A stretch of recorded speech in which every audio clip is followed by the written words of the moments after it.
Hello,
hello. There we go. There we go. Yo, yo, yo.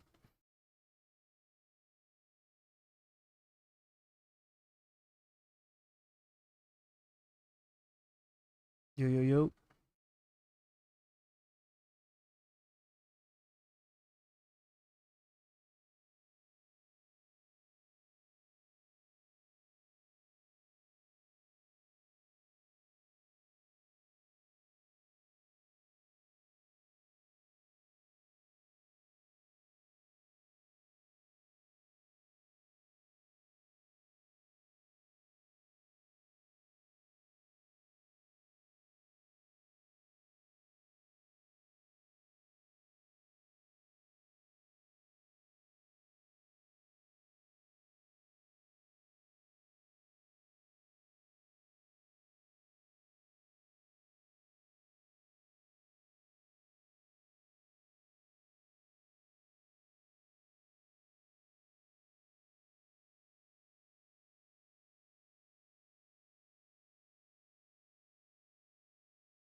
Okay, I think I pretty much got everything ready.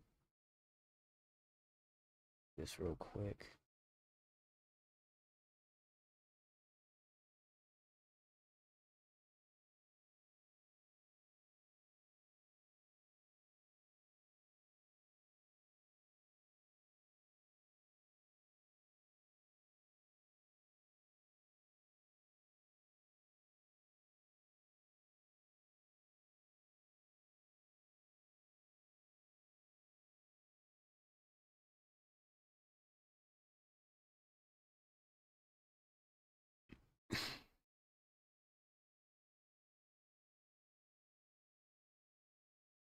Hey, Seema, what's going on?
Um,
how's my levels? Alright, levels.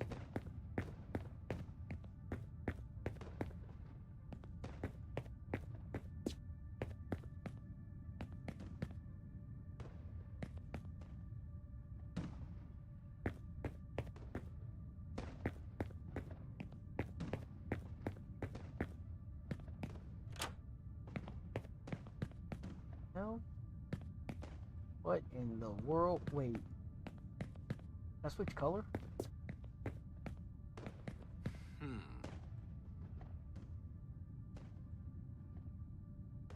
Oh, that's cool.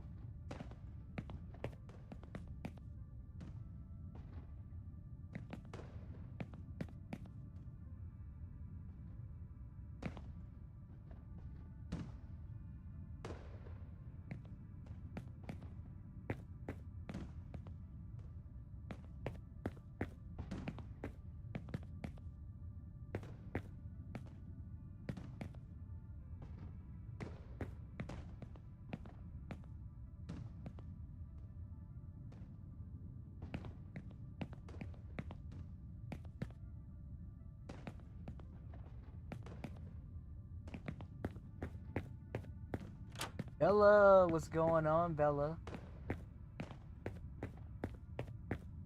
It's been a while. How have you been?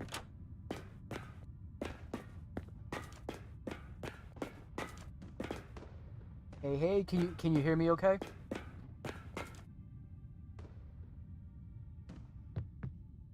I know, right? I'm gonna start going live at 8 o'clock.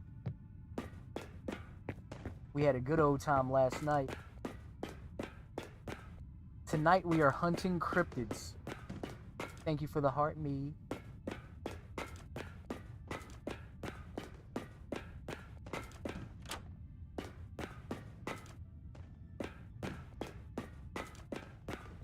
How have you been? Yeah. Yeah, I was actually on camera last night.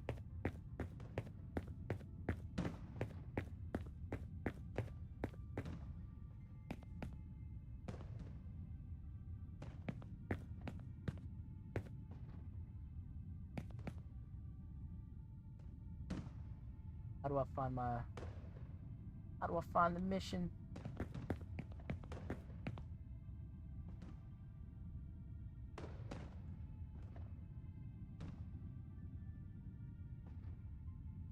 Alien?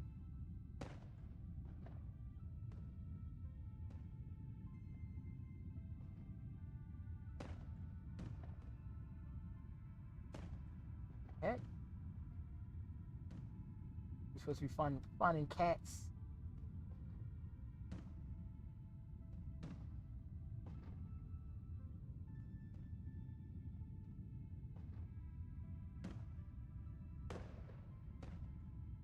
So what's new with you?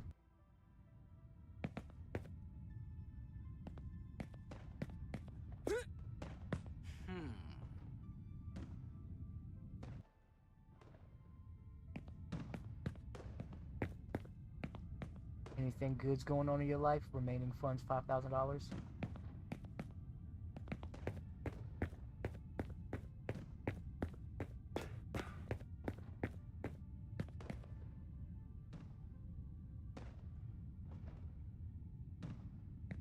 Select a case.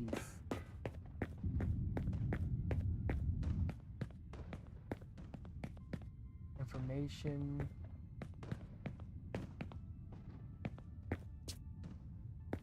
Daughter starts school next month. Oh, nice. Oh, there it is.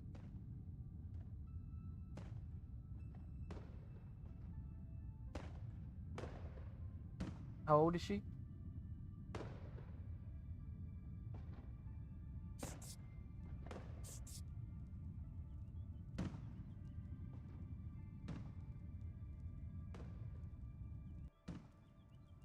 Or did I sign up for it? Do I have the case?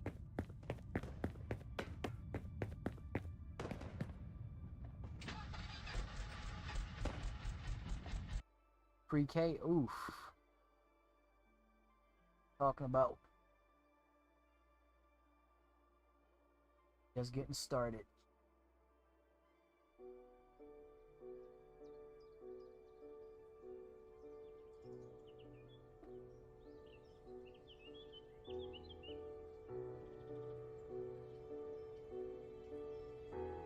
Have you been cruising around these TikTok streets?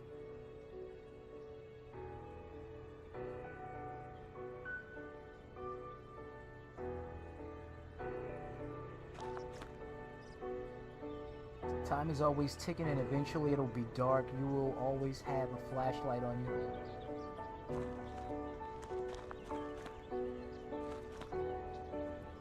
Your tablet contains functions to support you in the field. Open your tablet to use the map, manage inventory, and read the intel above. Nah, I took a break for a while. I be in and out. Yeah, I feel you. Yeah, I needed a bit of a social media break myself.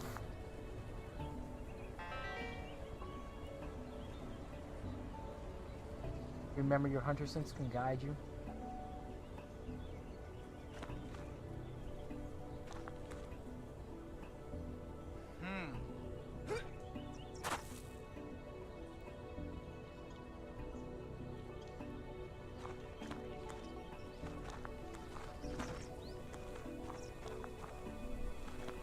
Yeah, it started feeling like, I mean, it didn't feel like, it's like nobody's really, very few people are actually saying or really doing anything on social media. So it feels like it's just kind of, it's like noise.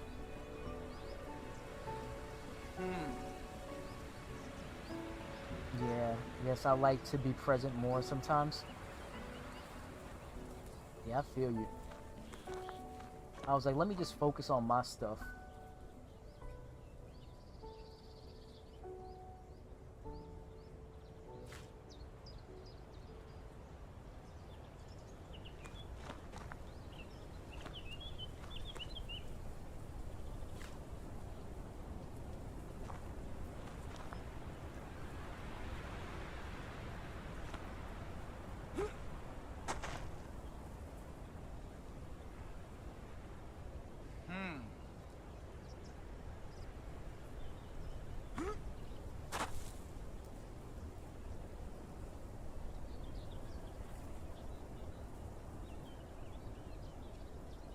Uh-oh, I forgot how to do it.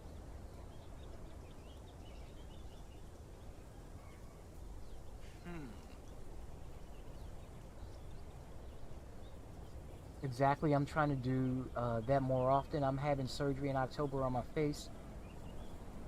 Well, speedy recovery. Speedy recovery with that. What are they doing, if you don't mind my asking? You don't have to tell me, but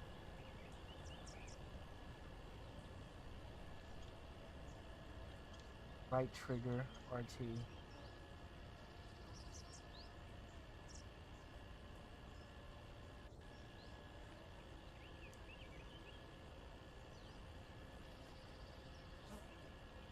Hold up. Did you know about my car accident? You got rear-ended, right?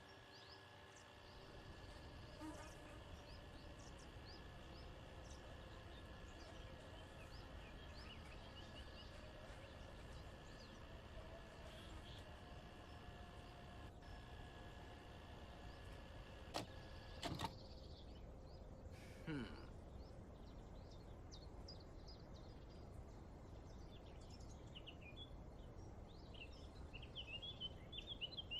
Damn it. Darn it, darn it, darn it.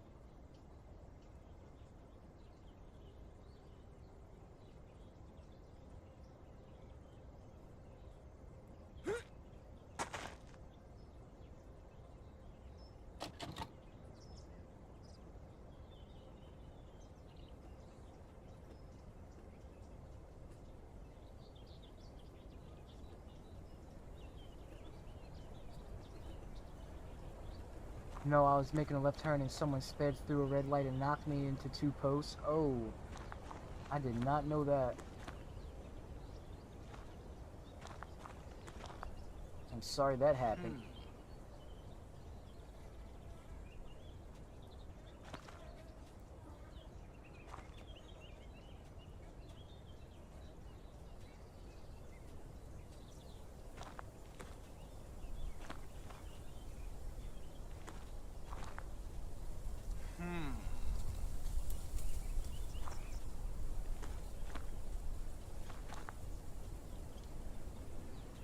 Hole in cheek, I'm guessing from window being shattered. Oh, wow.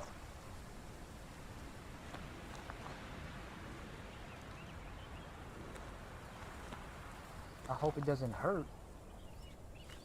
Or med packs. Take all the food.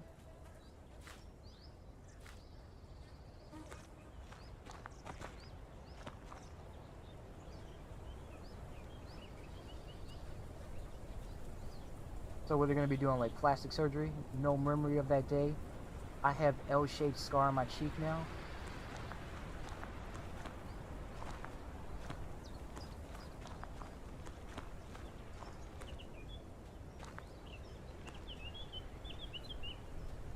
Why can I not?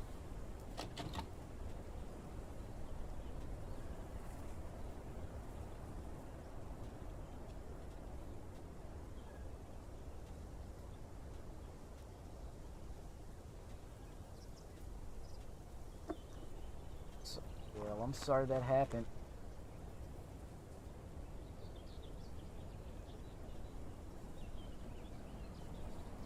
Oh, that's right, I can't do that. Shoot, how do I do that? How do I take that off?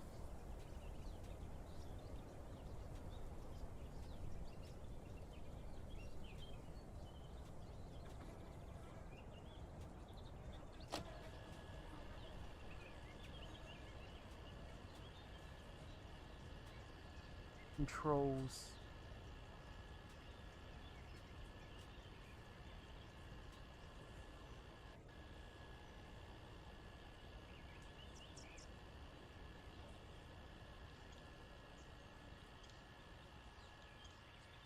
Vehicle horn, flashlight. Reload. Left bumper is to draw the weapon. That's what I thought.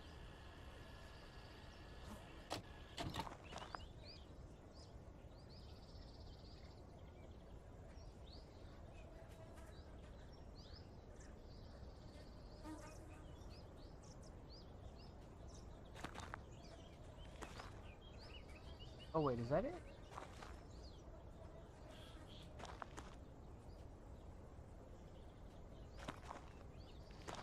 I just started playing this game yesterday, so I'm like trying to like learn the controls on the fly. What's reload? Why?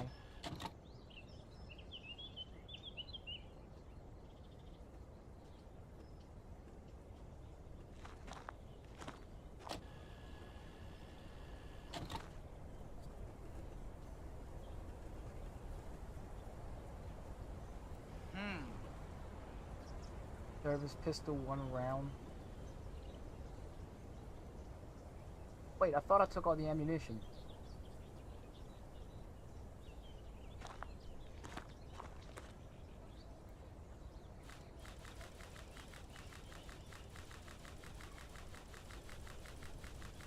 Or I can just hit. I'm gonna see if that works. It's okay, I'm grateful I survived and my kids were unharmed. That's all that matters. Yeah, you will.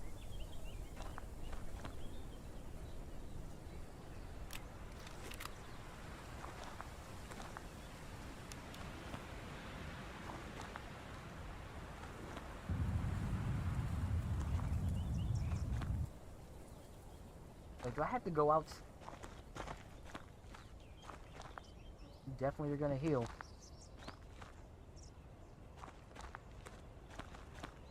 So is it just gonna be like one surgery?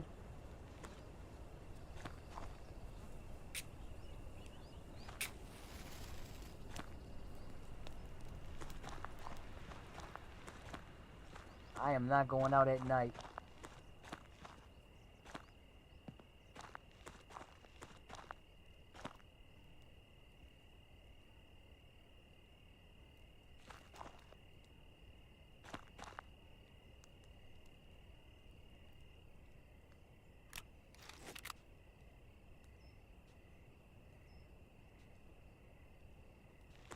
But wasn't it not letting me switch?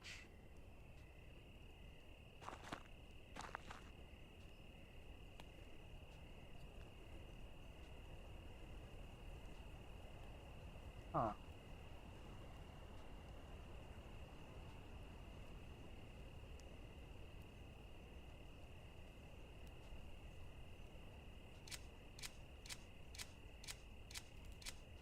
No, I have had 2 so far.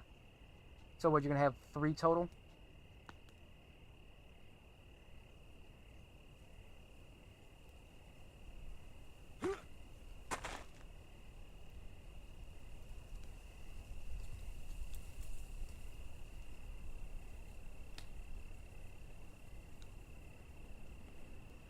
Why is it not letting me,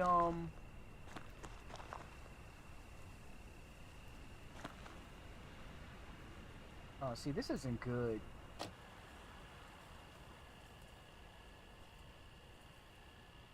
I'm trying to figure out, like, why is it not letting me switch to the specific weapon?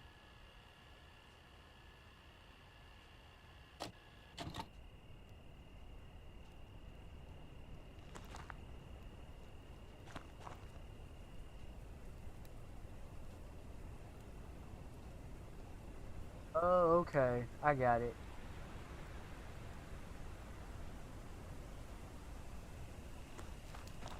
Hopefully. Oh, shoot. Throw myself.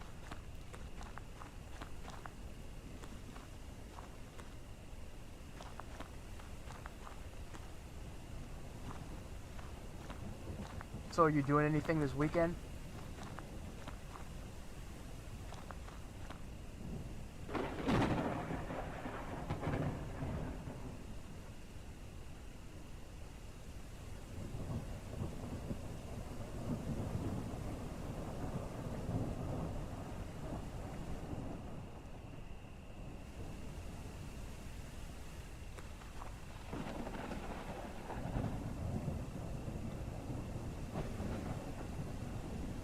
No, we went to Busch Gardens for a military appreciation last week. And Busch Garden used to be my Busch Garden used to be my spot.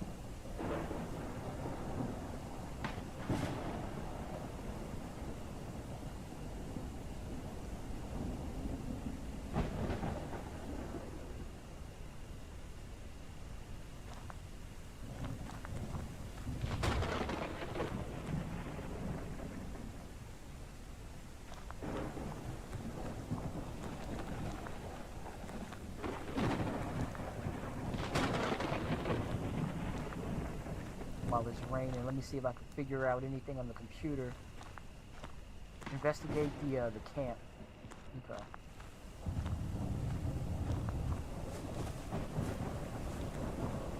I really want to wait until the sun comes back out before I start going in there with like aliens and Wendigos.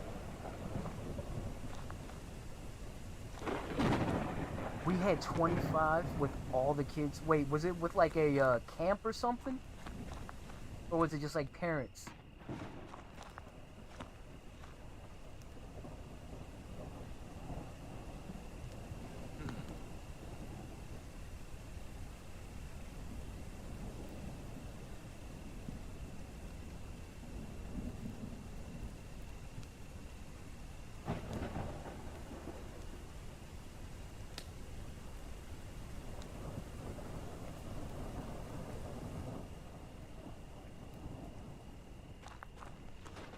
Oh wait, that's a med pack.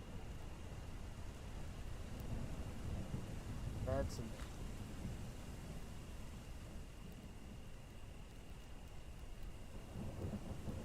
med pack, med pack. Alright, my favorite this, put it here.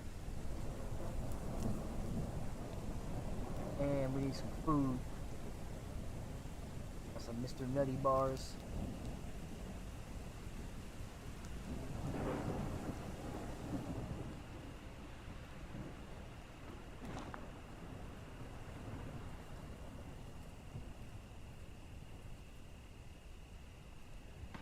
No Busch Gardens, free entry. Every military person can have get up to 8 tickets free.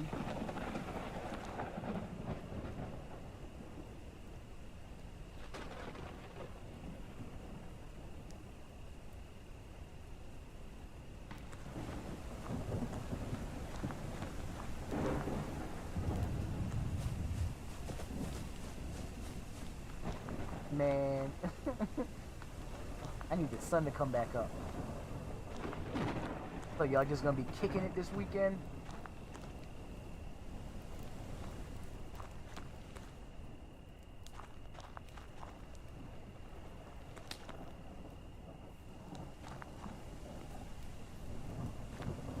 I'm so paranoid about going in the woods. Ooh.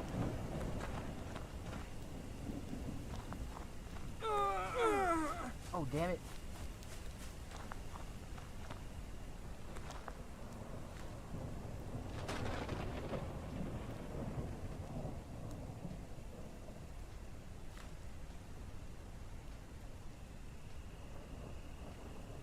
Oh, wait, how do I fast use these? Okay, so if I need the weapon.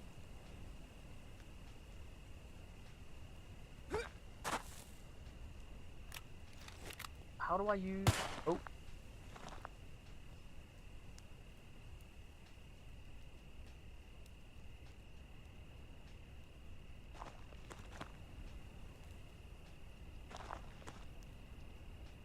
Alright, I know how to use the weapons, but I don't know how to use, like, the food.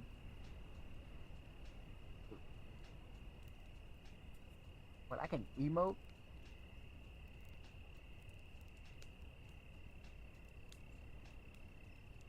Alright, that's random.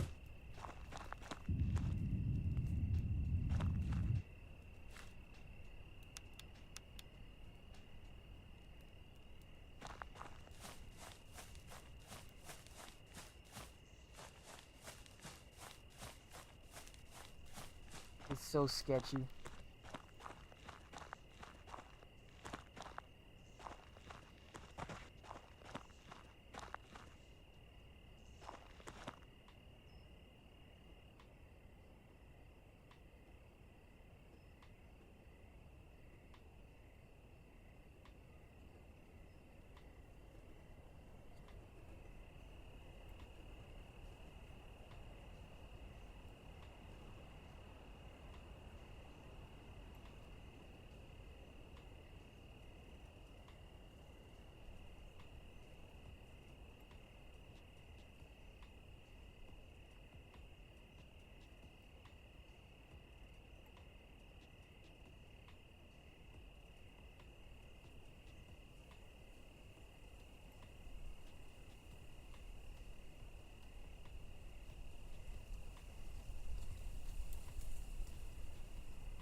Hell.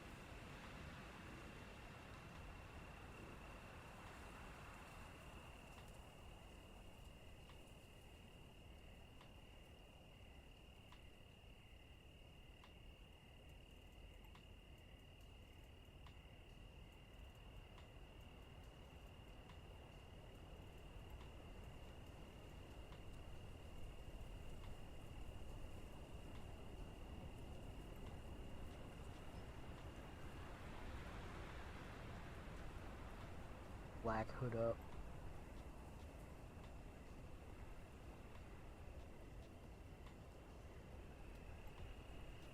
Alright, light gray hood up.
Oh, you know what? If there's a bridge, what am I running for?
We'll go back over here.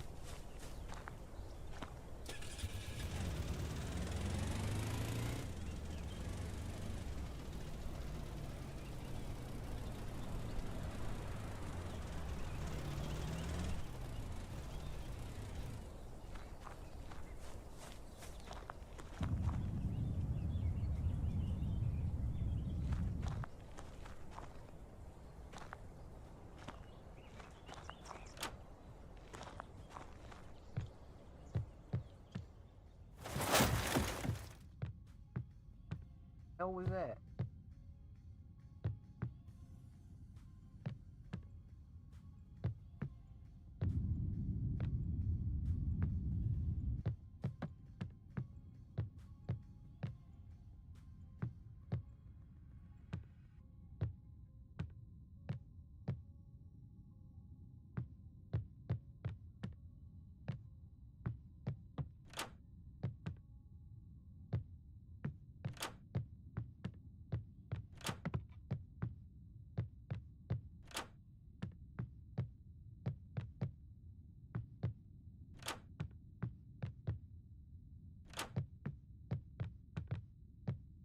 Nobody copping the squad.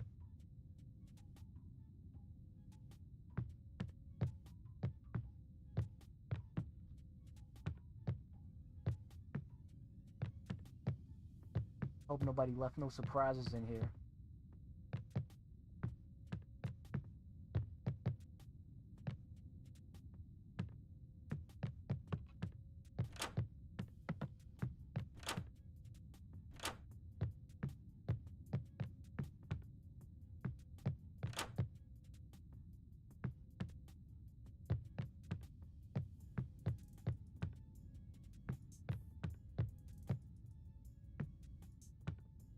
What do we have here?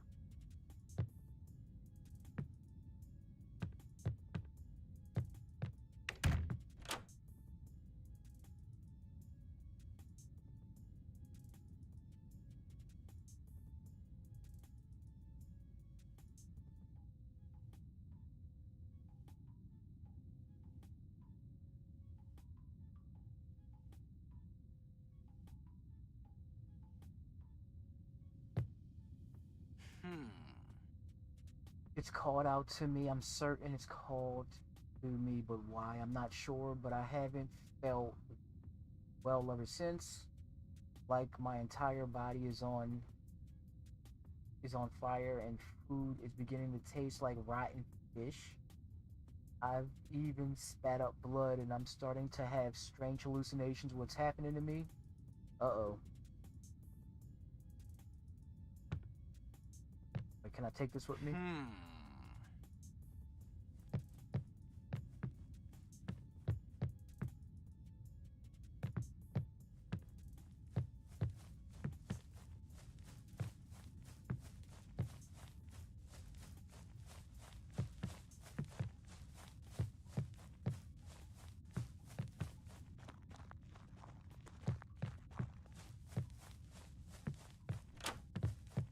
What is that?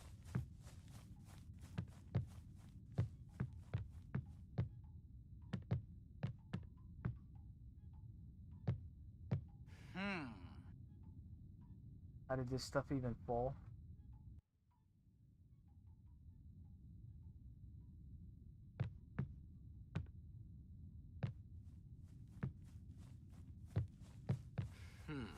Wendigo wakes.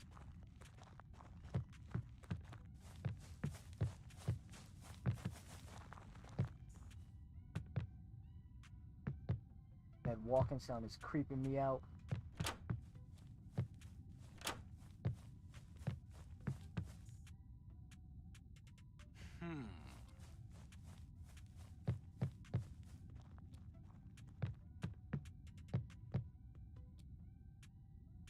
We'll no longer be sharing anything important in here due to all the strange occurrences surrounding this restroom. The restroom activities field, all keys and valuables are to be moved to the office in the main hall for the time being. Thank you for your cooperation. We'll no longer be storing anything important in here due to all the strange occurrences surrounding the restroom's activities field. All keys and valuables are to be moved to the office in the main hall for the time being. Thank you for your cooperation.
Blood leads.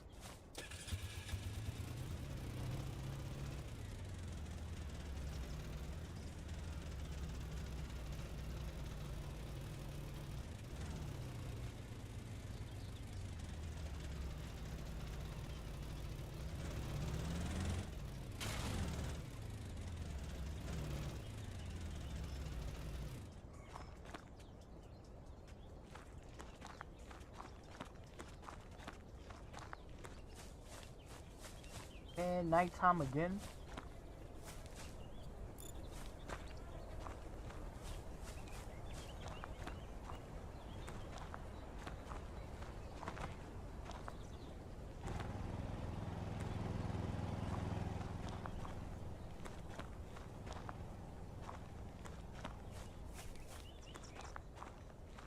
Explosive barrels. Alright, we gotta get inside.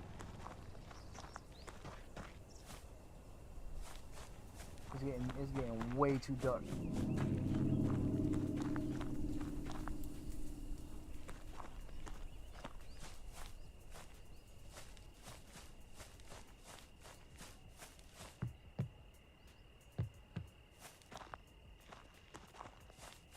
Are you serious?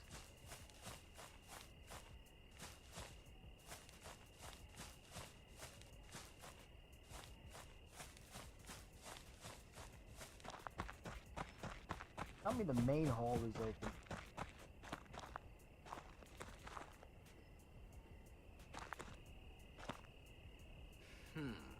Alright, everyone. Alright, everyone. That seems to be the last of what we could pack up on such short notice. I'm leaving early to meet up with some local rangers, so make sure you guys lock all the doors, including the back door. Try not to leave it open again, thanks. I know it's a tough time, but we'll be able to get through this together. Stay Sunnyside strong. Maybe the back door is gonna be open.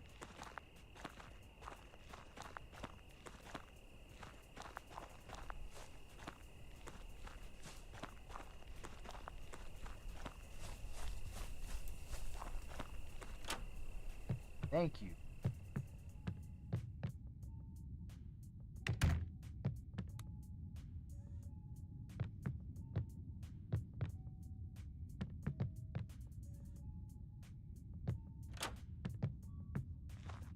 Now that we know the back door is open, they got...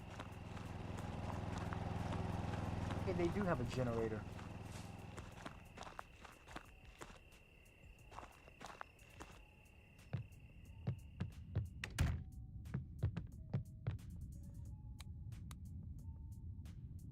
Find a way to unlock the cabins, search the cabins.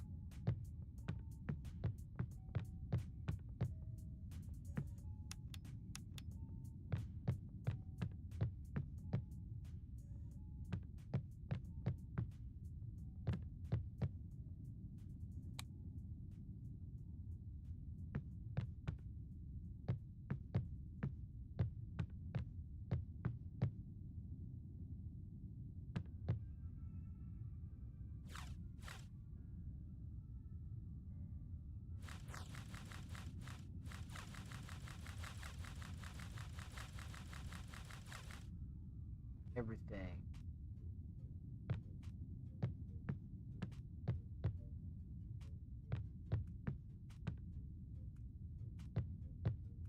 All these clues. Camp Sunnyside, a newly opened summer camp, is at the center of a disturbing incident that has left parents and authorities concerned. A group of campers and their counselors have gone missing, leaving behind a trail of unanswered questions and worried loved ones. According to reports, a group of campers and one counselor have vanished without a trace. The group had set out for a hiking trip in the nearby woods, but failed to return to the campsite as scheduled. The parents of the missing children are understandably distraught, and many are calling for a thorough investigation into the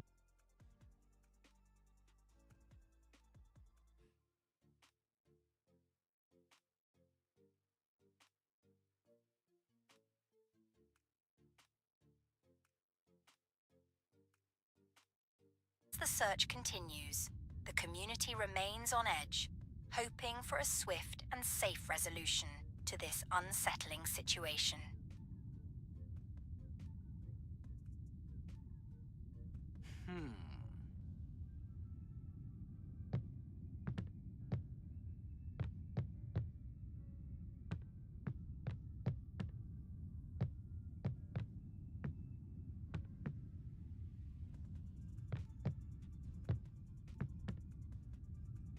An empty can.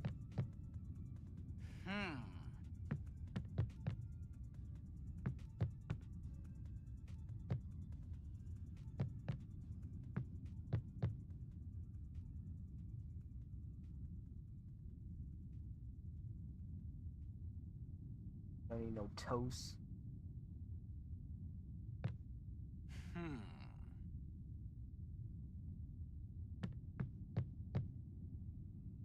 I have enough food for this whole job.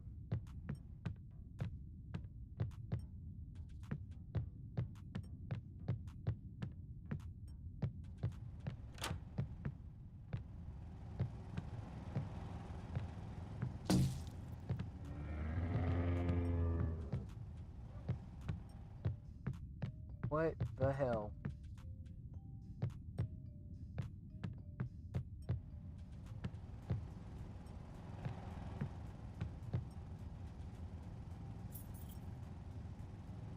Got some keys.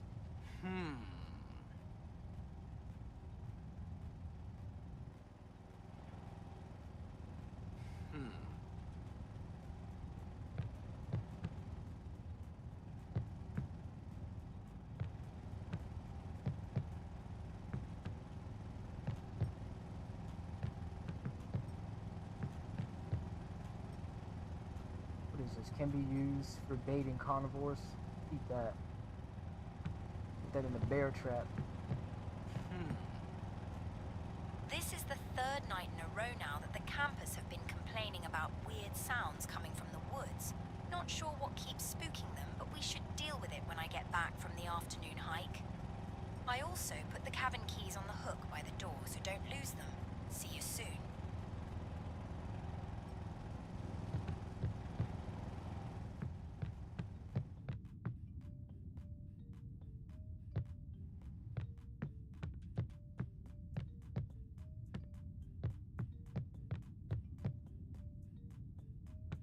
And I heard. What was that?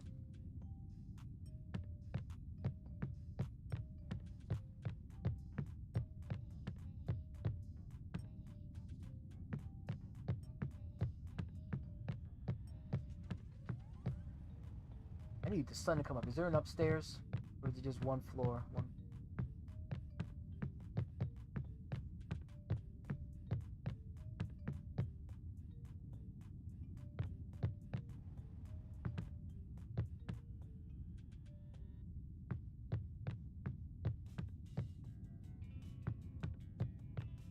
Wait, was there something out here? No.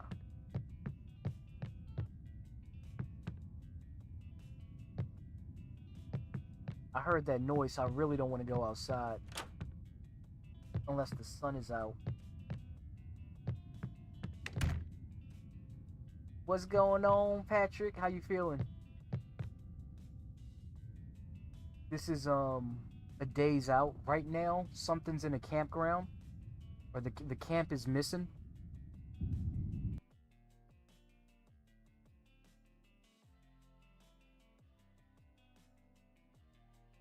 So everybody's missing. So right now I'm just looking for clues. But it's nighttime. And when I was in the other room, I heard something.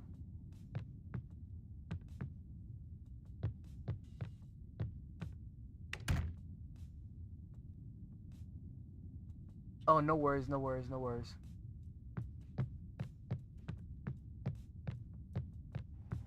Just send that heart me my way. And I got the generator on, but the lights won't turn on.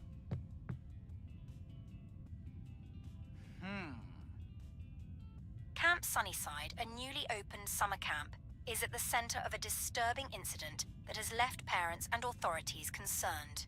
A group of campers and their counselors have gone missing, leaving behind a trail of unanswered questions and worried loved ones. According to reports, a group of campers and one counselor have vanished without a trace. The group had set out for a hiking trip in the nearby woods, but failed to return to the campsite as scheduled. The parents of the missing children are understandably distraught, and many are calling for a thorough investigation into the camp's safety protocols and procedures. In response to the incident, Camp Sunnyside has released a statement expressing their deep concern for the missing campers and counselors, and vowing to cooperate fully with authorities to find them. As the search continues, the community remains on edge, hoping for a swift and safe resolution to this unsettling situation.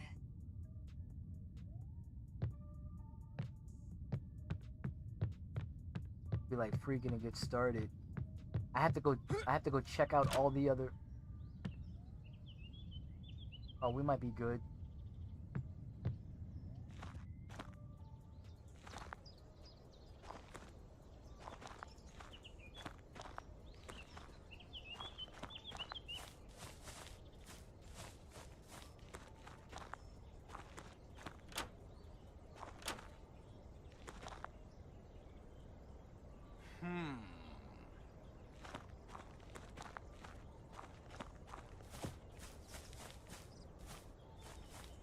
Oh man, that pump freaked me out.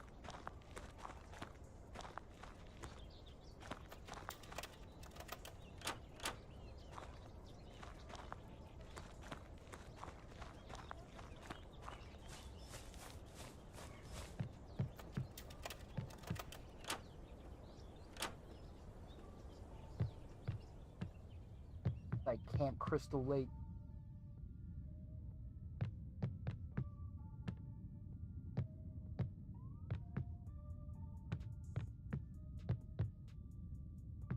They have power.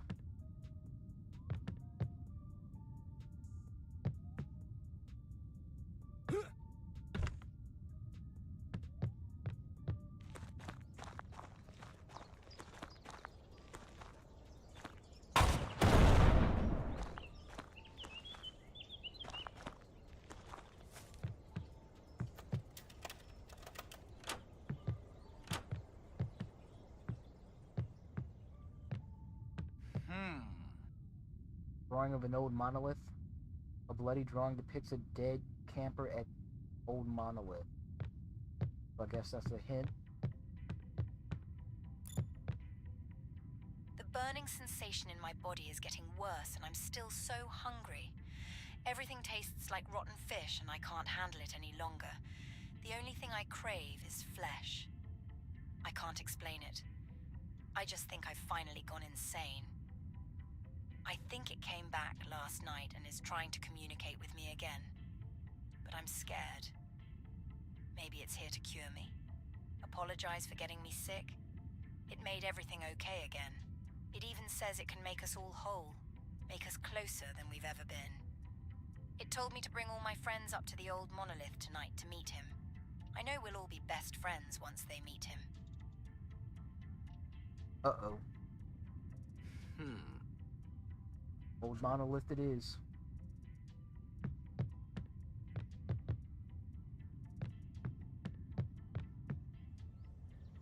Find the hideout. Find the hangout spot.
Wait, where I put my four-wheeler?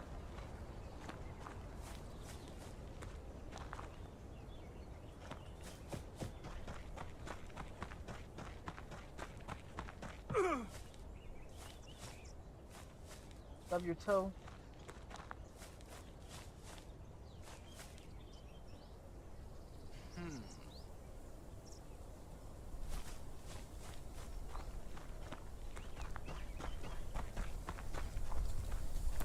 Wait, I really did lose my four-wheeler. I thought it was like right here.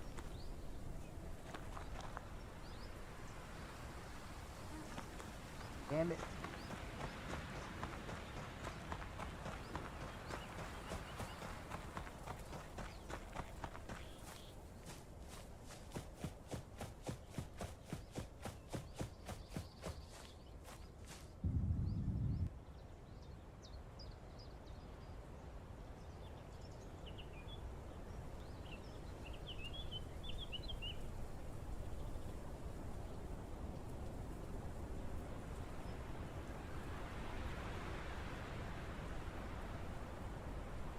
Wait, am I going the wrong way?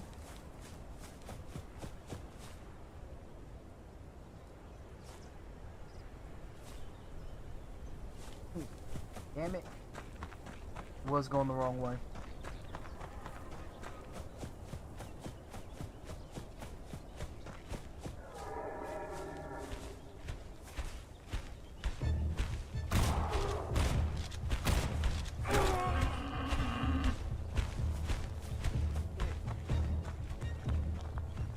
What the hell?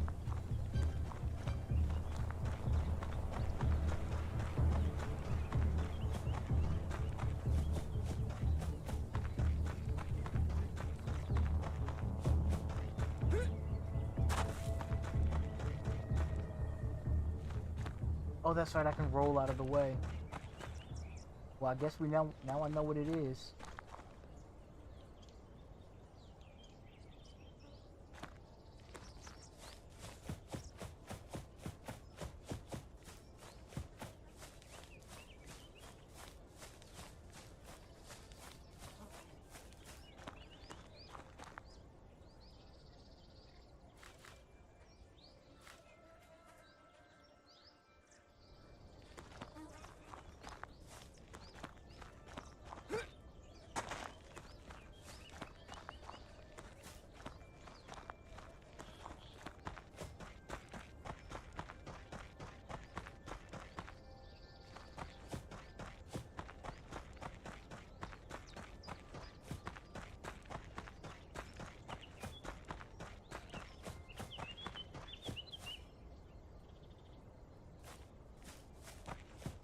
Bridge is over here.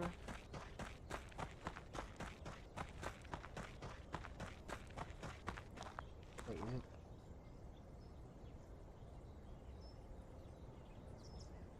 Wait, does it matter?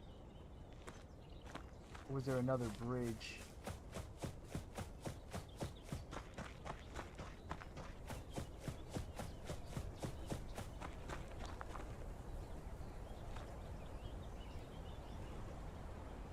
Hold up.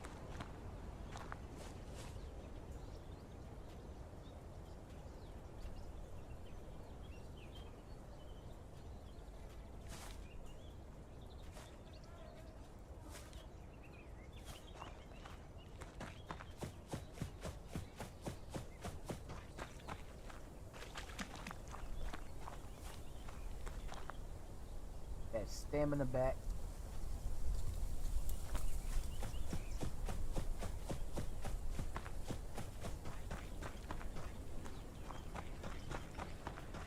Okay, here we go.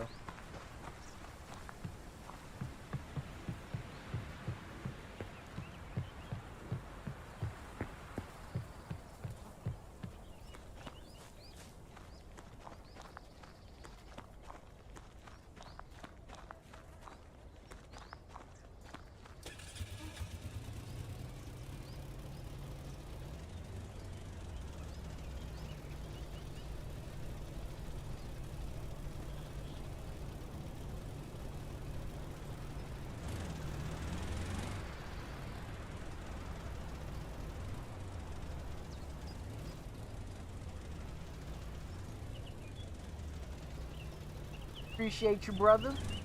Appreciate you, brother.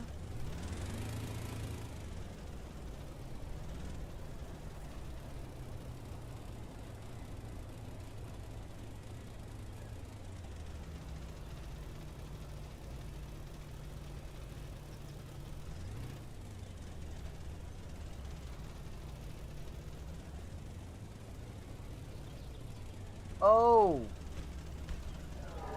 Oh, hell no. No. No.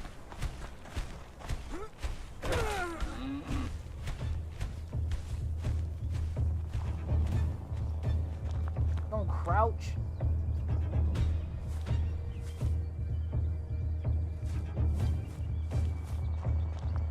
You didn't see that. Ran into a thing. Yo, can I not?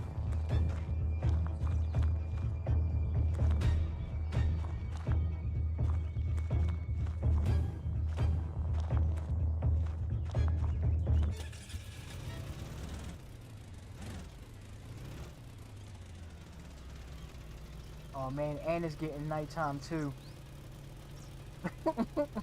Appreciate you. Appreciate you. Alright, we gotta find a hideout. Find the campers.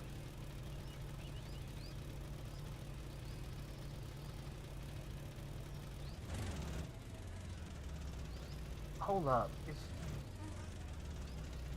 Damn it. It looks like we're supposed to go to the left. The goat. Appreciate you. Appreciate you, brother.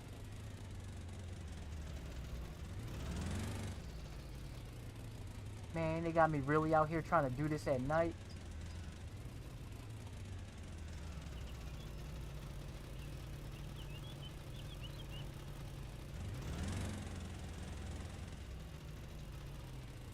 I'm trying not to flip the four-wheeler. This thing moves like a boat.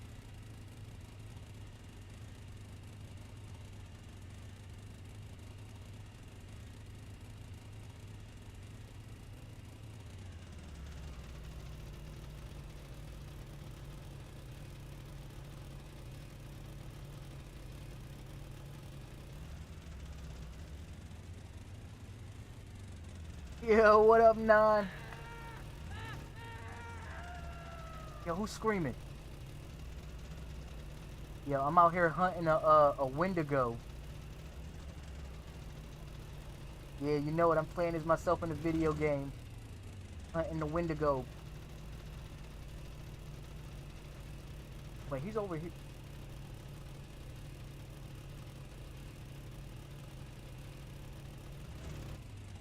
Hold on. Real quick.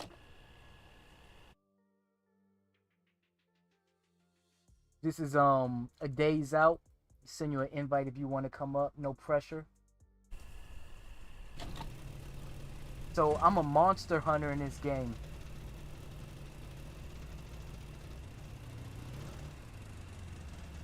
Yo, what's good, bro? Hey, what's going on, brother?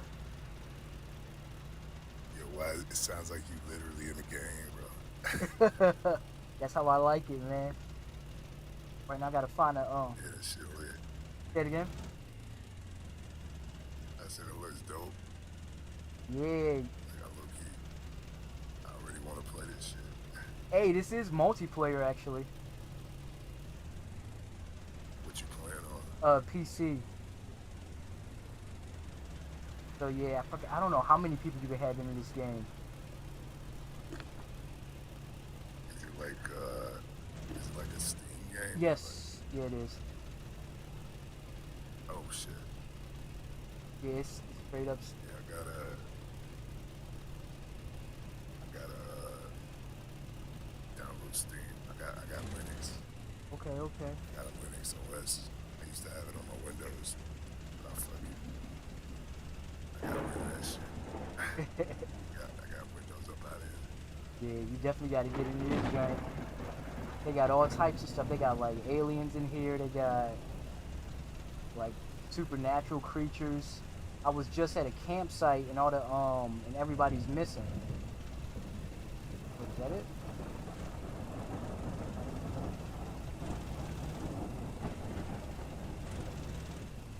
So yeah, they had you like locked and loaded in this game.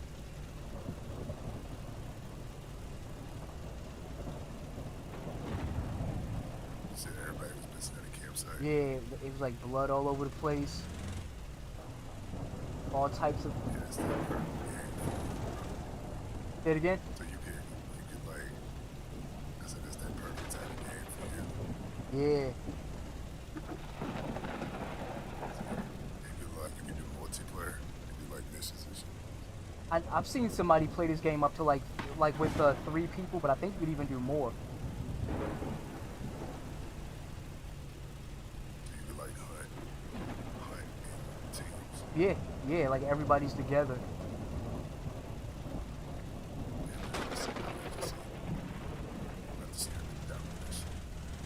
You definitely got to get. You play with another controller. Yeah, I play with a Xbox controller. Alright, I got you talking about like a plug-in or wireless, cable or wireless. You said you got to use the wireless. I said you play with a wireless one or cable. Cable. Mine's cable. Like right into the computer. You gotta see. Yeah, What's on my left? let's see.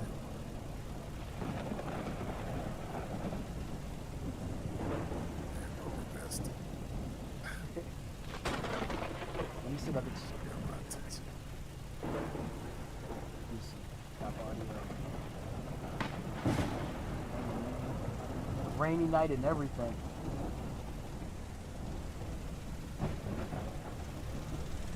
Like I really don't want to get off the ATV. I was or the 4-wheeler. I was already attacked twice by the Wendigo. So bad, man. They wait for you to get off. They wait for you to get off. Probably. That guy was like lurking in the bushes. They watching you like. Yeah, they watching you like they watching buddy videos. I keep saying.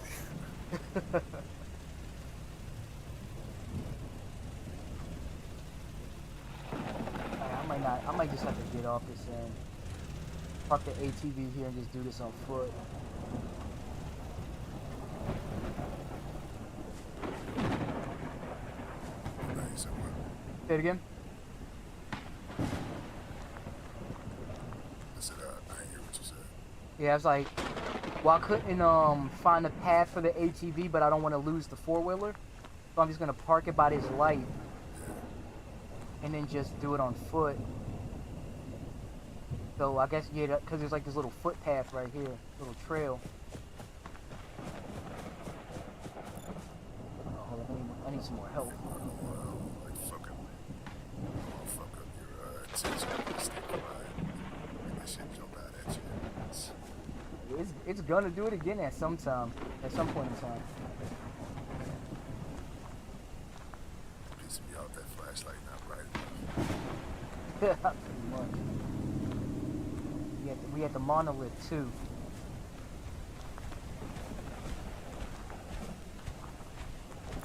There it is, there it is. Oh shit.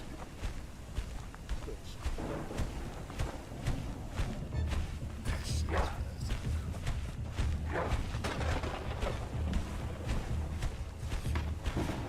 Juke his ass. Oh! Damn.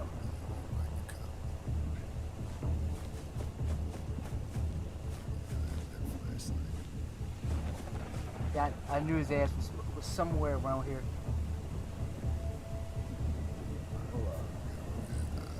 What is it? Give me some first aid. How's that flashlight explode? Pursue the creature. And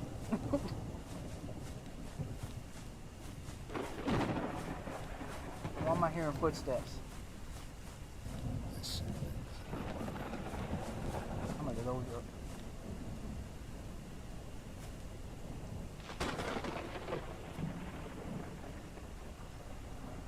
What the hell? Damn mouse is on. Mouse is acting crazy. Alright. So now we gotta go back up there.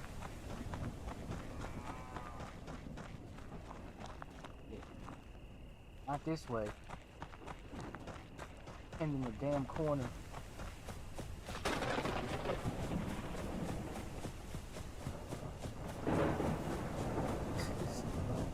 Yeah, you definitely got to get in on this game. Patrick got to get on this game too. Appreciate the heart, me. So, nigga, you gotta give me a bigger flashlight, bro. You can. Oh, I'm getting too far away. Yeah, you go. You could ultimately buy one.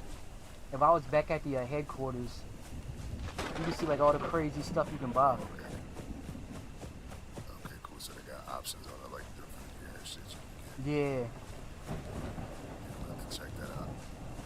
Yeah, this Jones is fire, man. This is like this is one of those games where it's like it's not even that well known, but like Jones is pretty sick.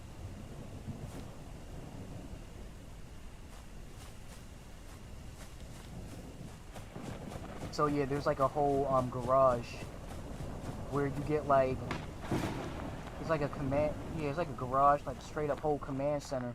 Can I go up this way? I ain't gonna let me go that way. Roadblocking, you got that shit on your ass, man. Stop talking to me. Pretty much. I'm supposed to pursue it. Oh, you're supposed to track it down. Yeah. Damn. Is it like open world? Say it again? Is it like an open world Yeah. map? Okay. Now the sun is coming up, Yeah, I fuck with those. so should be a little bit better off. Did it go into hiding? When the sun come up. Vehicles here. Alright. Wipe my hands real quick. Oh, we might be. Hopefully, we'll be good now that the sun is coming up. And as soon as I say that, we probably won't be. It's out here where you jump. I'm talking about this time.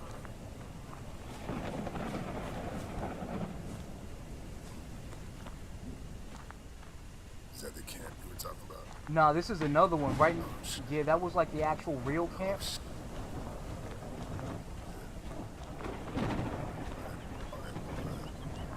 Oh shit, you hear it? Oh, that some bitch somewhere we at, Oh, shit. Nice, man. It's like a pretty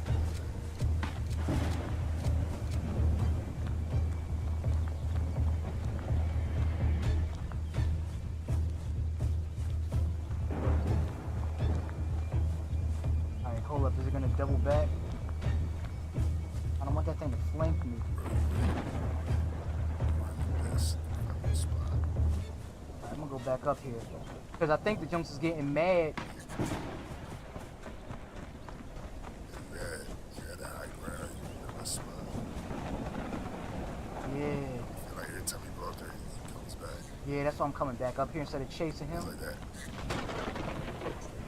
They're like triggers everybody runs, man. Bro, what you looking at? That look up, boy. You trying to pick up?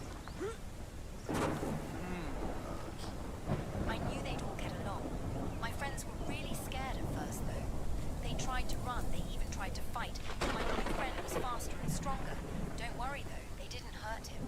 He's even helping them right now and will come for me next. I can't wait to see what we do.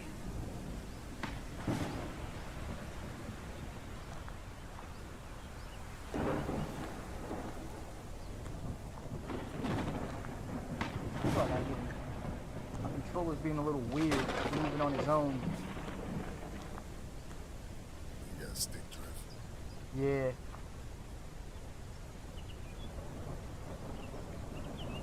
Wait, what is it want me to? Pursue the creature? Hold up. Alright, so I probably have to. Oh, shit. What? Yo, I swear I just saw it. Some trick.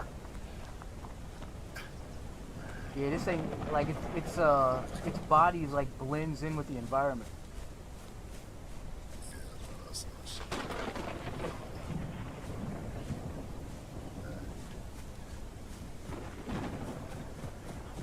Hold on, where did it go? It went down this way.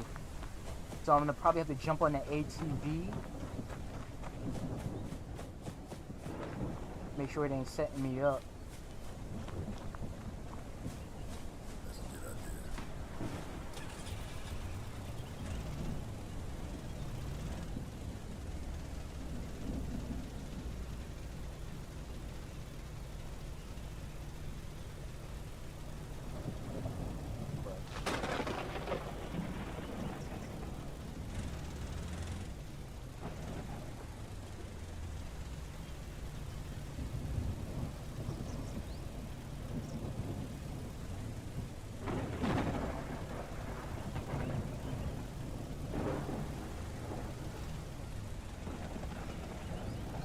It's like it feels like it's staying nighttime forever.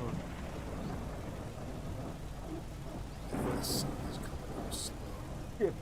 Oh shit, hold on. And it's saying I'm going the wrong way. But where's all the paths at? Unless I gotta go back. You know what, let me try to go this way.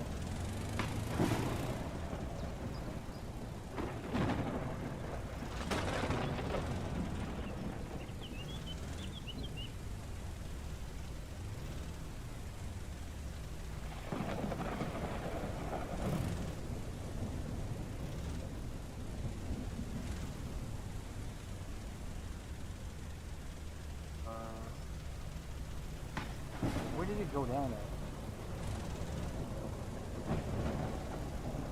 You know, like you kind of jumped off the edge. Say that again? Like, I feel like you jumped off the edge. I feel like you were in there. You were kind of like in a campsite. Yeah. Facing like a cliff. And just ran back down that way. What side did you come up? Yeah, I'm looking for that path. Someone try to just like follow the.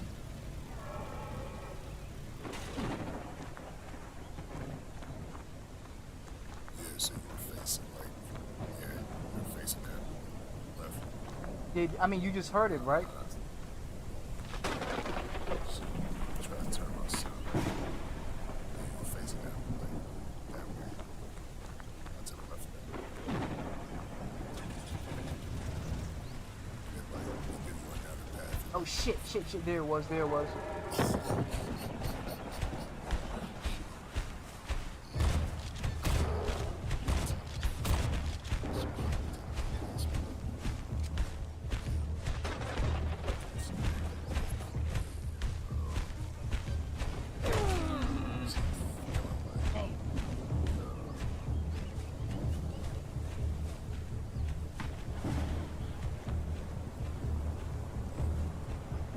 Hold up, don't.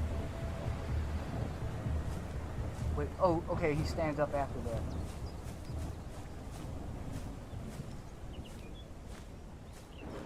That damn thing took some shots to the. Took like 3 shotguns to the chest. Yeah, man. It's like point blank range. See, it threw me off because the first time when I caught it, like in the first time I caught it in the chest, it turned and ran away. Right. So I was like, yo, that thing took like 2 of them. Just chilling there. Taking shots to the chest. Swiping her. And it ran away. I still have no frame of reference for how fast this thing is, but it shit got way fast as hell. Yeah, man. What's happening? I'm like, what the hell? I hope the game isn't punishing me like that for not keeping up with it. But it's almost like I can't even use the I might have to drop the ATV to be honest with you. It's because there's no path. Huh? It's because there's no paths. Yeah.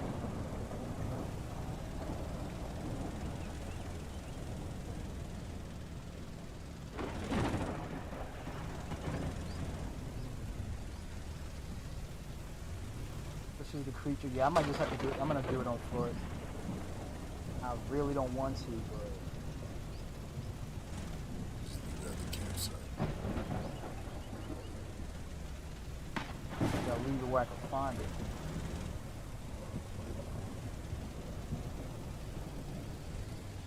Well, it's like interns.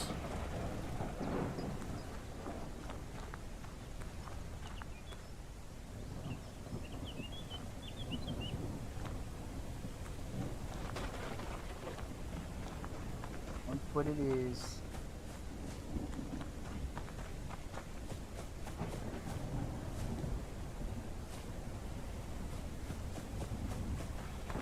Not that way.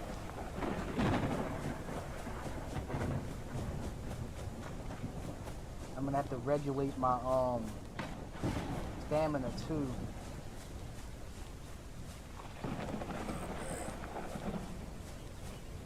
So is that on the right hand side, that white gauge? That's my stamina, and obviously underneath it's my health. As a matter of fact, let me fix my inventory. Oh, that's right, I got some bear traps.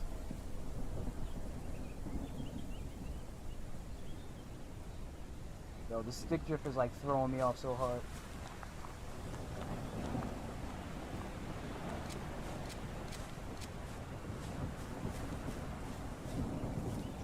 Just stamina replenished.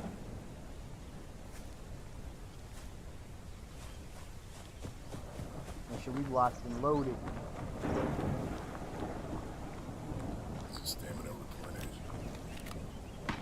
Got that blicky too. That Lincoln James Jr.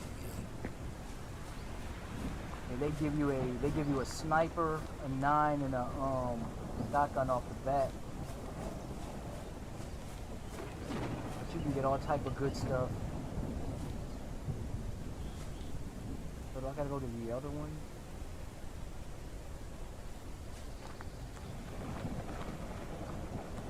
I wonder what would happen if I just try to go across the water.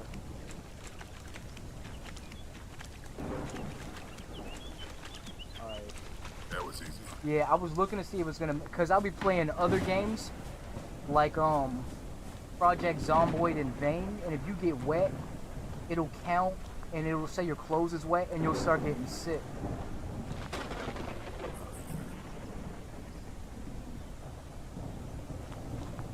This sucked.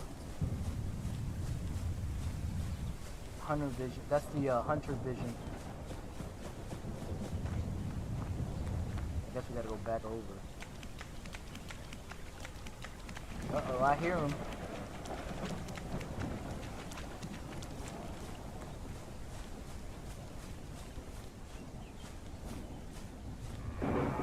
Shit, going right back in that water too.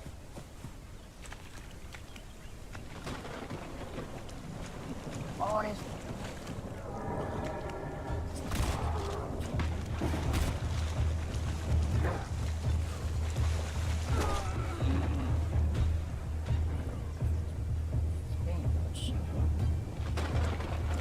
Way so fast.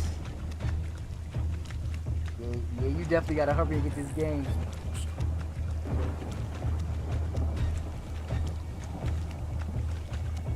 Yeah, like that time limit. Wait, is that him right there? Oh, I see him coming back. Come back. I think he was he, or was he running away from me? I don't know the way. Yeah, like I, First plane, man.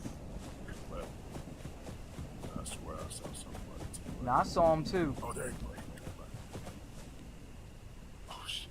That's that shit. That's that shit. That's that shit. Nobody was so funny.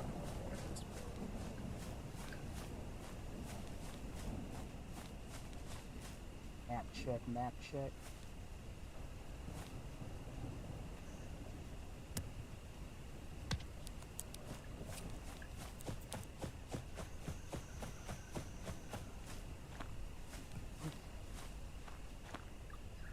Cause I need to figure out if this thing can actually take damage.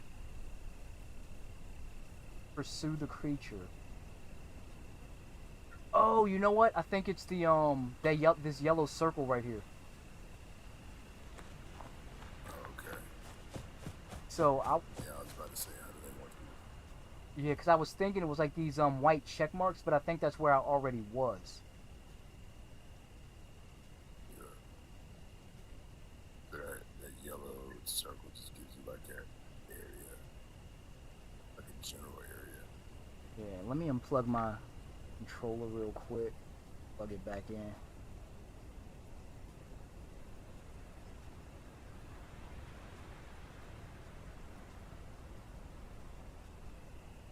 Hoping that fixed the stick drift. Because I need to do my inventory.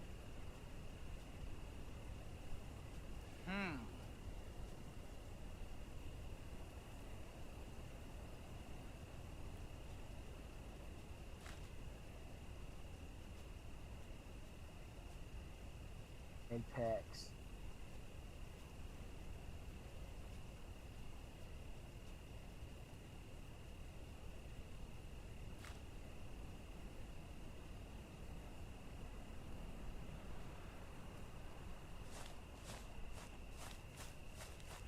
Pretty sure that's what it is. We do gotta do this on foot. What?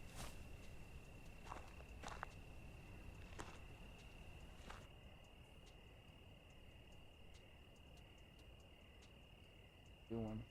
Really, did he just cook you? No, so in this game, I don't know I forgot how to do it, but you could take pictures.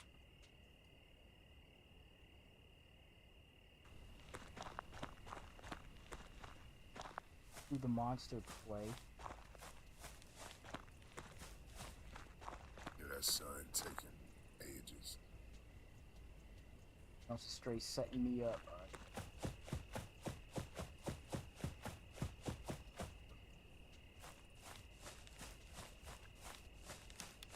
So I'm trying to.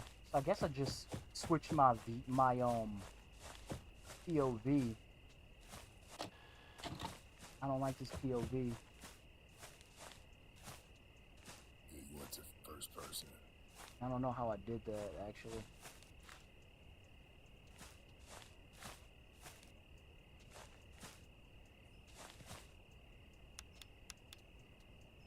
Like I just started playing this game, so I'm not familiar with like all the controls. I got you.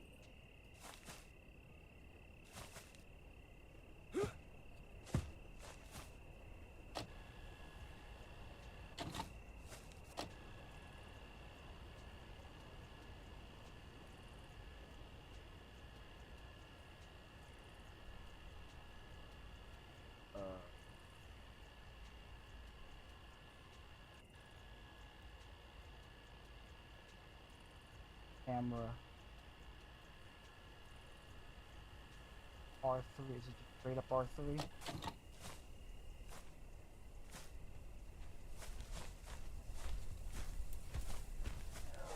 God damn it.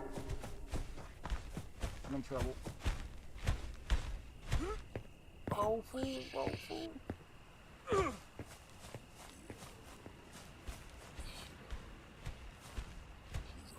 Oh shoot.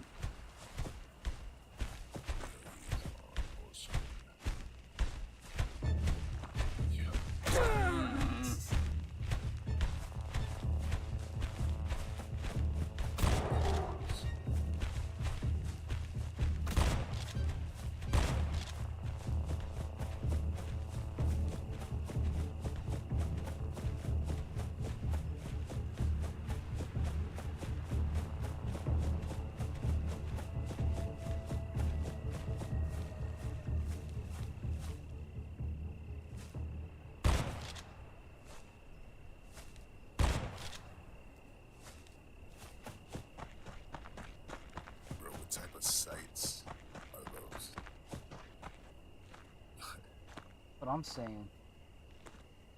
Give you some big ass circle type shit.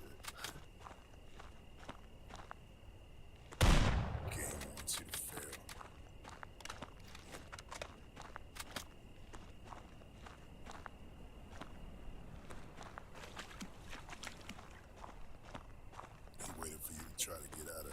first here you person. come too. Oh shit. Really prone with a shotgun right now. Oh shit. Oh shit. Oh shit. Come on.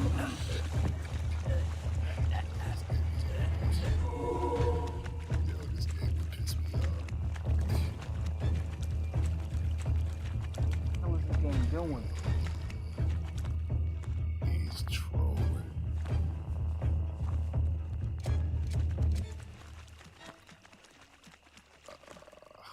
I'm so confused right now. What am I looking at? Bro, are you prone right now? Abandoned container. Oh, what the fuck? The hell? Just a rogue wolf.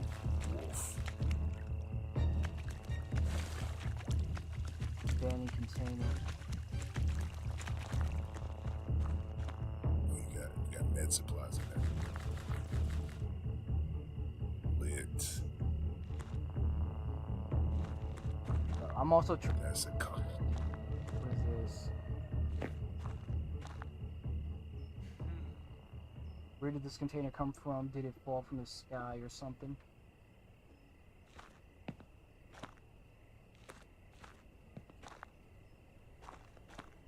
Yo, my ass would be chilling in that container.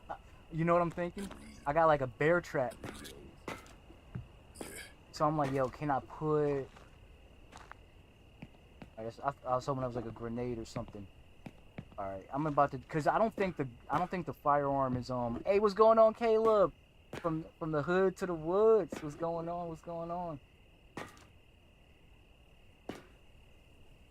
All right, so I was thinking if I take the bear trap, man, I wish my I wasn't having this stick lock though.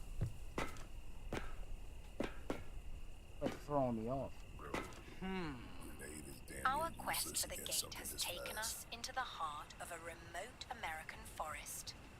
Whispers spoke of the gate's elusive location, nestled in the southeastern reaches of this land, but caution was imperative, for a summer camp stood nearby, teeming with potential obstacles. However, we do not wish to involve the innocent in our crusade, so we must avoid them if possible. Our path has revealed signs of a Wendigo, something Yo, I gotta go old, put some hungry, clothes in the machine. and I'll be right cursed. back. All right. Okay. It Cool. is a Cool. harbinger of rot, but not the focus of our divine purpose. Let it linger in the shadows. We march onward, undeterred, with unwavering faith in our holy seraphim. Oh shit.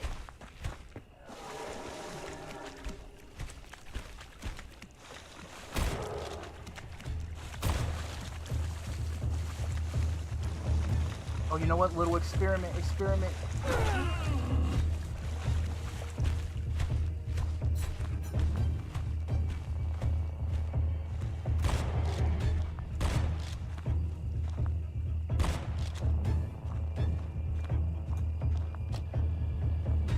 How was your day, Caleb?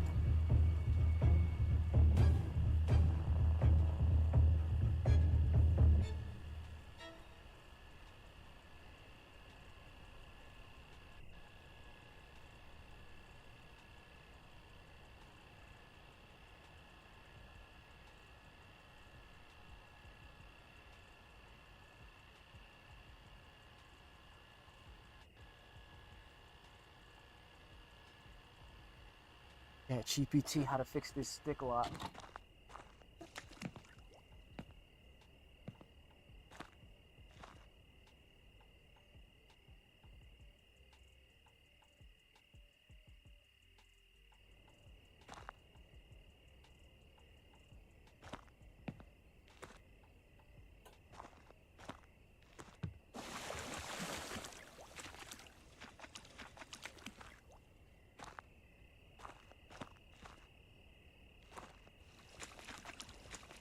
I think it came in here, so you know what?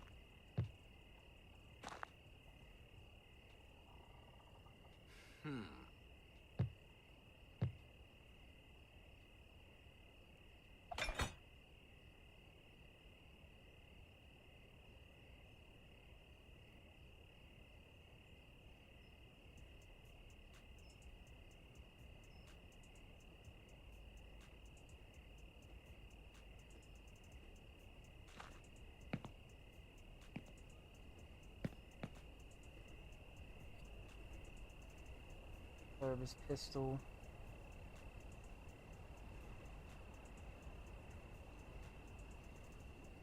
Put this pistol.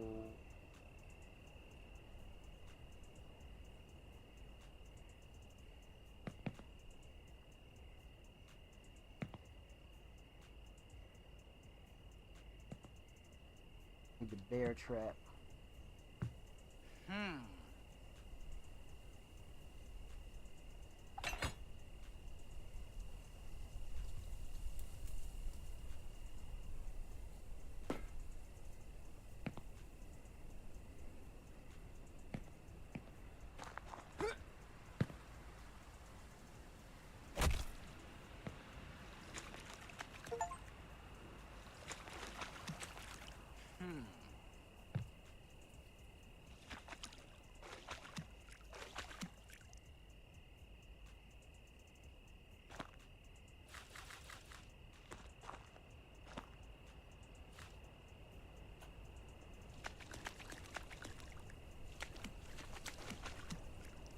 I put the other one back in the inventory.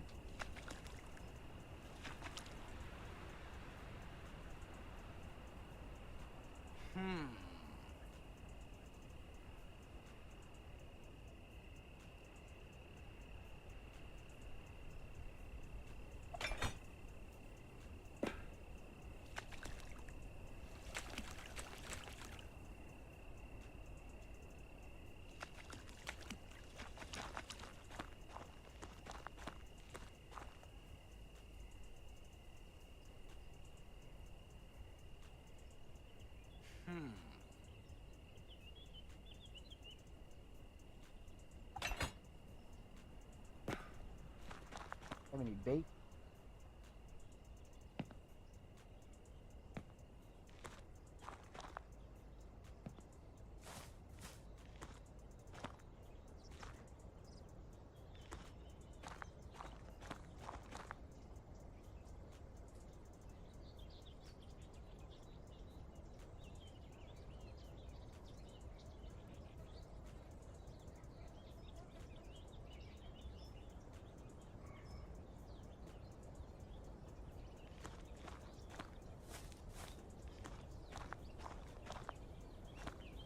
I did not fix the stick drift.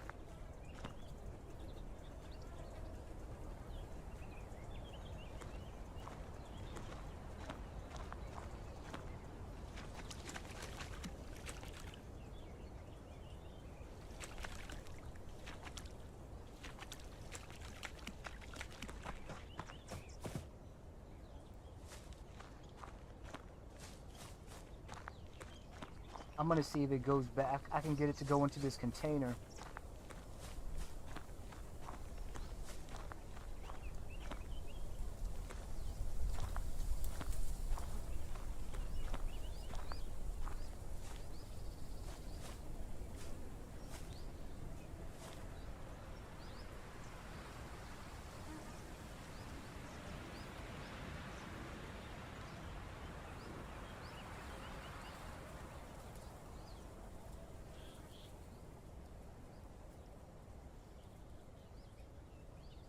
Figure out how to calibrate the controller. I don't think it's gonna come back. Oh, there it is.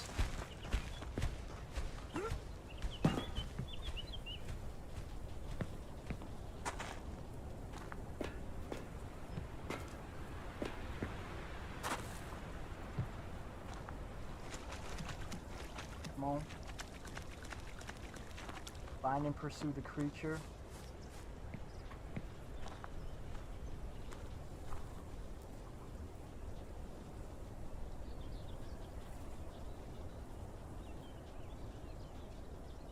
Wait, where am I at?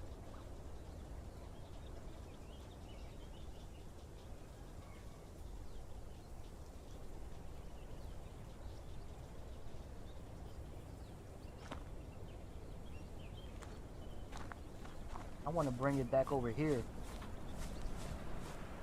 Hey, what's going on? What's going on, Chi-Town? We're over here Wendigo hunting.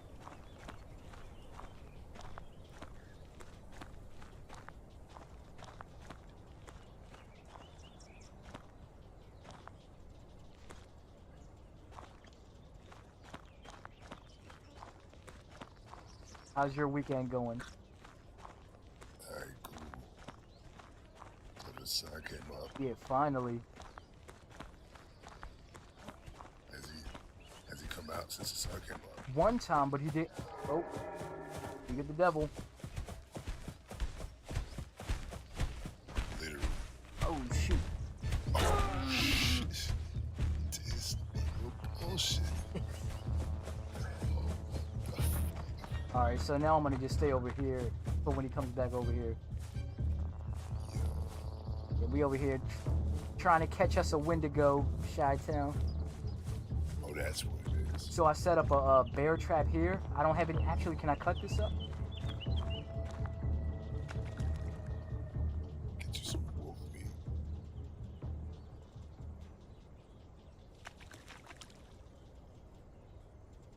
Oh man, I wanted to try to cut up the bear because I got meat right here, and I'm trying to next time he comes. Pause. Huh?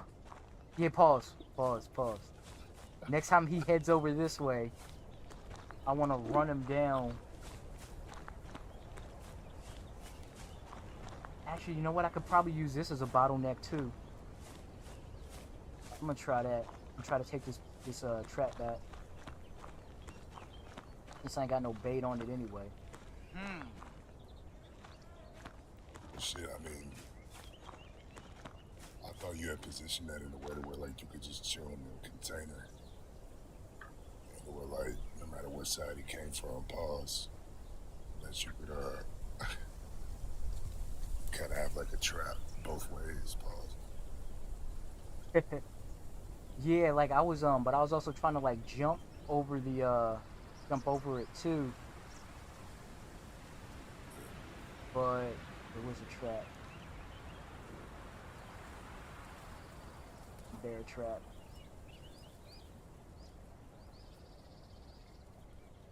Hold on.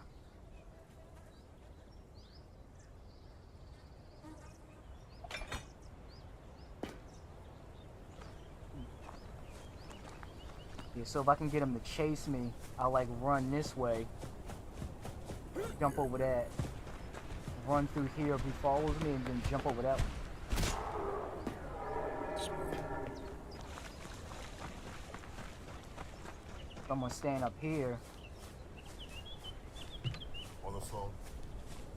Huh?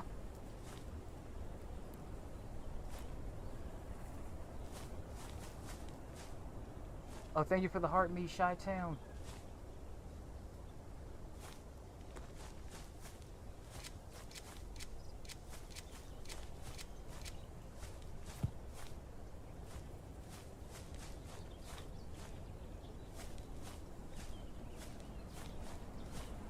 Oh yeah, I want him to have to run up here and step on it.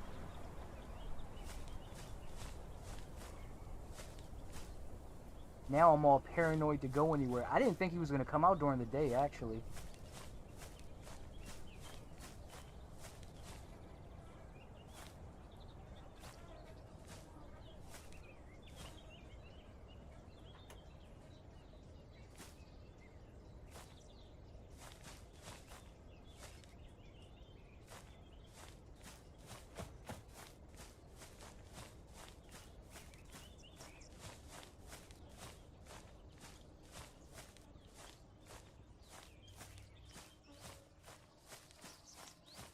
Pursue the creature.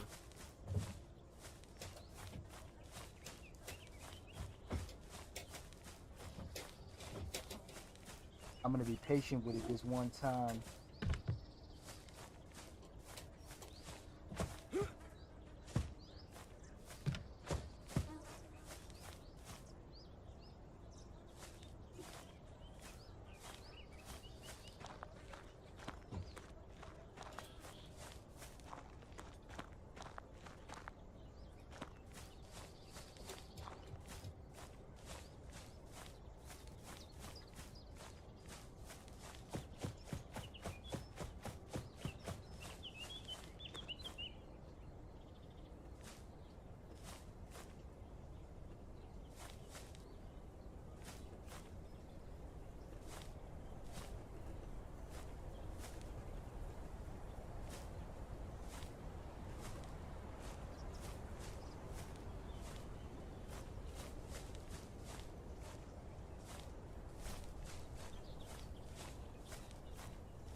Feel like night coming back soon.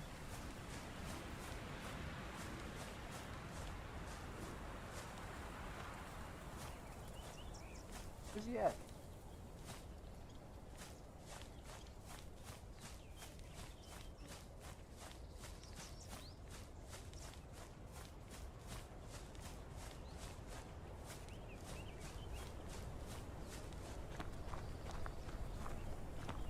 What's going on, last slave?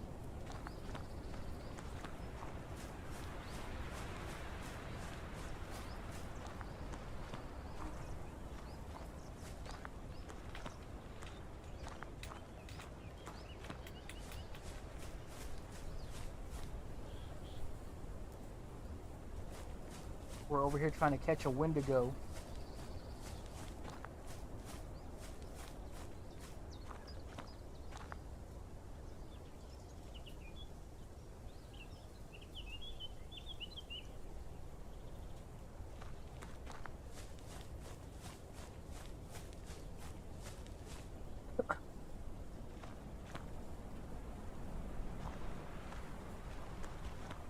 Oh, here he comes, here he comes.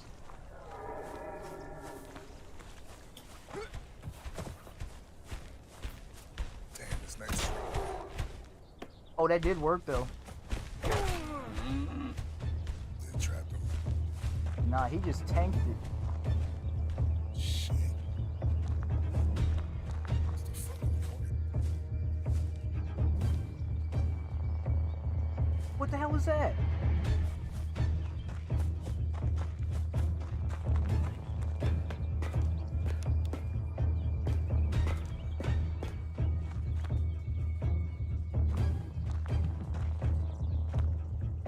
Alright, this ain't good.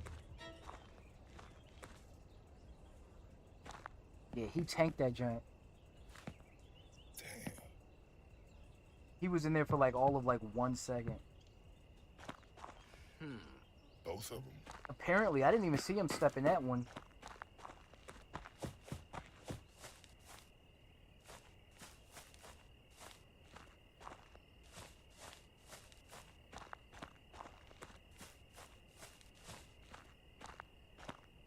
Motherfucker said, I'm not the bear. Pretty much. Alright, at least I know I can get him in a bottleneck. Alright, so I'm gonna just have to go to the go to this spot that they want us to go.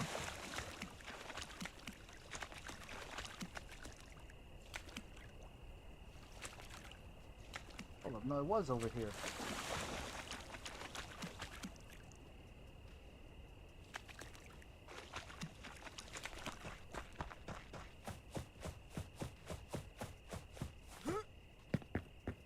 So now I gotta do a little experiment. I really wish I could figure out how to change the view back too.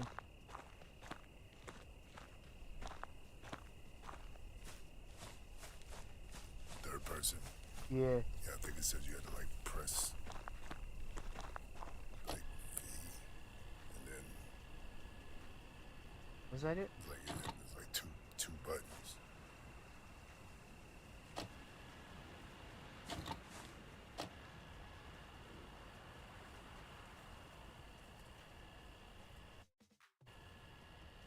Dang, I can see that stick drift. I know, right?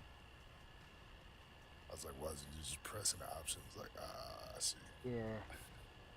Throwing me off hard.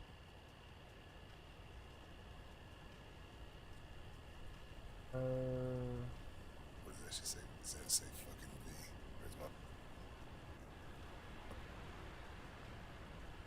Yeah, V, then R3 or some shit.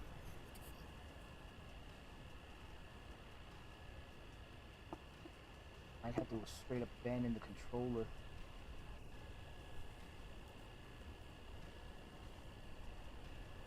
V. You know what? It is it's V or R3, but I think R3 won't necessarily work because of the stick drift. Damn. So I gotta just be able to press 3. See if this works.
go to. He's on the right. He's on the right. Oh shit. Yo, bro. You nasty. Shit. Shit. Yo.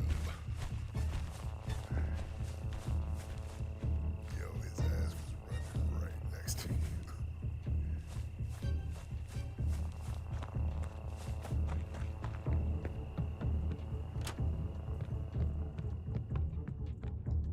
Can he open doors?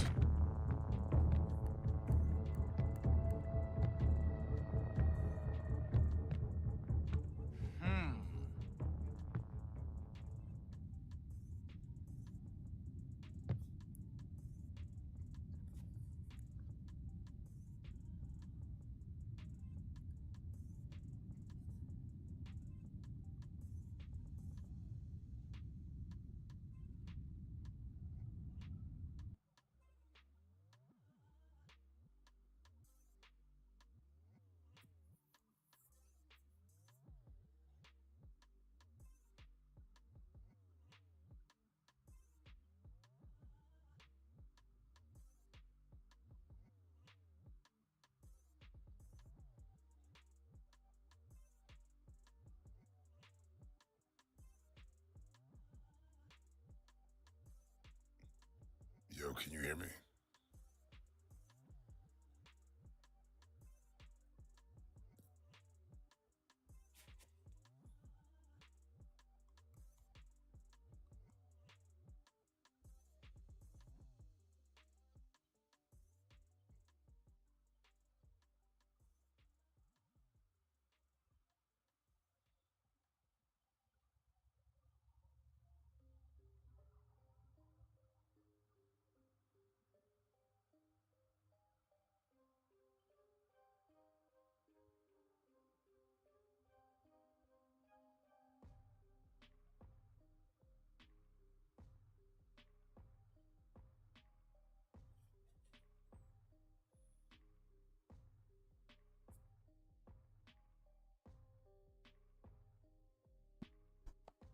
Can you hear me?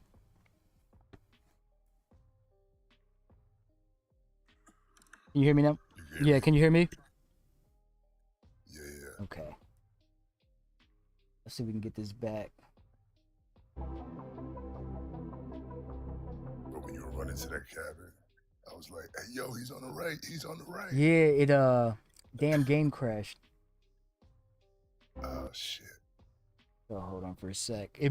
It might not have saved either. Dang. That'll be fine. How long had you been playing? Tonight, hour 57 minutes. So two almost. Dang. Yeah. I wouldn't mind restarting if it didn't to recalibrate the controller. Well, yeah, you'll get to see the layout, so that's fine. It's whatever.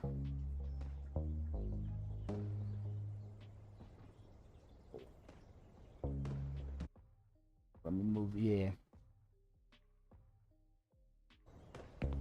FOB. Fuck off, bitch. Pretty much. Is that what the game's called? No, a day out. Oh, they're good. Oh, yeah. They're gonna stick, bro.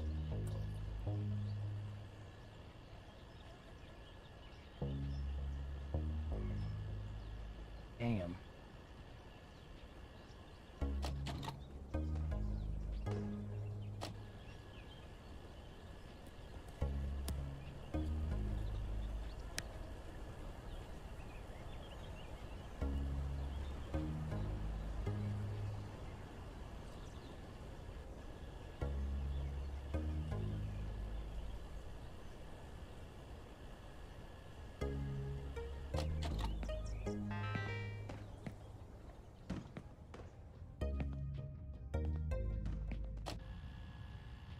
Yeah, this window joints is messing me up.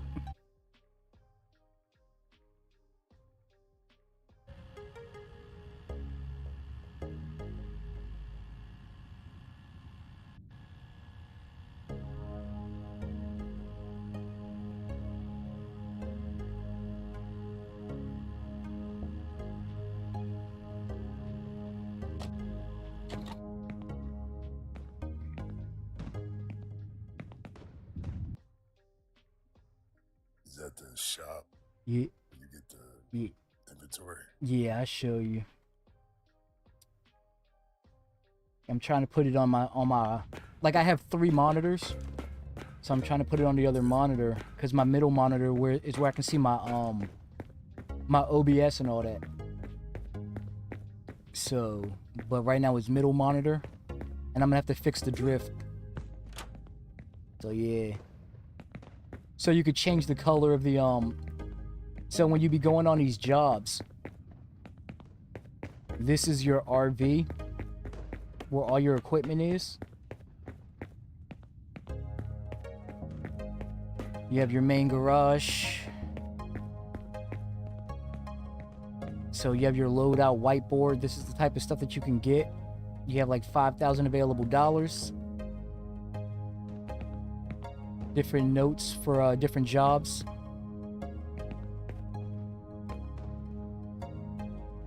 You can get your job. You can find the cases here. Is that what you meant by 3 monitors? No, I actually literally have 3 monitors. That's what I thought you meant at first, but I was like, wait a minute. Actually, does this look like mine? Damn, bro, this stick is fucking. Yes, it really is. I've never had to do this before either. I was like trying to chat GPT to figure out how to oh, what am I doing? Gotta log out. So yeah, my laptop kind of looks like this, but it's like the 2 side monitors are half the size of the middle monitor.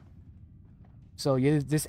I see what you're saying. Yeah, so this actually does look like kind of how my monitor is, except for it's not. I think I've seen Huh? that. I think I've seen that type of setup in the shop before. Yeah, so the middle monitor is where I have my OBS, so I can see all my audio levels. I can see the monitor, the chats, and all that. Then on the right is actually where I play the game, and then on the left it's like TikTok, like the TikTok Studio, as well as other browsers for like music and all that type of stuff. Dope. Shit, I might have to do a setup like that. Yeah. So it makes it like super easy. So right now, because the game restarted, I needed to I was trying to like go here, but the stick drift is messing me up. And go to the display and put it on Windows so I can drag it to the monitor on the right. So because right now I can't see my OBS, so I can't see my audio levels like going up and down or what have you. And I can't see the chats if somebody's like saying something. So you can go here and you can pick out for $10,000 you can change the color of the RV. You have like all these colors. Then you got Bigfoot here. You can pick different colored gas masks for there's other jobs you're gonna need that. So you got some more firepower here. 3 milli. Ammunition, propane. Got that black sniper. New shotties.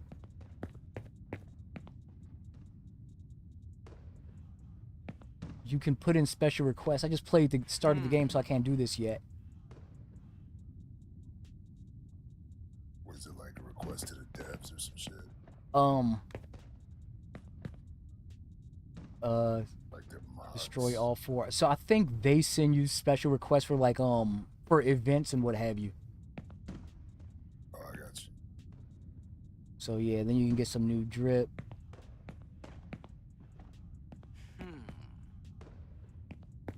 New backpacks.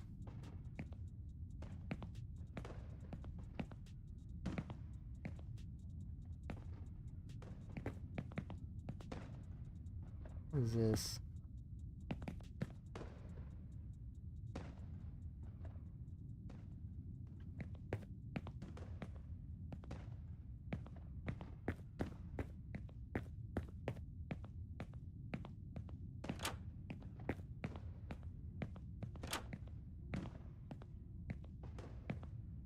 So yeah, more gear.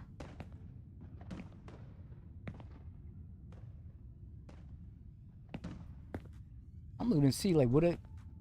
Oh, what'd that say? You get some fire shells, plasma cartridges. incendiary rounds. Oh yeah. Yeah, that's why you definitely got to get this game, man. Yeah, man. Day, what's it fucking called? Day Yeah. out. Day out. Yep. Yeah. It's pretty cheap too. What did I get it for, like $12 or something? Yeah, bet. I'm gonna see. See what I gotta do to download Steam. Download that shit. Hell yeah. And like this got me thinking like this would be like a good way to go live and like clip content and shit. Like a reactions type game. Yeah. Yeah, I like doing this when I don't like being on camera. Yeah.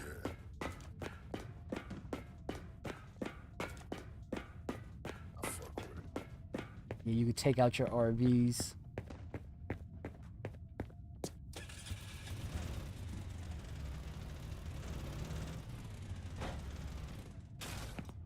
Can you like go to sleep?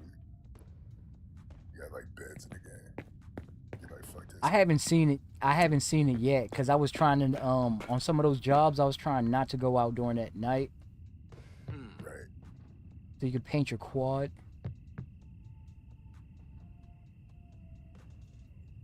What is this? Different types of quads? Oh, that's dope. Cryptid Hunter bike skin. Oh, so these are skins for the quads. So this one has like a skull on the front. I gotta get that.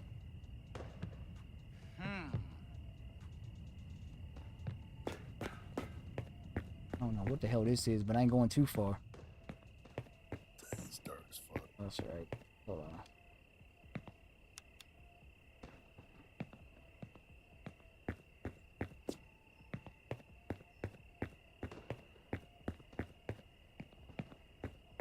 Wait, is this the military base?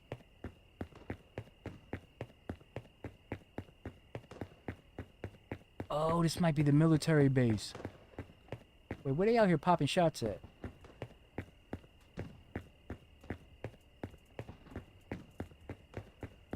What is this? Beach trip. What the hell is this?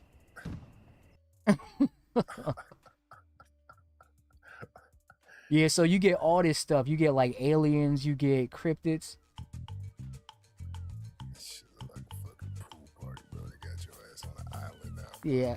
The fucking tropics. Epstein Island and whatnot. Yo, that's crazy. It took me straight What is it? I'm, to Little St. James, bro. That's crazy. the hell? A day out at the beach, head to the beach. Can I take the helicopter? Off some Grand Theft Auto? That's the first thing I thought of. Oh, shit. The hell?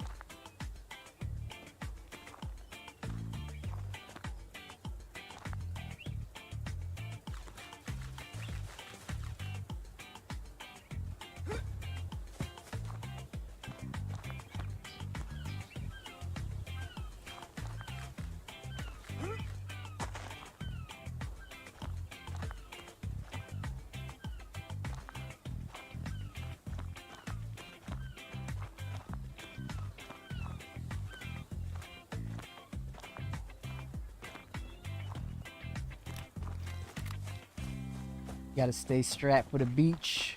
For the beach. Oh, shit.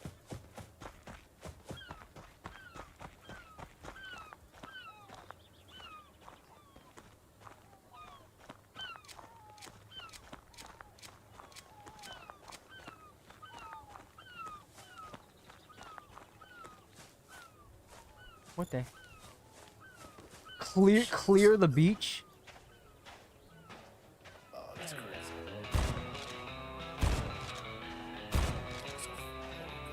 Oh shoot. Display. All out type shit. That's crazy.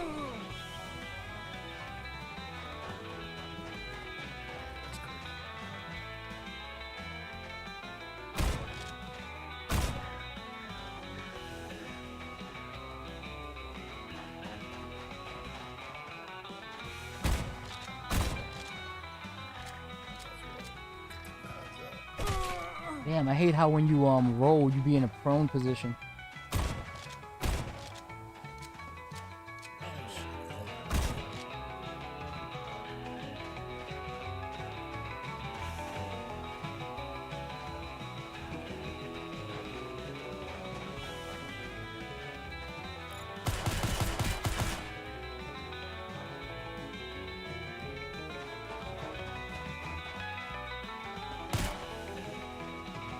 Overthrow the king crab. Oh! It's the high ground. Get the high ground. Fuck that shit. Get the See, I don't high think ground. Snipe I don't think we have any. that Yep. motherfucker. Snipe that Oh, I can't go no further. Yo, dog, just go back up from where you was at. Oh my god. Oh my god. Don't. Yo, just go back up the hill. Fuck this shit. Niggas not climbing up there. Oh, what? What? Why are his eyes glowing? Oh. Oh! What the fuck?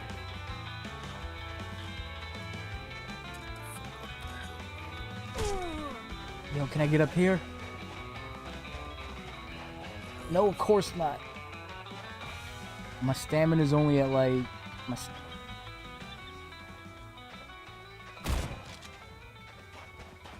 You're road everywhere except back up that hill, man. Oh shit, gotta go up the hill. Oh shit. Oh fuck. That's crazy. Damn.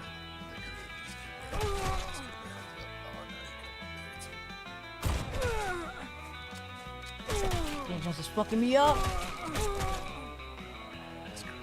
Come on.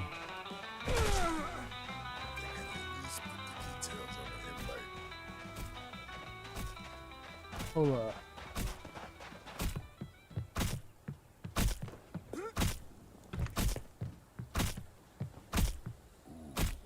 Oh, bro, you can shoot the propane tank and fuck him up.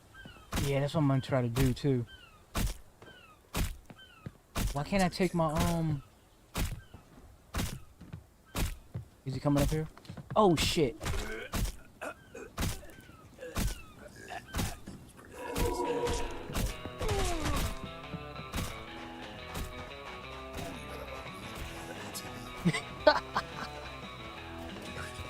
Slightly different.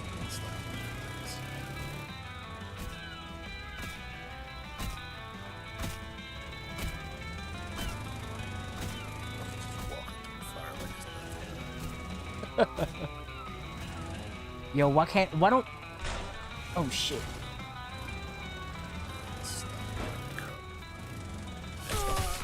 Damn. Yeah,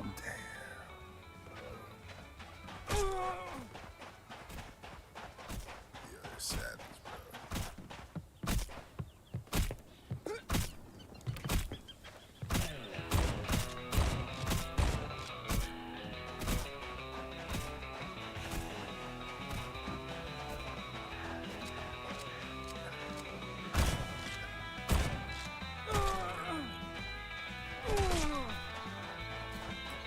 Damn, that stamina.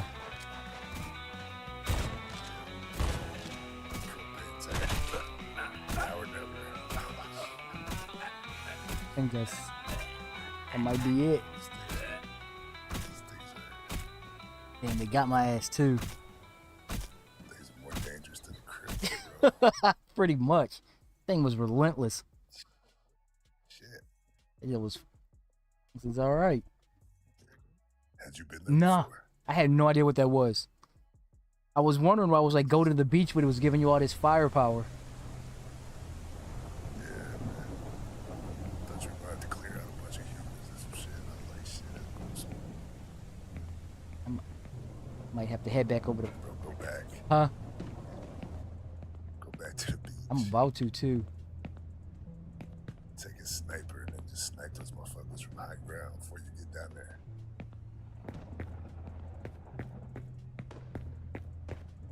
Straight up, about to go. We going back, man. We got to get it back in blood. Yeah, man.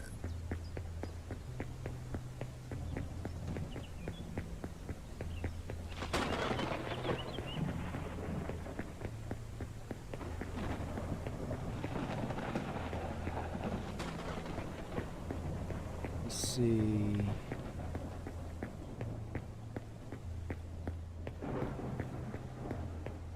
There's the ATVs.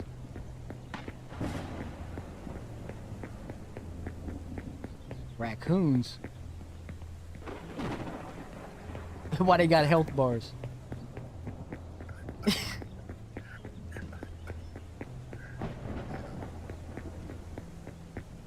What's this? It's the enemy in this game. Huh? Everything's the enemy, bro, in this Pretty game. much.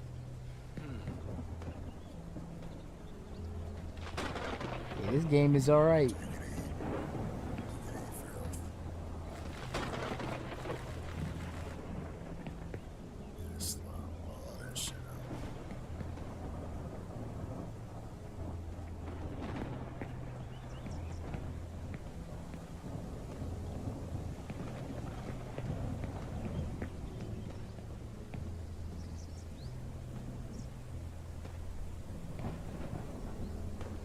Fireworks. Can I take them? Nice. Alright, we going back. We going- And the sniper.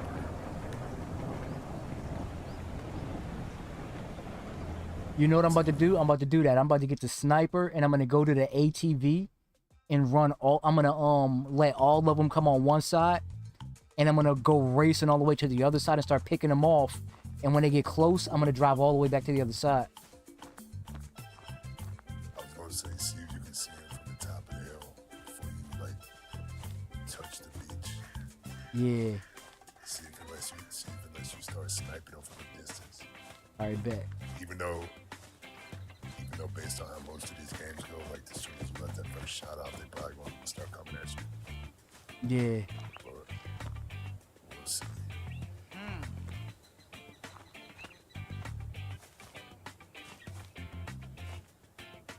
If they start coming at you, then just sprint over to the ATV. Alright, bet. Bet.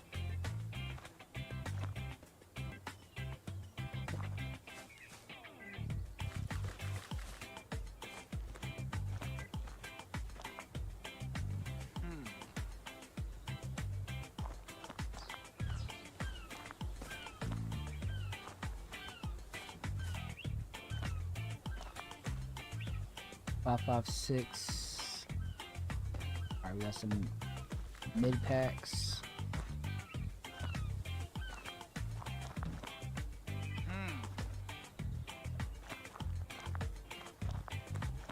Sandy in the chat. Huh? Sandy, I don't know if you know her. Let me see real quick.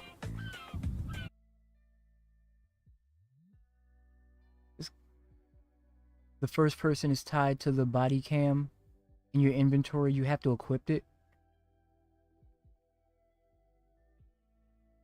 The first person's tied to the body cam. Yeah, I couldn't figure out how to take it off, Kev. Hold on, I don't see Sandy.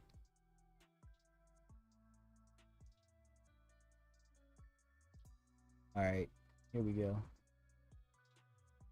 Yeah, Kev is over on a red platform.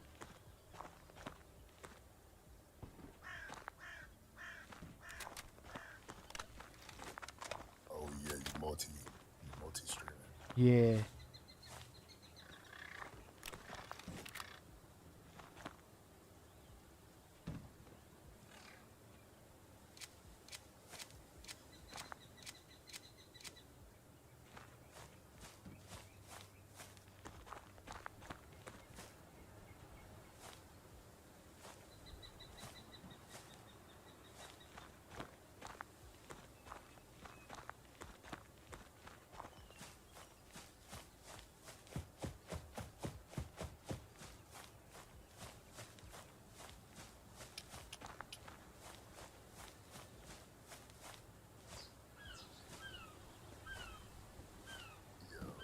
I see one moving. Oh, two. Damn, can I get up? Hold on. See if we can get up here. Oh, they got a Nah, fist we up. jumping that joint. Oh, nice. Nice. Yeah, fuck them niggas, bro. Snipe their ass. That shit was pissing me off. You serious?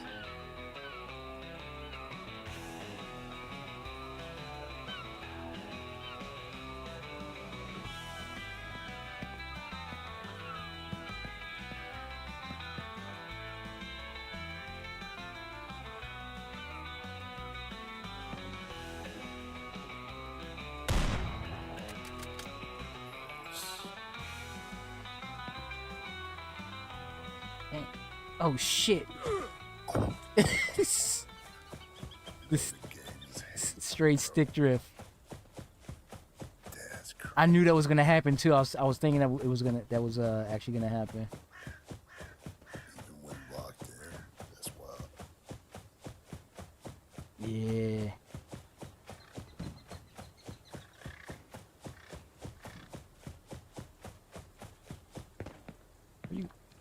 Oh my gosh. Bro, I was about to say, if you turn around, them crabs on your head. Yo, my stamina's like all the way down too.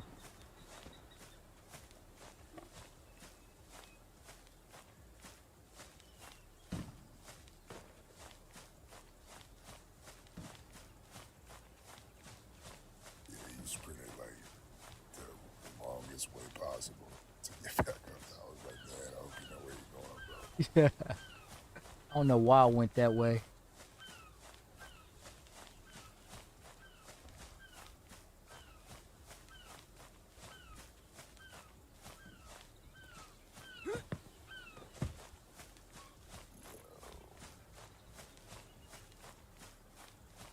As long as I haven't seen you yet, that's all that matters. Let's take this from the top. Hold on, how do I get back over here? On and start.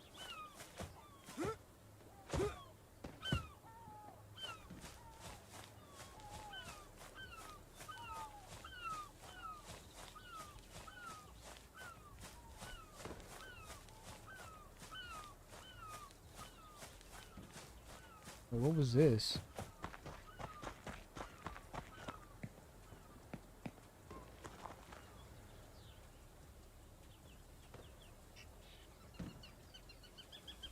Alright, fuck it. I gotta recalibrate this damn controller. Where we going? Oh!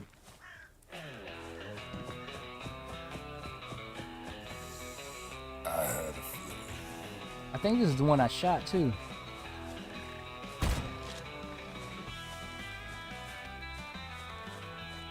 because what, did you just one shot it? It's like one, yeah, one sniper, one shotgun. Yeah.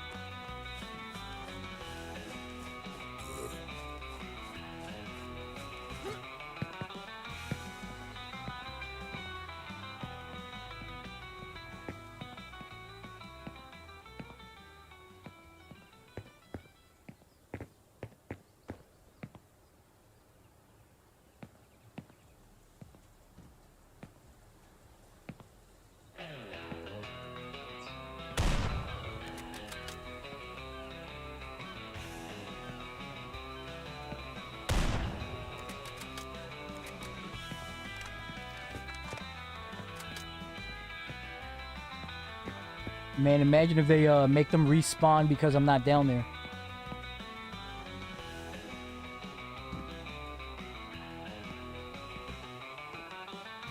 Curious to see what they. That shot.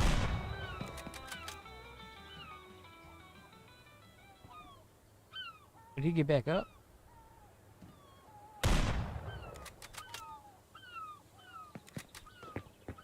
I think they're going in the water. Yeah, I saw one of them do that.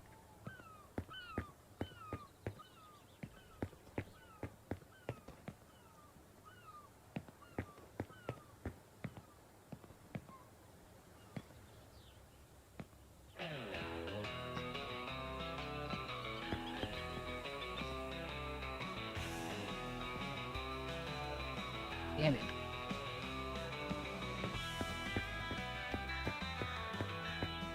Yeah, the game definitely knew people would think about doing this shit, so they put plenty of trees in the way.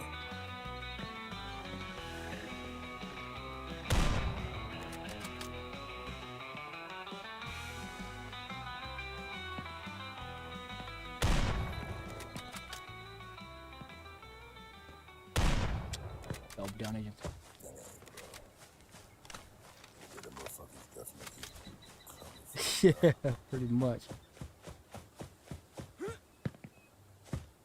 Oh shit. That's better.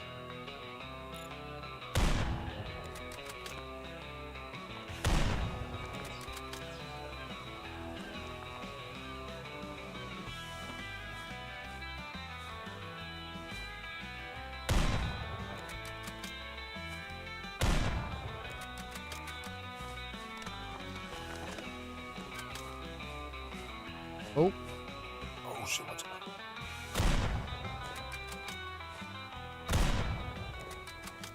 What the f- Yeah, you definitely hit it with that second shot. I don't know what they're talking about. seriously. Look who it is. Uh-oh. Might as well go back up where you were at and then drop down. I'm pretty sure. Oh, that- it's on my ass. Yo, we jumping this fence. Yeah, I'm pretty sure. Oh, shit. Oh, fuck.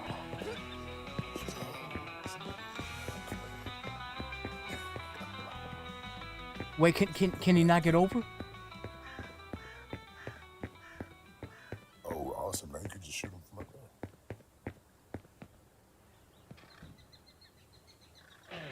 Look, theoretically. Oh, does he come out of the ocean too? Unless he's gonna vertically climb this rock. That's not him. Hold up, I think like two of them coming over this way. Yeah, there's two of them approaching for sure. I really think that propane tank is for the kid. Oh. Oh, hold up. Well, until any of them.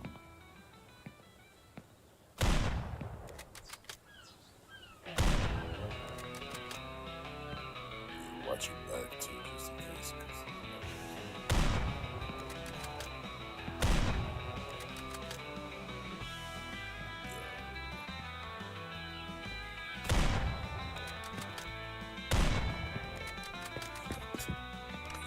I think he can't come over here. Perfect. Figured it out. Oh shit, he's actually taking damage. I thought he would have been like a little harder to kill. I mean, he's still hard as fuck to kill, but I thought the propane would have been the only way. Yeah. I guess I gotta just keep baiting him. Yeah, you might as well. Yeah. Hold on. I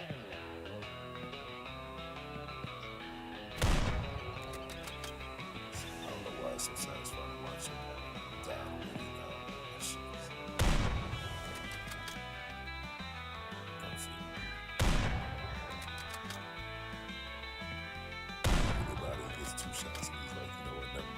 This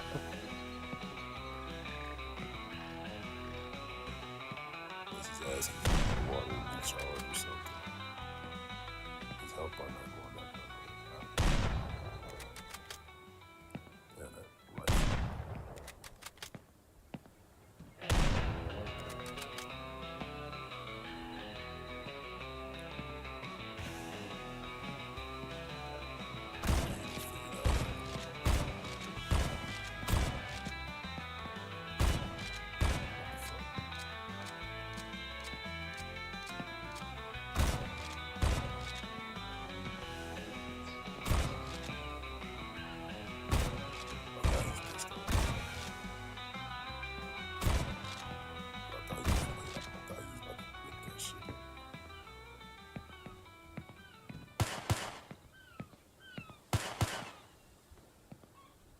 Got his ass. Nice. Fantastic work. Fantastic work. I say don't forget the bullets. That's what I want to know. Here we go. Protect them off. Oh, we gotta be careful approaching his ass. Or they just kill him around the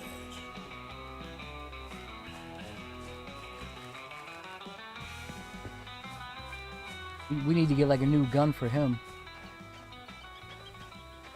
Oh, we don't get nothing? What? Don't even make no sense.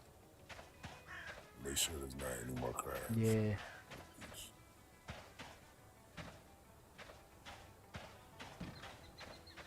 Party hard, head home. How do we party hard? Nice. Beach rave. Alright, let me see. One man beach rave.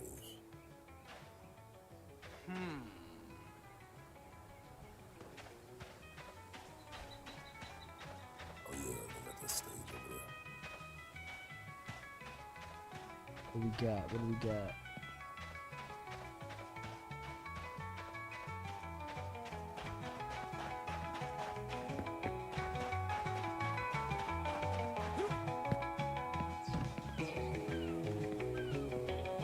That's kind of the answer to all the hard work.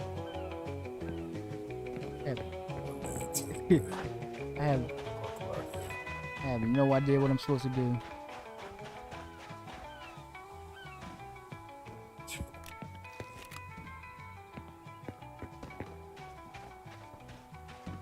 Party hard. Am I supposed to like get on stage and emote or something? Oh, it's like an actual mission. Objective. Wait, how do you do it?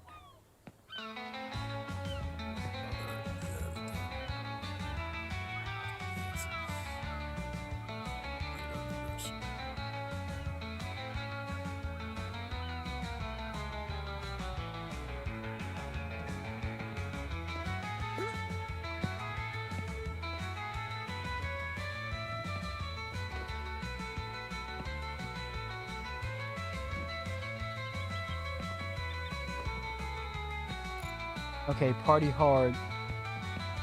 Head home.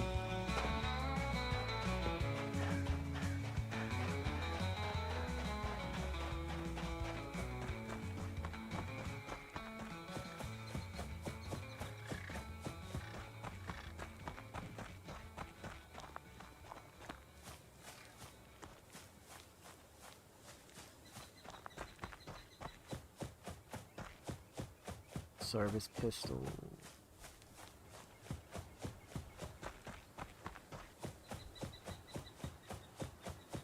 I don't even know what the hell is over here. Just needed to see. Alright, let me go back. Let's run into a whole new fucking map of the fucking demons, Pretty much. monsters. Man, this was mad random for a random thing sitting outside of the garage. Like, go to the beach. Like, okay, sure, why not? That shit was fun. Yeah, it was.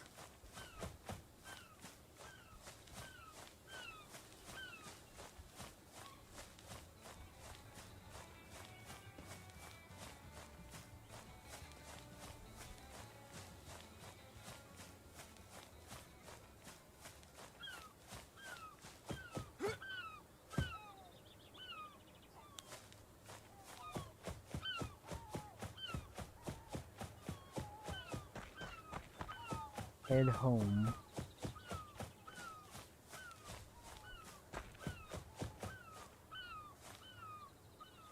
Oh, now you can get an helicopter.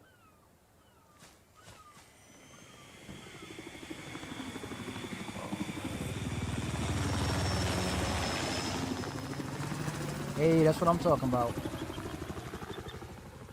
Stack that guap. Let's go. That guappuccini. Let's go. I like that. I thought we were gonna at least get a helicopter graphic. I know, right? Like, Get a little bit of an animation. thought you were gonna be able to get, yeah, animation. It's gonna be on when I fix this controller. Yeah, man. Fuck out of here, bitch.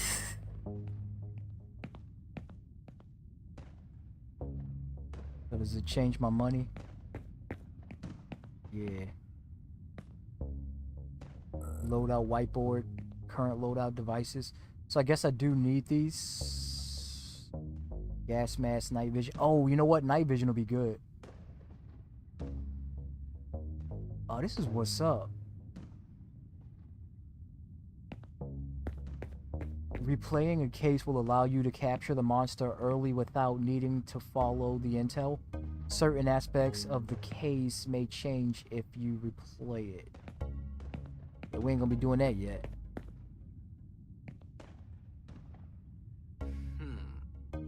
Physical stature. The Xenoraptor is characterized by a formidable size and a bipedal stance, indicative of its predatory dominance in natural hierarchies. Camouflage capability. A hallmark of the Xenoraptor is its advanced camouflage ability.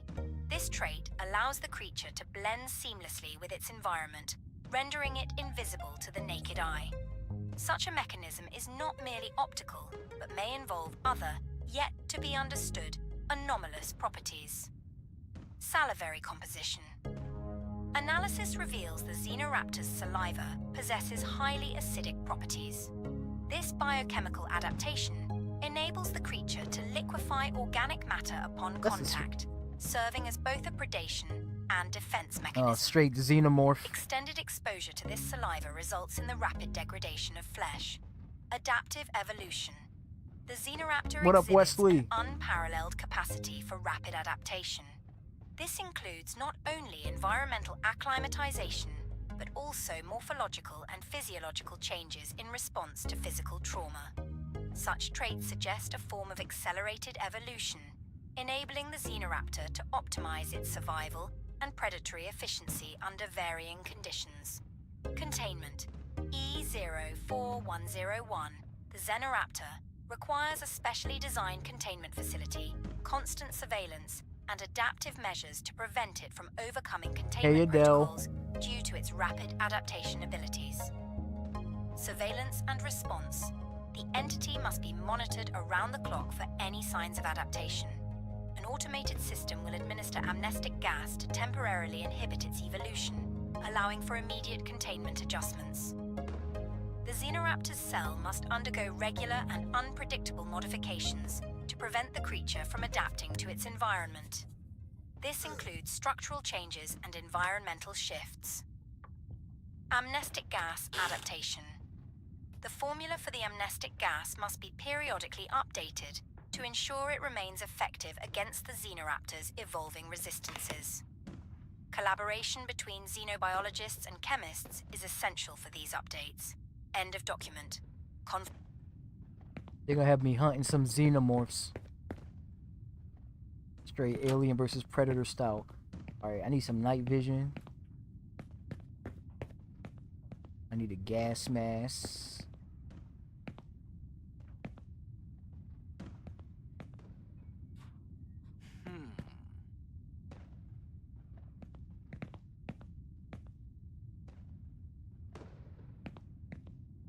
Where's the night? Is this night vision? Nah, this is just a gas mask.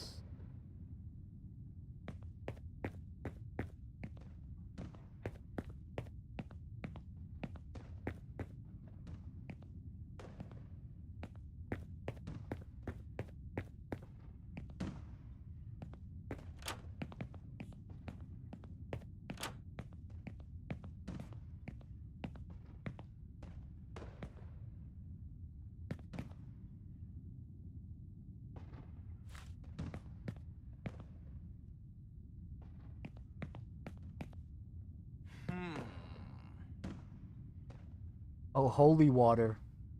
Salt rounds, beer bottle. Cheese wheel, plasma cartridge.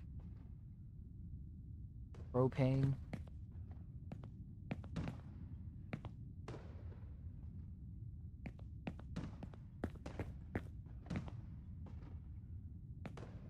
What, do you got a little mini grenade launcher? I need that.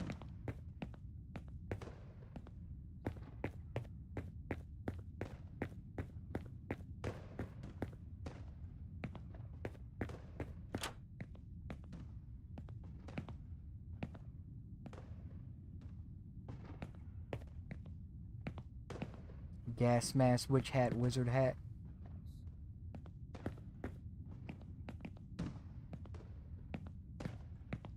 Customize. Yo, can I get this katana though?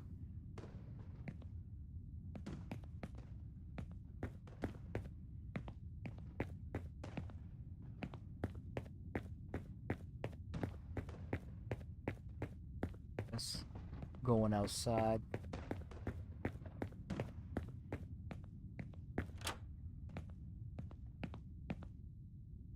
Medical.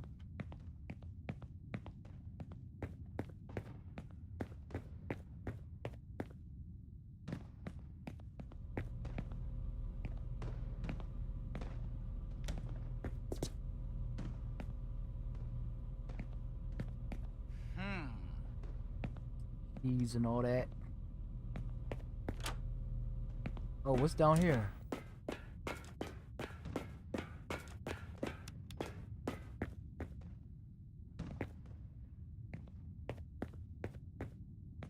They doing down here?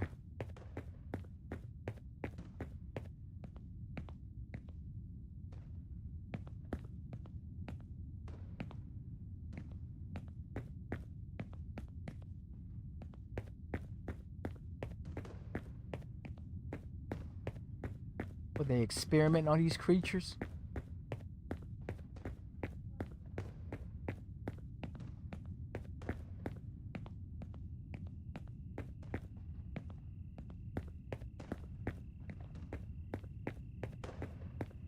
Man, this place is massive.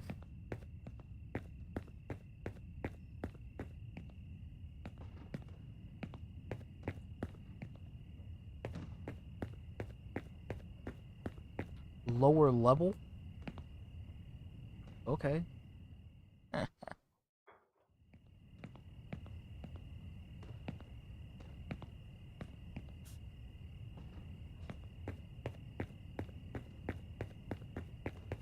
They be cremating. I got a little gnome in here. Wait, can I take the gnome?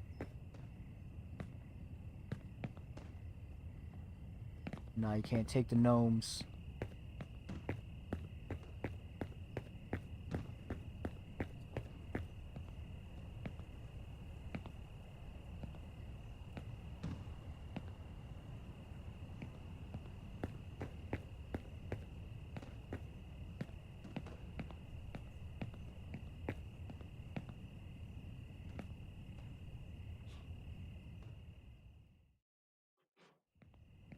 So they're probably gonna have me burn something down here.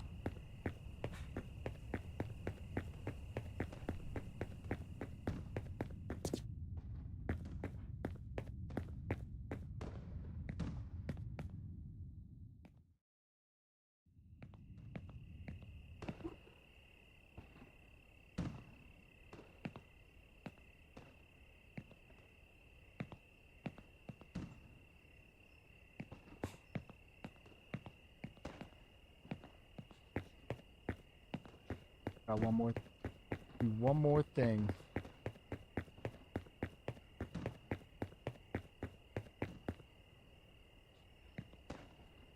We got some buckshot.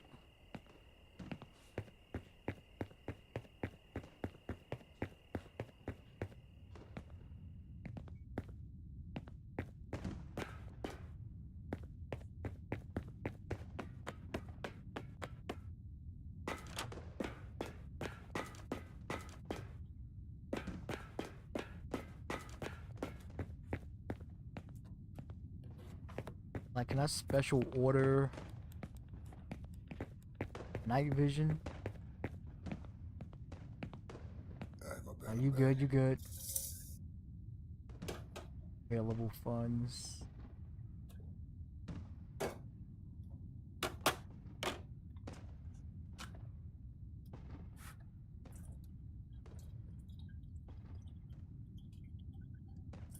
Ground sensor.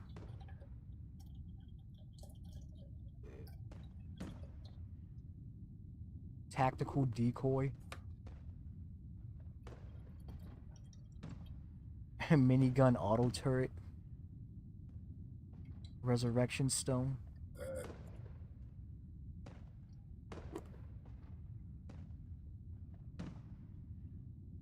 Minigun auto turret. I'm gonna come back and buy that if I can't figure it out. Yeah, that shit would definitely come in handy versus that crypto. Yeah, once I get the controller right.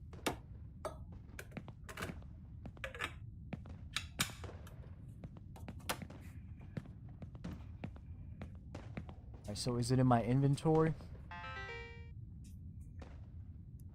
Body camera.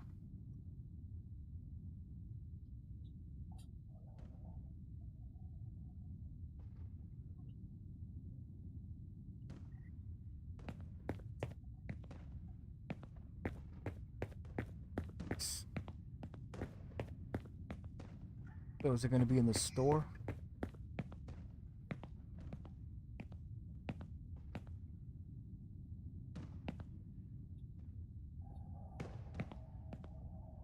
I wonder if that like beach mission, they got like a few of those so you can build up your paper before you head out to get encrypted. Yeah, that's what I was thinking.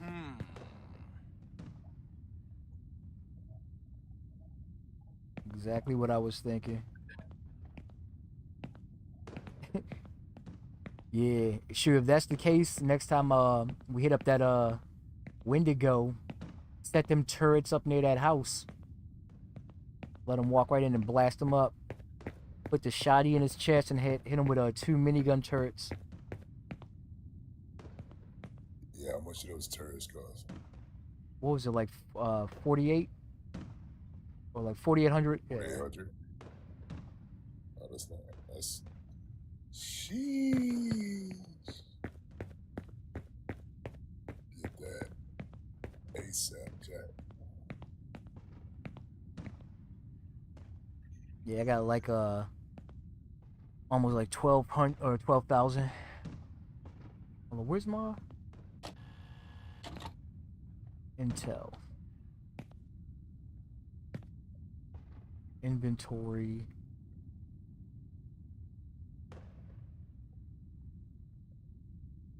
Medpack, body cam, resurrection stone. Rounds. Hold up, where's my...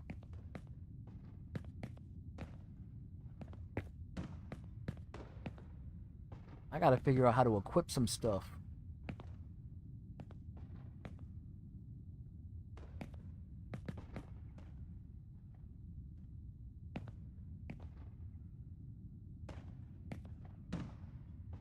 You see, that's what messes me up. Whenever he, Oh, so when he rolls, he pretty much goes into... Crouch. Well, if I hold it. I think it's if I hold it. If I tap, he'll stand up.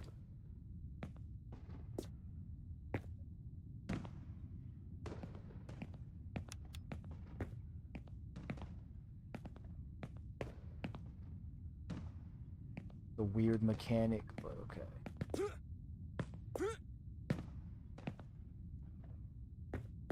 Hold up, I just bought gas mask, night vision, and a ground sensor, and a tactical decoy. Hold up, I gotta figure out how to...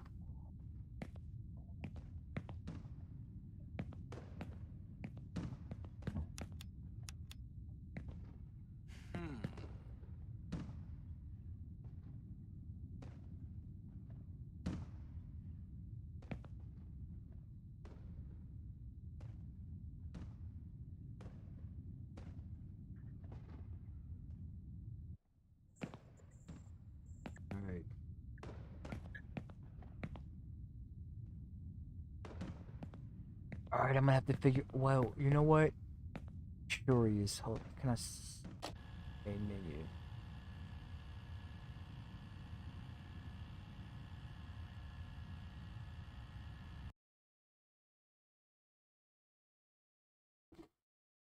See if I can save it. If the controller lets me.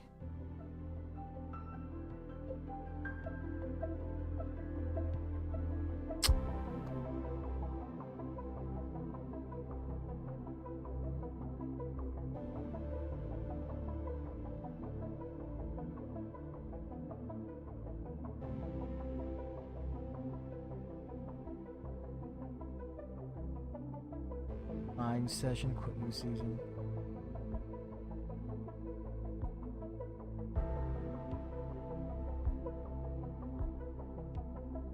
Replay intro. New game. Wait, let me out of here.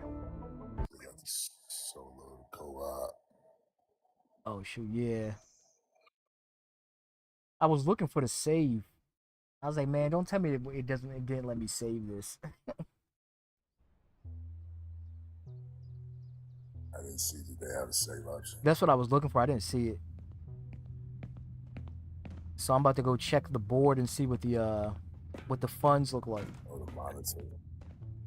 Yeah, they might let you save it at the computer. Yeah.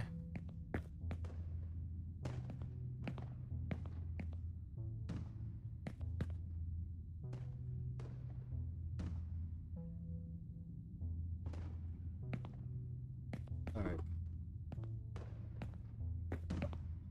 Well, he still has his clothes. All right. I'm gonna have to. What am I at? Almost 3 hours. All right. I'm gonna call it because I think Mason's gonna be on in a little bit. Yeah. Yeah. Download the game, man. Download Steam. For surely, man. It's. I'm on Linux, so I'm gonna have to figure out the code to download it, like the programming code to download it. Uh-huh. And then yeah, once I get the code for it, I'll boot that shit up. I'll probably do that shit tomorrow or Sunday or Man, something. that's what's up. Yeah, I'm gonna chat GPT or Google how to reset this controller. I think it was a pain in the ass trying to play with it moving on its own.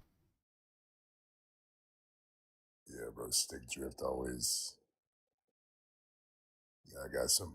That shit gives me flashbacks. I used to play FIFA and Madden like all day long, but especially FIFA. And once I got a controller that did stick drift, bro, I'll be like, fuck. Like, Yeah. trust me, I've been there Yeah, before. and I honestly think that's part of the reason why I couldn't get out of first person because you're supposed to like just only press like R3, but I think stick drift was making um L3 always active, so I couldn't independently only do R3. Yeah, But that's probably how you got into it too. yeah,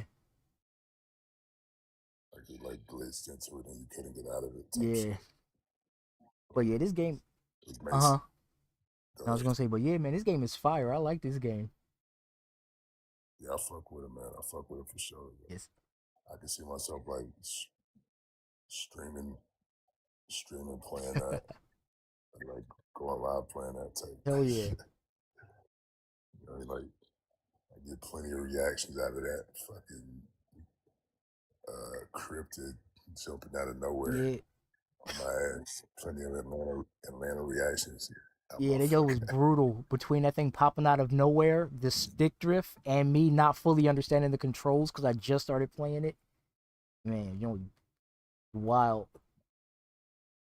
Yeah, bro, it's good times. I'm glad I got to catch you. I'm glad I got to catch you while you were still Yeah, man, out. I'm glad you were able to come through.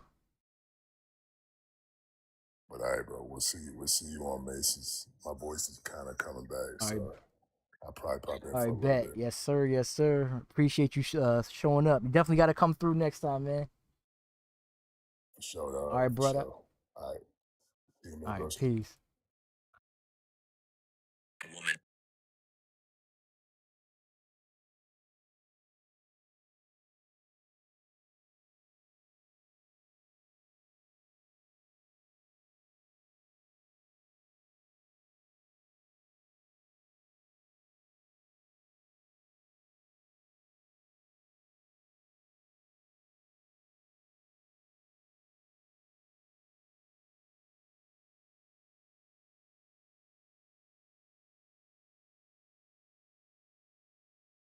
This jumps was mad fun. It was fun as hell. Oh yeah, we gonna tear that jumps up.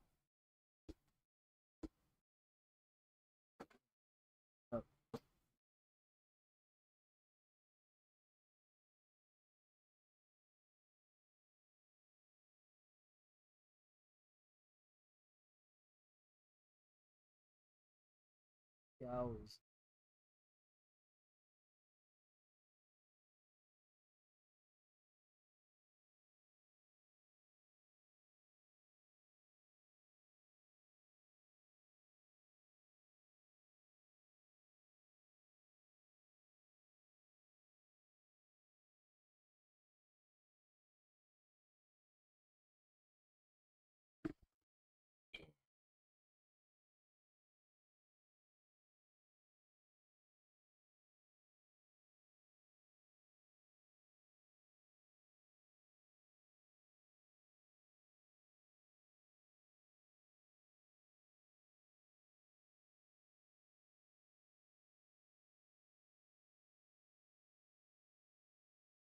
Um,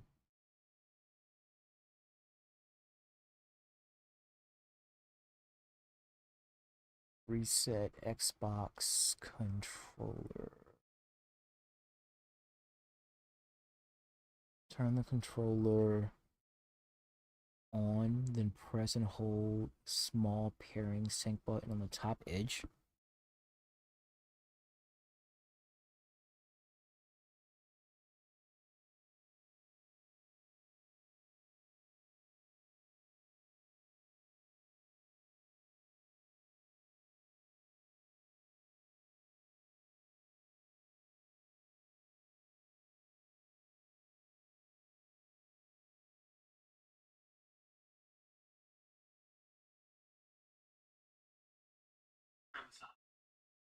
Now locate the button on the top.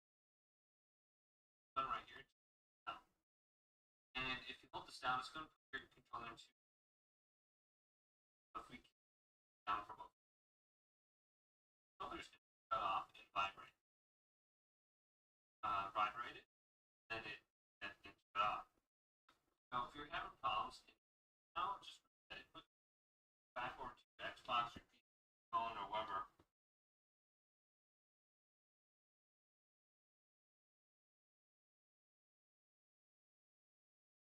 Was it PDP?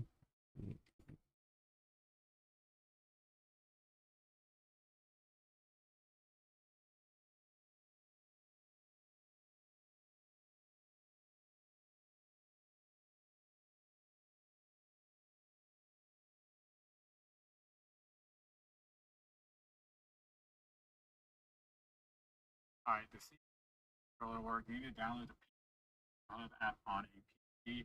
And you're going to just simply open it up, plug the controller into the PC, come here to diagnostics right here on the side, click on it, and click on analog stick. On that, you'll test. It says start the test. It's going to click on not working. You're going to try to recalibrate it. If you can't recalibrate it, you're going to contact customer service. But hopefully you can just recalibrate it, and that's all it is. Hopefully that helps. Next one.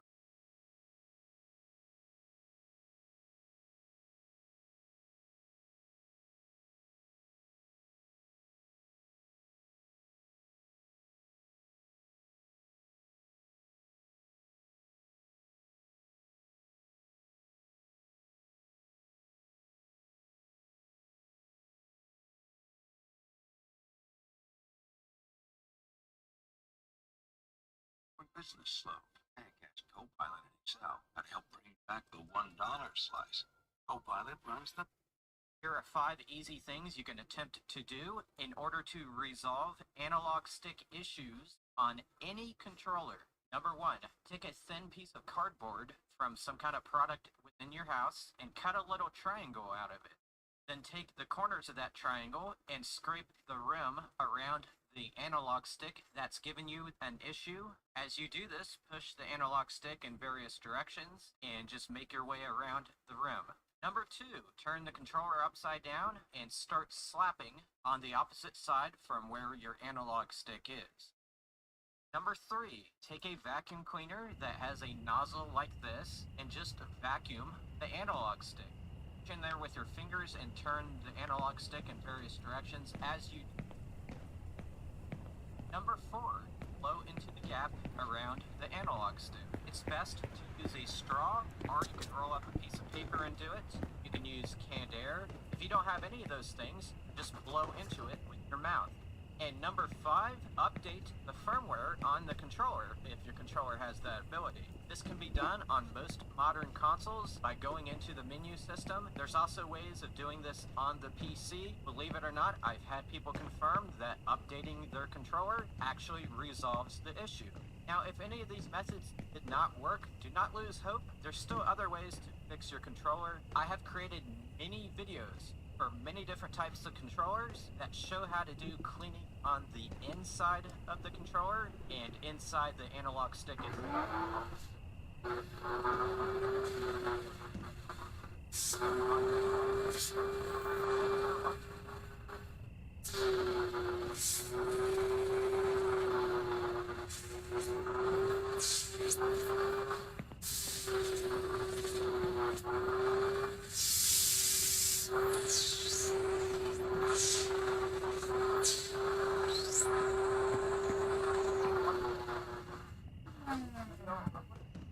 Stick drift.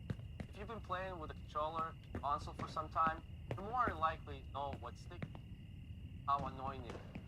We're going to discuss what causes it and how to actually fix it the right way. Now, I've been seeing many videos online claiming how to fix the stick. They include resetting the controller, updating the software, turning the analog sticks, or even blowing inside the controller. Now, does that fix the stick drift?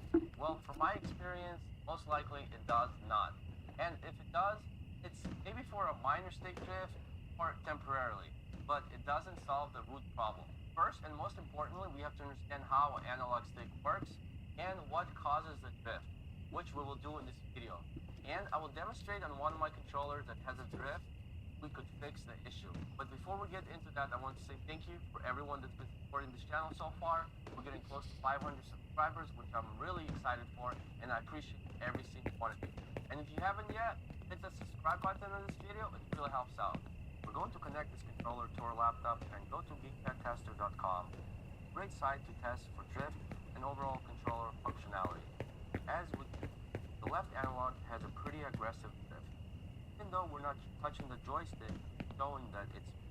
Now, before we get this opened up to fix the root problem, let's quickly try the various different methods I mentioned before to fix the drift. We'll have a shredded pepperoni and toasted cheese. With pepperoni pizza, Little Caesars, we can finally eat like spicy.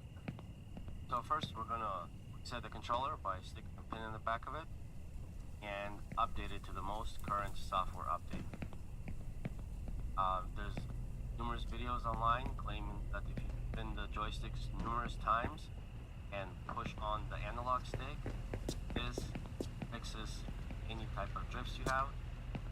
Those videos by googling or searching for stick drifts. And lastly, blowing inside the controller, and I'm using a dust blower for that.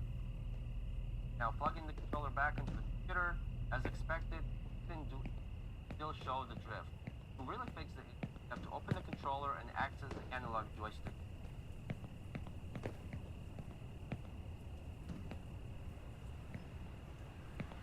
Here we can see our analog joystick. Now let's dive inside to understand how they function. When you move the joystick up or down, it moves these red and brackets in rotation. And each of these brackets are attached to a potentiometer. Their main function is to measure the rotation and precise movement of the joystick. One potentiometer senses left and right movement, and the other up and down. Inside the potentiometer, we have a metal wiper that's attached to the white mounting bracket. When the bracket moves, the wipers where it contacts the track changes, which registers the joystick position and movement. When drifting occurs, it's mostly due to the wear of the potentiometer. Over time, the wiper scrubbing back and forth against the resistance pad creates imperfection. Since we know that the left joystick is the one with the issue, we're going to take off the cap, and that's going to expose the analog joystick box. And we see the two being potentiometers, which we're gonna try and open these.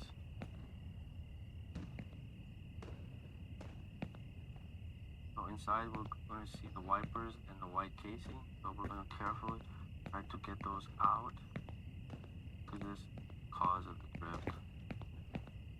There's two things you can do from here. Number one is thoroughly clean the resisting pad and the wipers. And number two, to replace the wipers themselves. So we're gonna first try to clean it and test and see if that helps. To clean it, I use a Q-tip and I dip it into isopropyl alcohol. Just gently rub the tracks. There could be some debris, some hair, or got in there, stuck, and the connection is not proper. Yeah, it's pretty dirty there.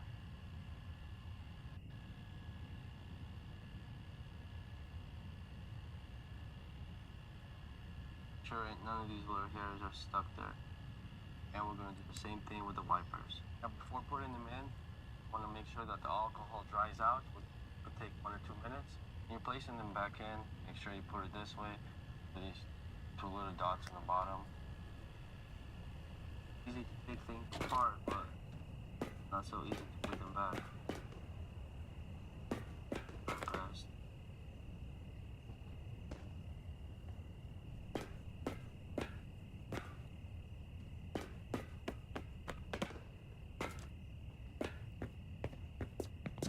Snaps. Then you know it locks in. Okay. Now we'll test this.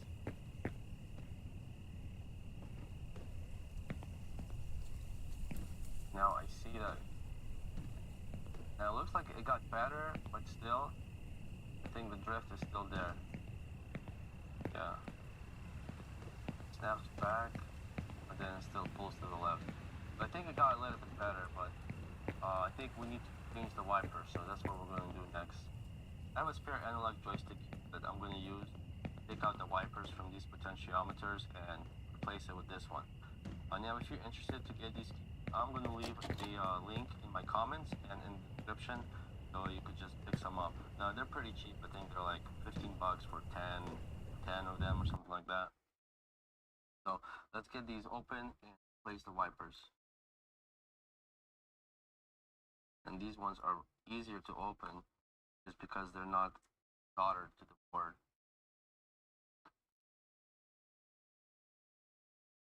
This potentiometer controls the up and down. As we go up and down, the little ball here rotates. And this one controls the left and right. Not sure if you could see it, but when we turn it, well, switches. This is the dirty one that we were looking at. This is the issue, but just in case, we're going to change both of them. Just we're here already.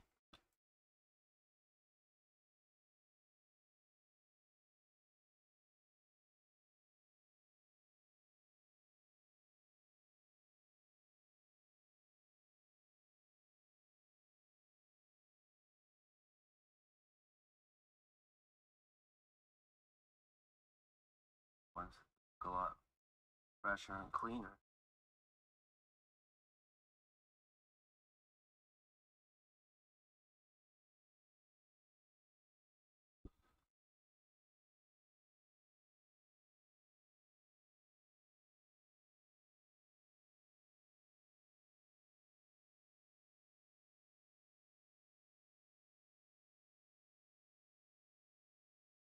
Now let's put it together and give it another test.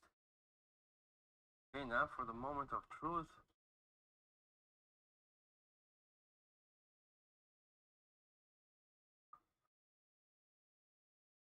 Oh, look at that. It looks like it snaps perfect back into place. And the drift is gone. Thank you guys for watching this video. I hope it was helpful. And I'll see you next time. Real fans now. Kickoff, you're not ready.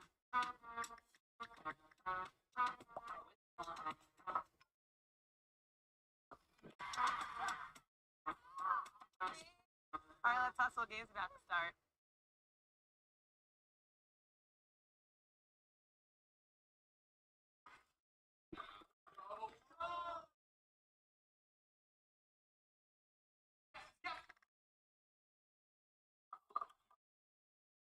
In this video, I'm going to show you how to fix stick drift on your Xbox controller.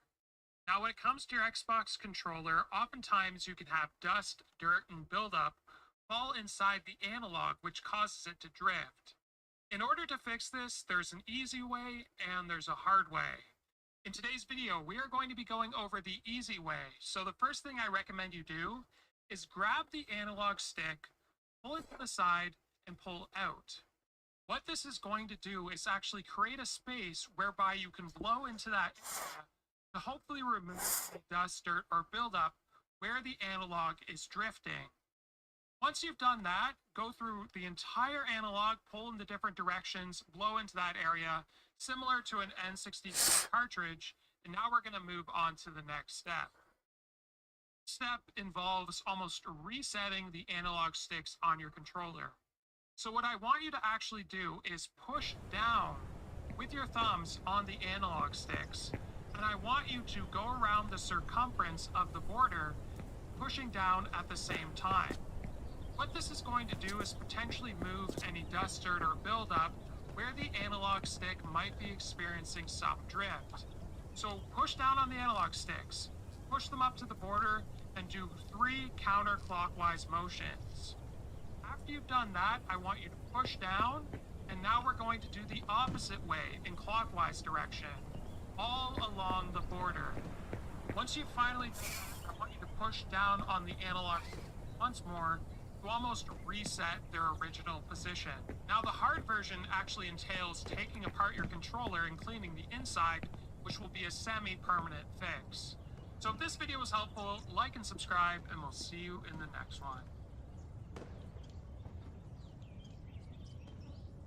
What's going on, guys? In this video, I'll walk you through how to fix stick drift on your PS5 controller. Now, it's important to understand that a permanent fix usually requires opening up the controller and addressing the internal components. But since most people would rather not take their controller apart, I'm going to show you a quick and super simple workaround that you can try right now. Now, before we begin, I wanted to show you guys that this truly works. So just to compare the before and after results, I would recommend everyone to first connect your PS5 controller to your PC and head over to Gamepad Tester just to get an idea of how much stick drift you actually have on your controller. So as you guys can see, I clearly have some stick drift on my left analog stick, which is showing up on axis 0, and even the average error rate, as you guys can see, is well over 11% on the left stick, and this is not what it's supposed to be. So let's go ahead and fix this. Now, the first method I'll be showing involves moving.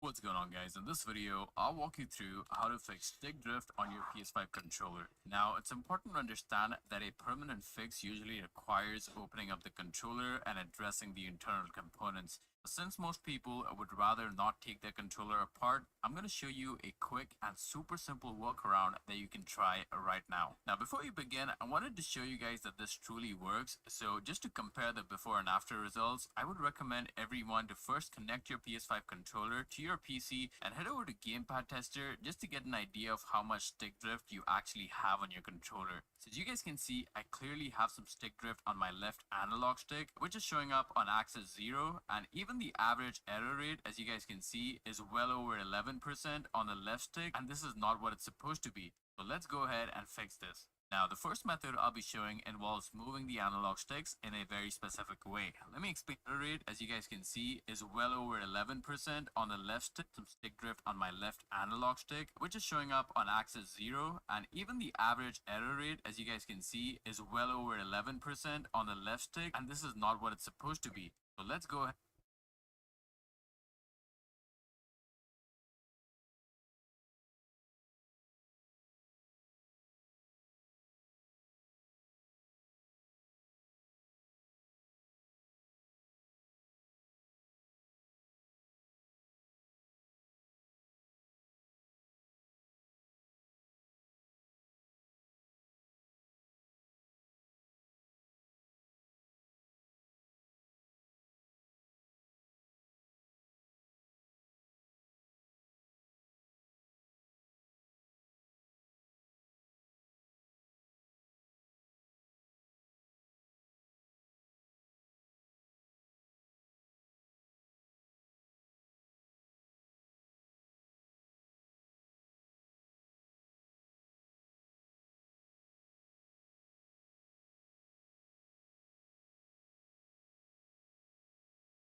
ahead and fix this. Now, the first method I'll be showing involves moving the analog sticks in a very specific way. Let me explain how it works. Grab your controller and we'll start by rotating the analog sticks in a counterclockwise direction, and make sure to do this at least 3 full rotations. And while doing so, ensure that the stick is reaching all the way to the outer edges, just like so. This helps apply movement across the full range of the stick. Once you've done that, repeat the same process, but this time in a clockwise direction. The goal here is to dislodge any dirt or debris that might be causing the stick drift by moving it deeper into the controller where it's less likely to interfere with the stick's function. And that is why this is only a temporary fix. It doesn't eliminate the actual source of the problem, but it can significantly reduce symptoms, as we're going to see in the results later on. After completing a few full rotations in both directions, press the analog stick all the way down and hold it there for a few seconds. This ensures that the pressure is applied evenly while any loosened debris continues to shift. Next, repeat the same set of rotations, but this time while keeping the analog stick pressed down. So once again, rotate it a few times counterclockwise and then clockwise, all while holding the stick down. This extra step further pushes any debris away from the areas where it might be interfering with the stick's accuracy. Once you've completed this, you can do one additional thing, which is gently pull up on the analog stick and blow into the small space that forms when you do this. This will also help dislodge or remove dust particles that might be stuck around the base of the stick. Once you've done this, the final thing that you can do is actually try resetting your PS5 controller. And the way to do this is by using anything with a pointy end small enough to press the button in this little hole at the back of your controller. The reason this might help is because sometimes stick drift could also be a software issue with your controller, and it could easily be fixed if your controller is recalibrated. So resetting it will restore it back to the factory setting. So now, after following through with all the steps, if you go onto Gamepad Tester again, as you can see, the drift on Axis 0 has significantly reduced compared to what it was before, and the average error rate is also much lower right now. So those are the 3 main tricks to try if you're dealing with stick drift but don't want to open up your PS5 controller just yet. I hope this quick fix was helpful. If it was, feel free to leave a like to the video and subscribe for more content. I'll see you guys in the next one.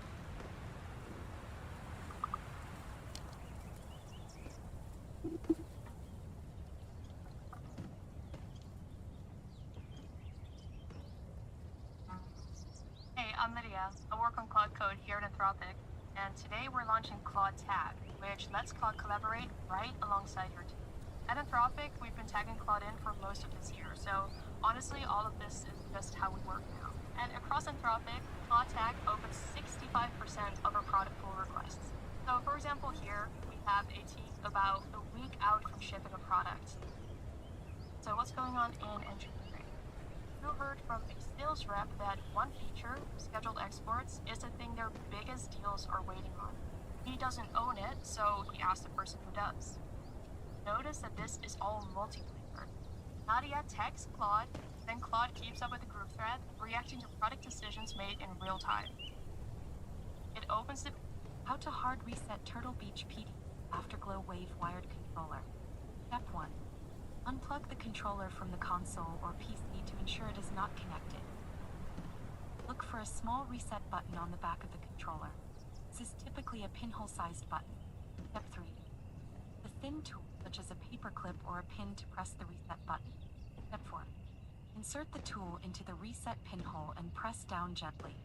Hold the button for about 5 to 10 seconds. This action will reset the controller. Step 5. After releasing the reset button, reconnect the controller to your console or PC. Speaking rule. Step 6. Power on your console or PC. Test the controller to ensure it is functioning correctly.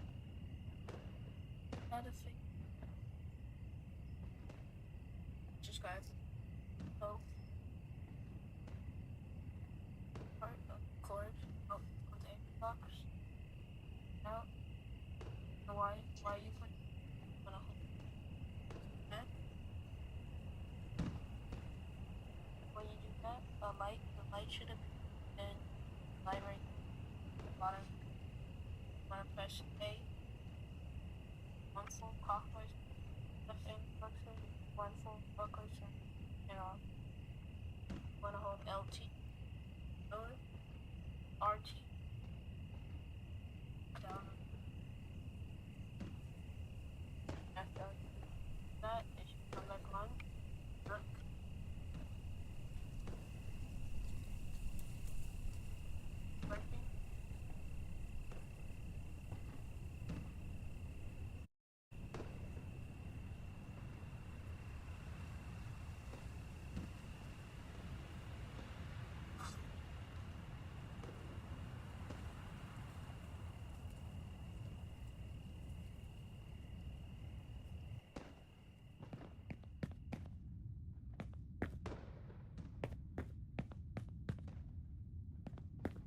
Marcel knows a great Bro, this fucking kid. details, so he has to co-pilot an Outlook. Help build a dispatch schedule. In this video, I'm going to show you how to fix it when you're... How to fix... Subscribe with both. Part of word of box. Out. Why you put that? The light should appear. Then light right there. Bottom of the controller. Wanna press A. One full clockwise turn, left analog stick. One full clockwise turn, right analog. Wanna hold LT. RT. Down. That's LT. That it should come back on. Look.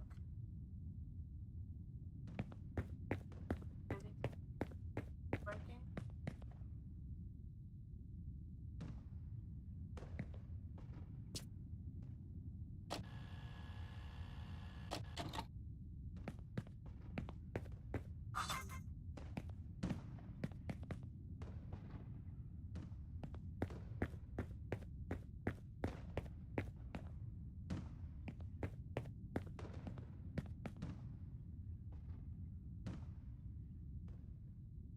Hey everyone, it's Tank Top Tech. In this episode, I'm going to be taking a look at this Xbox One controller, and if I can get it working again, I'm going to be sending it off to my brother in Banff.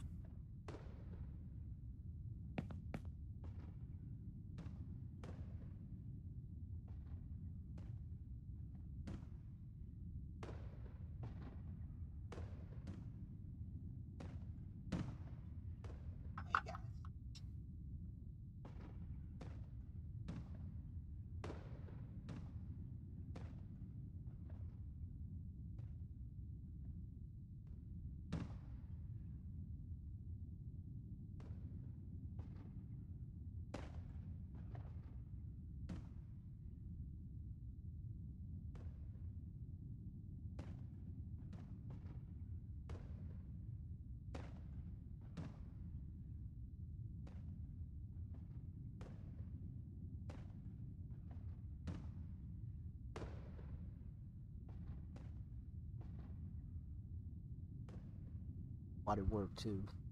No more stick drift.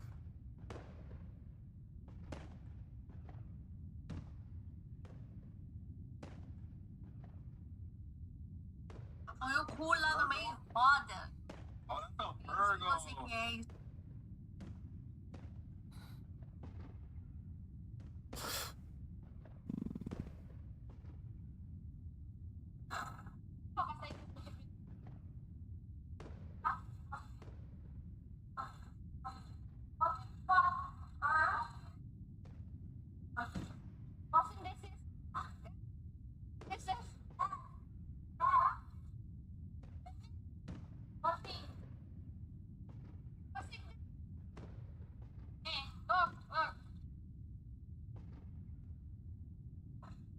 Banget mak gue nih.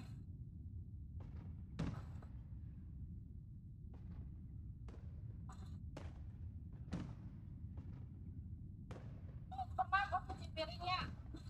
Dulu tuh ya, pernah gue cuci piring. Habis gue cuci piring, dicuci lagi sama mak gue. Gue bilang, gue gak ngapain banget kalau gue cuci piring tuh, gak bisa. Gak berminyak, tapi kan gue udah cuci udah usaha gitu loh. Tapi sekarang mah udah gak berminyak, susah banget gue. Udah cocok banget gue jadi istri orang nih. Ya. Udah galak tapi mau berapa udah galak minta sama aku. Guys, Kang Hade, thank you for absen. Makasih loh kamu udah absen Kang Hade. Iya bentar Lex. Lagi rame-ramenya Lex. Bentar dikit lagi. Wah udah nambah 52 absen tahu kalian berapa?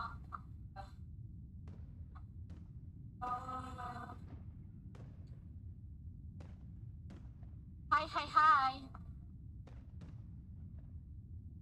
Aku akan mencuci piringmu, kau datang berenang. Oke, ini on the way.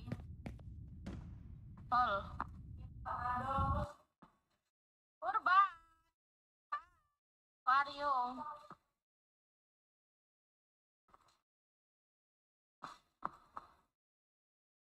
Bang Hade, kamu tinggal di mana? Oh, dia udah ngikutin gue, guys. Iya, Del.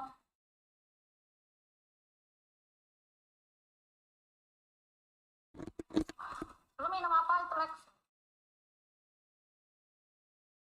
Apa itu? Oh, vitamin. Enggak, gue nanya kalau aku minum jamu. Iya, aku juga minum jamu tadi. Ada mau nih.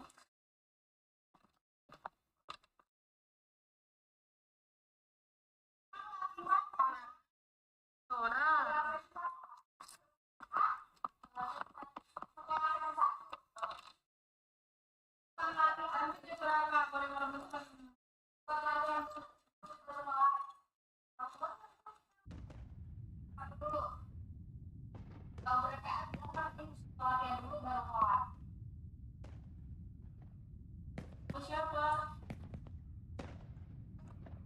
Kata siapa? Ini outline-nya. Outline-nya kata apa? Bingung banget. Papi bear. Papi bear. Papi bear. Papi bear.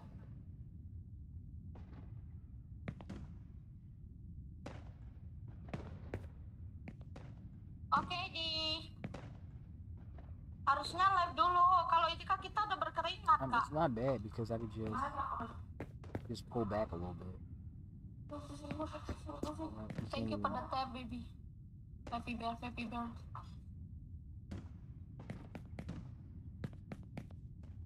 Tapi bebas sih. Aku kan belum ngapa-ngapain ini. Halo. Tapi mending live dulu aja sih, Kak, kataku mah.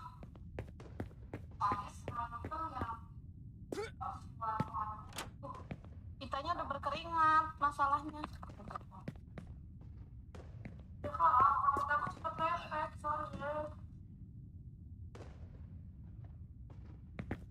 Nanti kita kelelahan, anjay.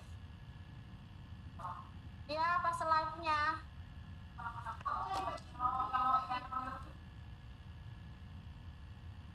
Hey, Papi Bear. You still here? Mungkin Anda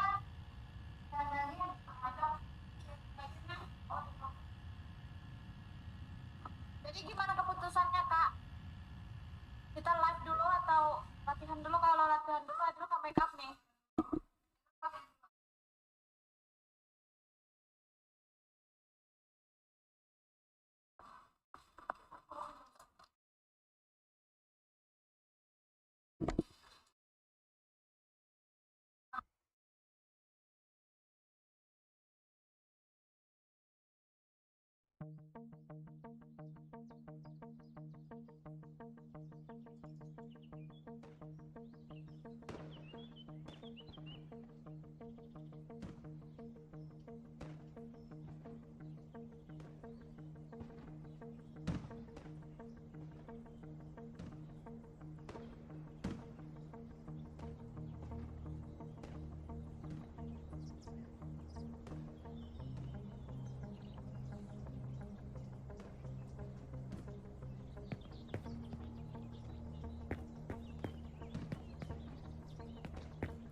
No, this one's about to be black.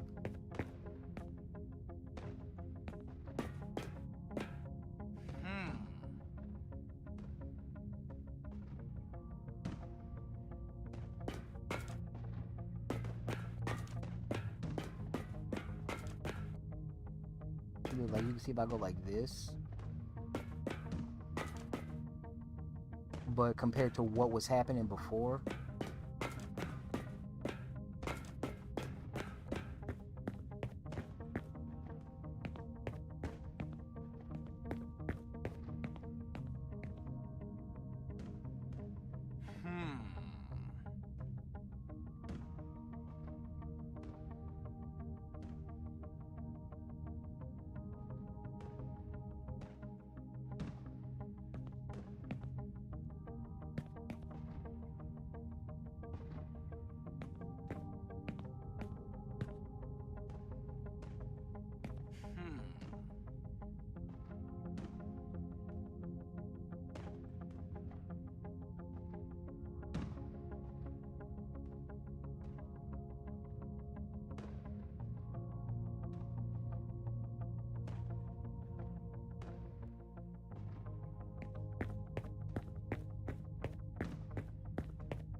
Okay, so that's how that was done.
Are you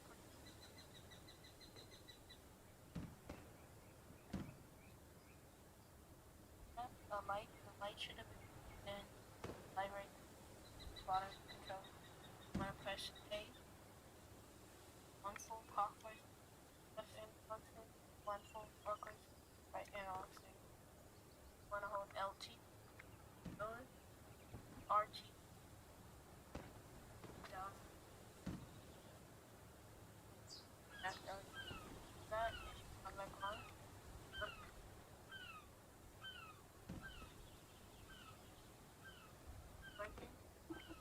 So it's fixed now.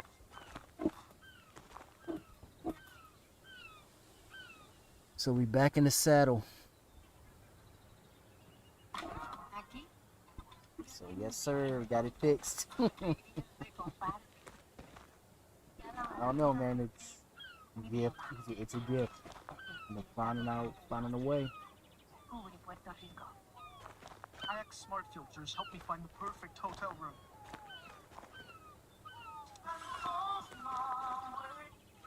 Oh, you know what? Let's see what it fixed.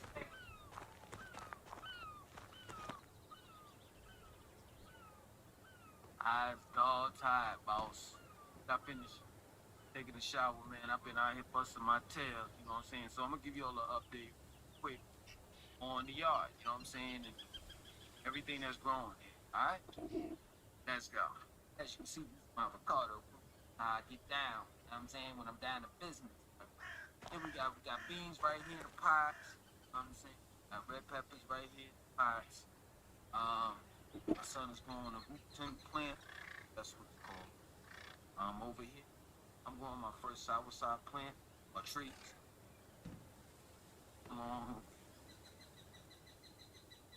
And growing ginger. Right here, going good. Here's turmeric. Over here we got coconuts. And right here in the middle, this will be my first coconut tree that I'm growing. Ah. Over here, plantain. I'm saying, yeah, it's a little jungle over here. Watch your step. Wow, there go the plantains right there. Go around this compost.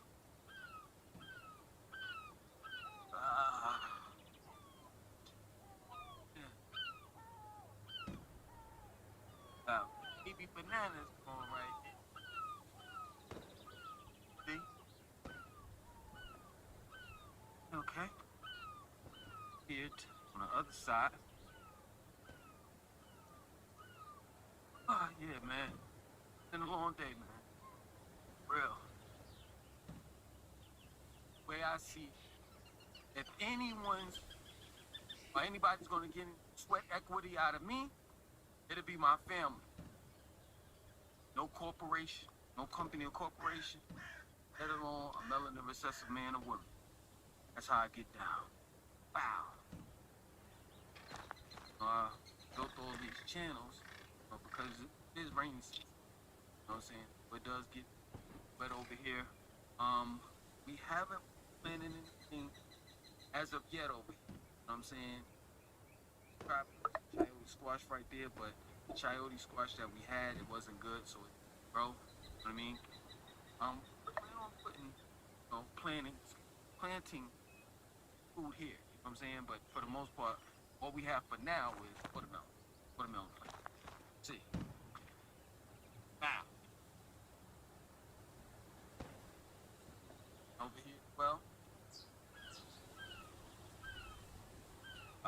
Let's go.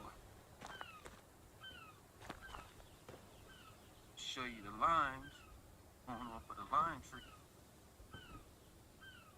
Wow. Yeah, man.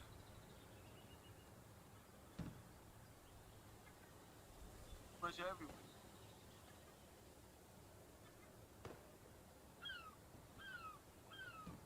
And over here, this is another lime tree. Corner. All right, this great.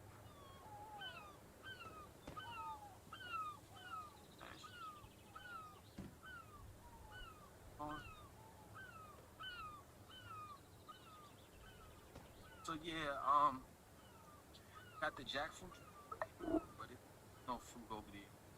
No, as well as the soursop. I think the season for the soursop is year long, but for the most part, you know, what I see, in that I've been here going on a year in this specific area, soursops start to, grow on the tree, on the soursop tree around October, between October and December, around that time, as well as the jackfruit. You know what I'm saying? Other than that, let's get the video. All right, let's go. Yo, what's going on? What's happening?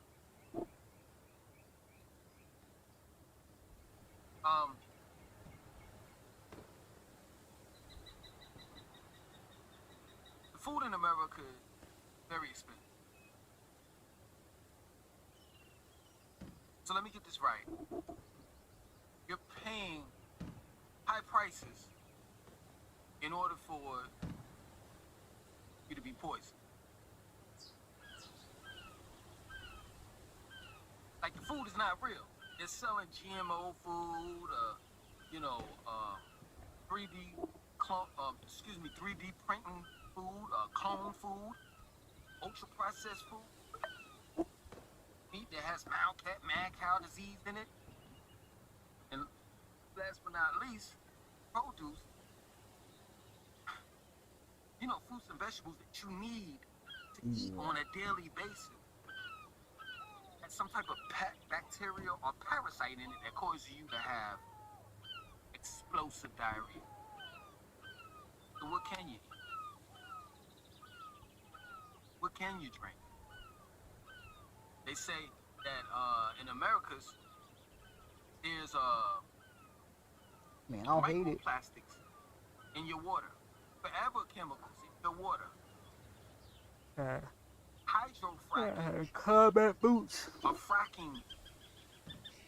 Water that they use for fracking that's inside our clean drinking water. Well, I can't say our because I don't live in the United States.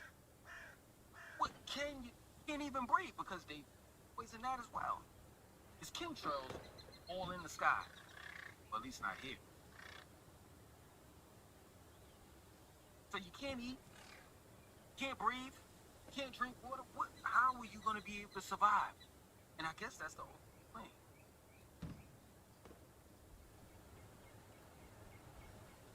And if you don't know what the ultimate plan is, it's for you not. Do you? It's for you to be. Do you, brother? 6 feet under. Well, I'm about to It's do. part of the depopulation agenda. Honestly.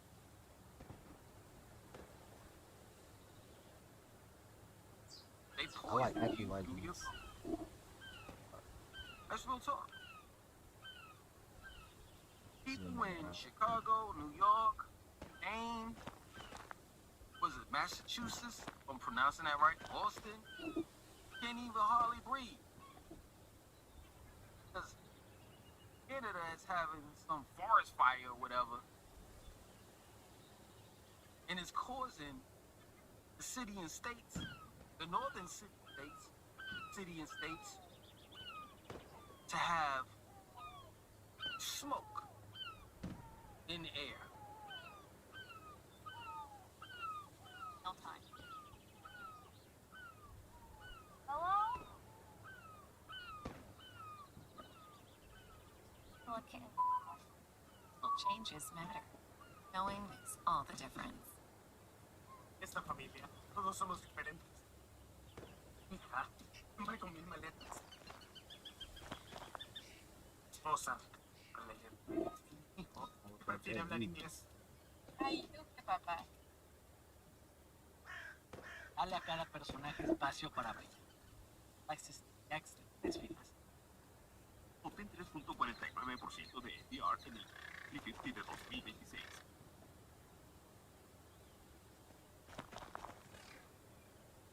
Oh man, it's crazy.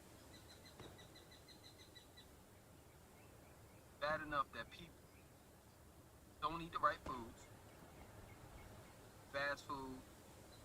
People don't give a fuck about what they eat. Just to be truthful with you. Straight up. Like, it's never been a time where I went to McDonald's when I used to eat that shit.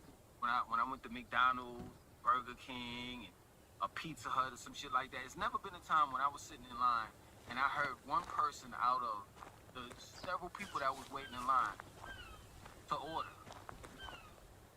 Let's include the Chinese food restaurant as well. I'm talking about the hood ones.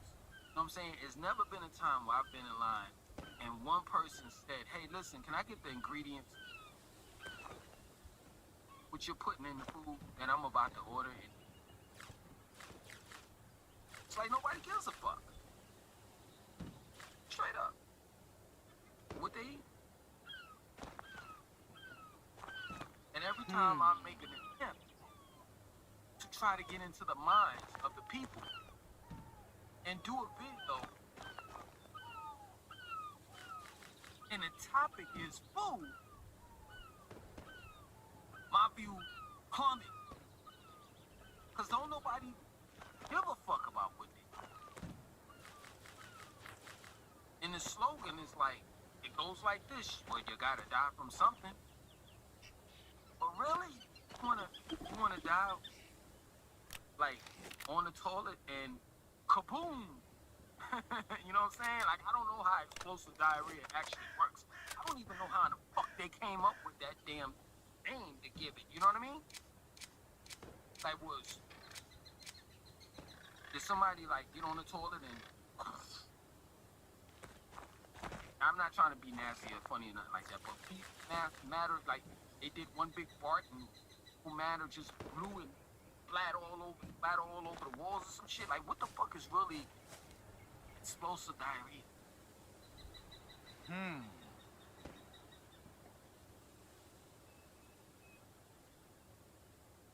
But ain't nobody talking about it. Straight up. And I'm not trying to put the burden on this young man's back. But people such as Kai Cenat is not talking about this type of shit. Who gives a fuck about Streamer University? Straight up. Who gives a fuck about rap songs if you're not putting in, yo, I went to the bathroom, I ate an apple and went to the bathroom and kaboom, guess who stepped in the room? Explosive diarrhea. Explosive diarrhea. You know what I'm saying? Like, what the fuck? I don't see any famous streamers, content creators talking about this shit. For real.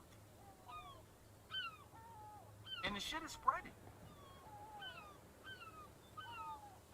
The shit is spreading. Like, let me tell you something. Out of all the shit that you should give a fuck about, I'm just being real with you. It should be what you're putting in your mouth. Pause. That's real shit.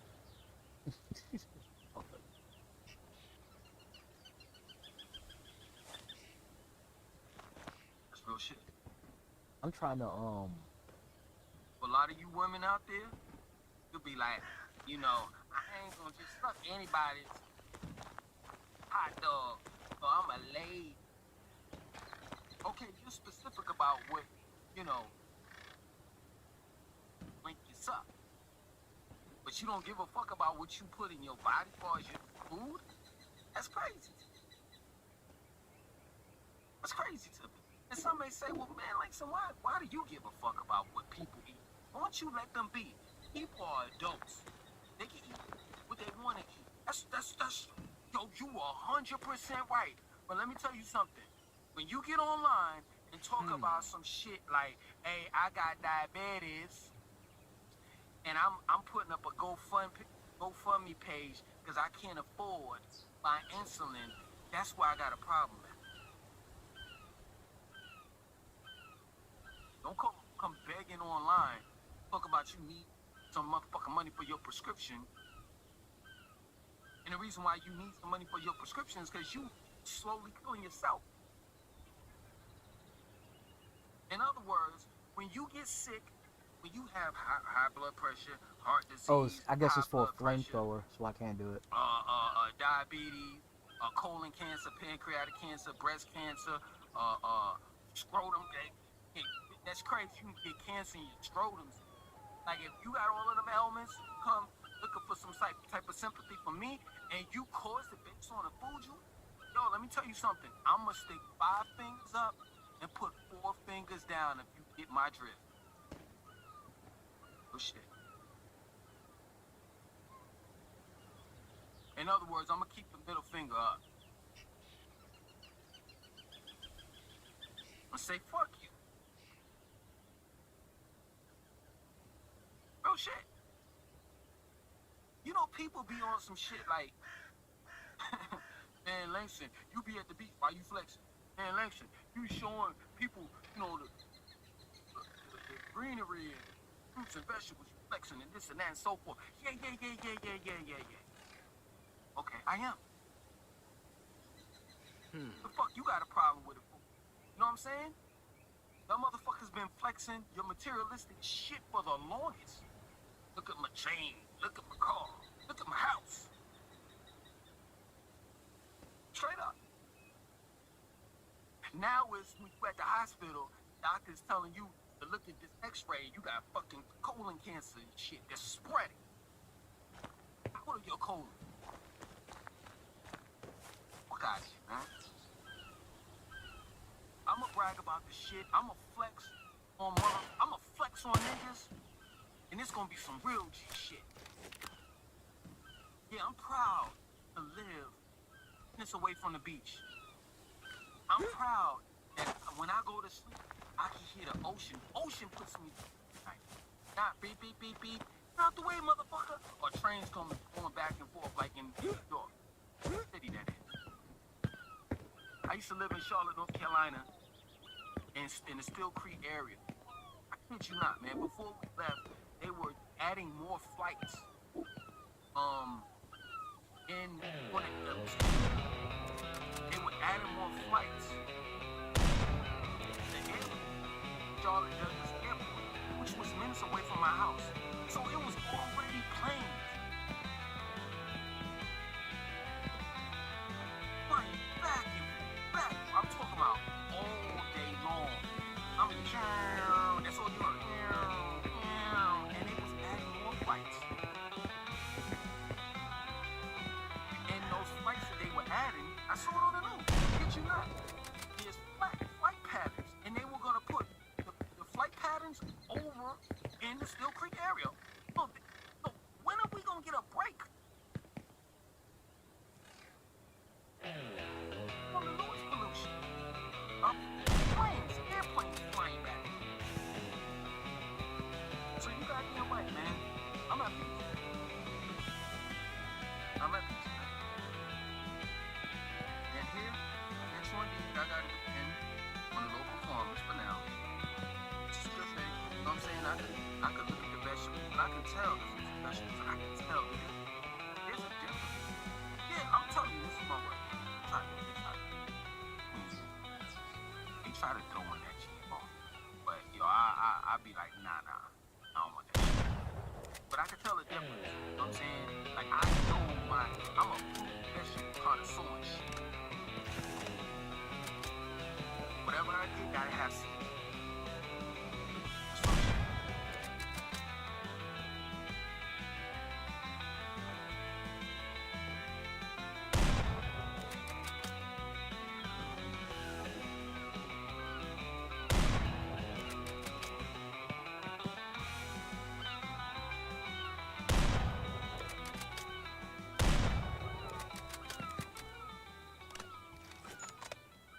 Don't be fooled by the hearts. This knight is all about damage. And yes, you can claim him for free. Cupidus, built as a pure damage dealer. It's a that was an HP burn debuff, keeping raining heavy health over time, great for long fights, and for breaking stones in the arena. You'll feel his impact immediately. He fights fast in the arena. Spider runs get smooth thanks to his HP burn damage. And in longer fights like Hydra, he's relevant to hold through as Cupidus,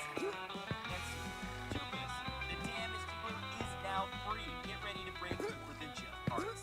To get Cupidus, use the Heartbreak promo code and check your inbox. Download Raid now to claim Cupidus for free and put him to the test. Yo, I never tasted an orange until I got here. Because oranges are not, to a contrary belief, especially when you're living in the States, oranges are not orange. But shit, I got an orange tree. I should have showed you that shit, but there's no oranges up there right now because it's not the season. But oranges are not oranges. They're not orange. Oranges can be like a little orange and green. They could be somewhat orange, but they got a whole bunch of bruises and cuts and shit on them. They're not like the typical oranges that you get in the States. All of them shit is perfectly orange. Color orange. It's not a real orange. I've eaten real bananas. Real bananas don't grow like how you go to the grocery store. They don't look like that. They'll mind you the bananas. Look like that. I'm telling you, man, like I said before and I say it again, they be trying to throw a little in the GMO, because, oh man, let's just be they're trying to poison you everywhere. But here, ain't halfway as bad as that.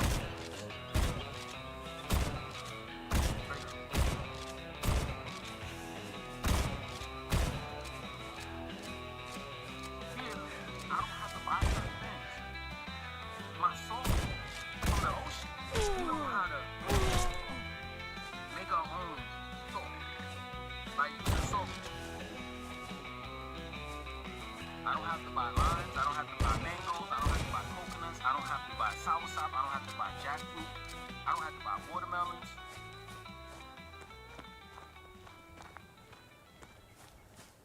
And it's a whole lot of shit, other shit that I probably forgot that I don't have to buy. All I gotta do is go outside and fucking look. Good shit. If it ain't on property that I'm on my property, it may be down the street or some shit. But other than that, there's a lot of things I don't have to buy. And that's how life should be. That's how your food should be. And when it's like that, you ain't gotta worry about saying,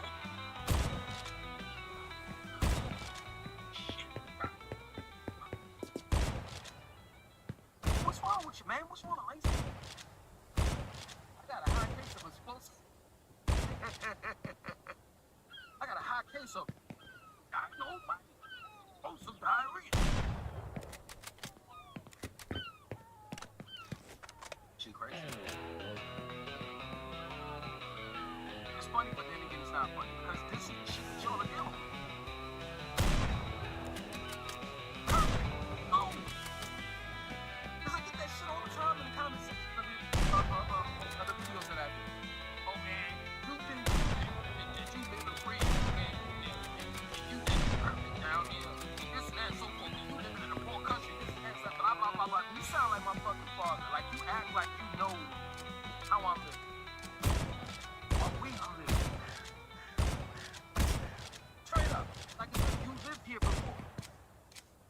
I never told you.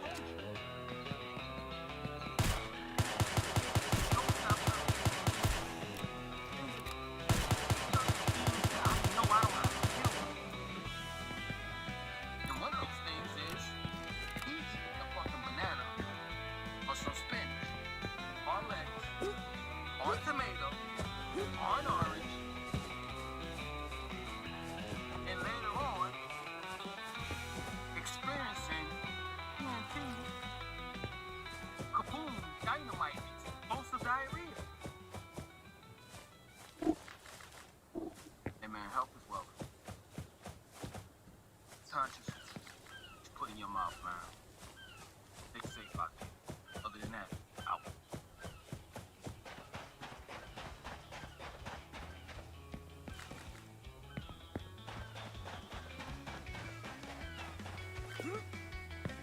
Personal lending with history.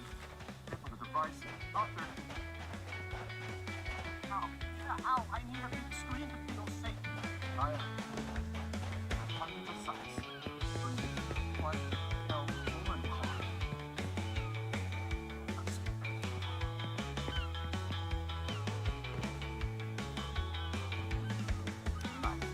Not that, though. And today, thanks to the world's most overcrowded prison, myself, it's hard to find to be on your best behavior. Whenever you go to any other country, it might seem a little off because these people are dubs, like, watchers actually hear me. So yeah, I'm listening to right now, like, oh.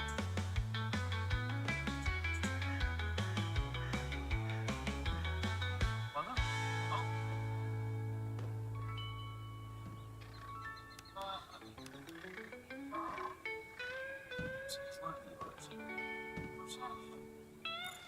Charged with human trafficking? He just posted up in here, white man. I'm charged with human trafficking. Got a collar shirt, no, he look clean cut. Trafficking? Oh man. To defend her, and Jerry seems seen. Look straight up.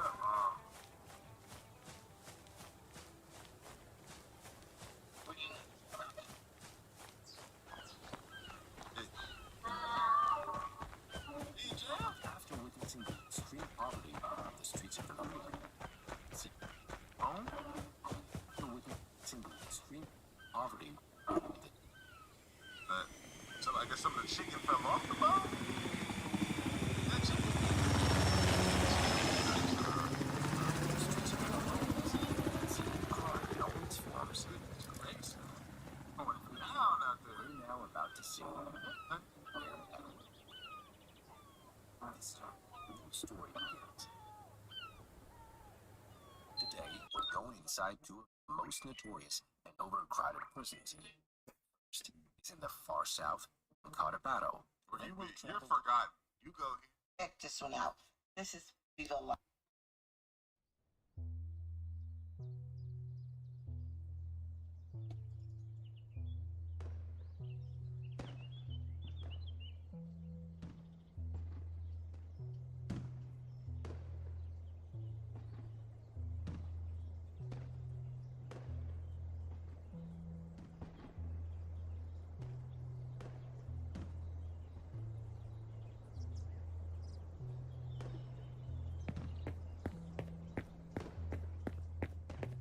Oh wait, so can I change the color for free?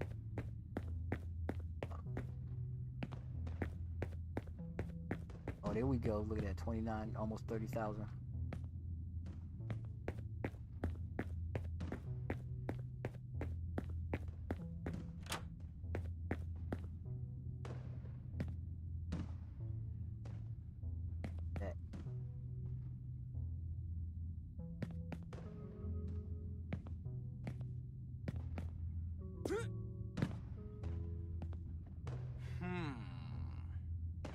Oh no, I'm not gonna do it for real, for real. Hold up. Because on the table, it said that we got like a free one or something.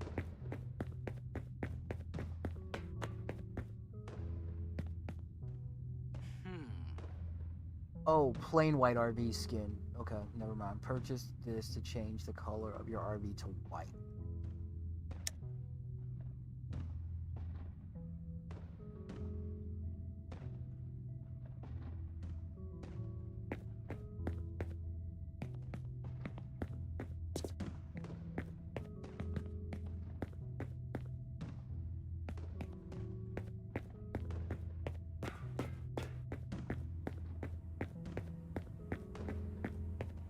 This looks fun for real.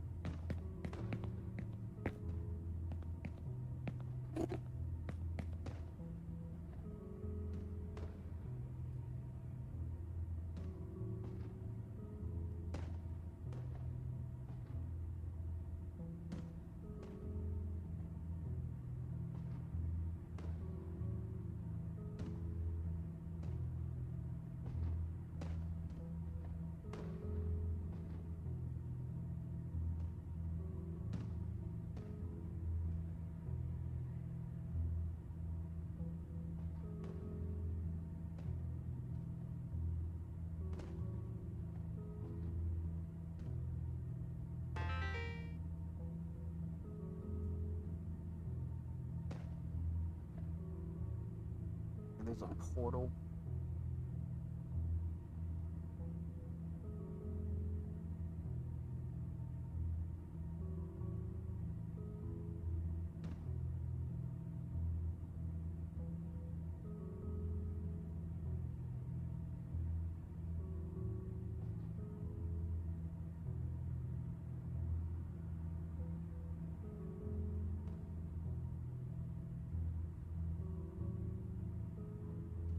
So this is the part where I was looking to see how do you save the game.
Yeah, so that's kind of, but it's not like this. The left and right screens are not bigger than the main screen. It's standard, and the left and right are actually, so they're like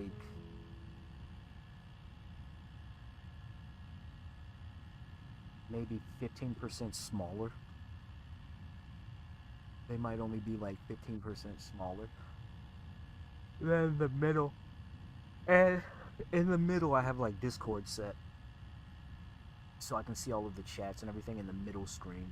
Monitor my levels. I can see my audio, my desktop audio, my microphone audio, start and stream. All of that type of stuff is in the middle. On the right is the actual.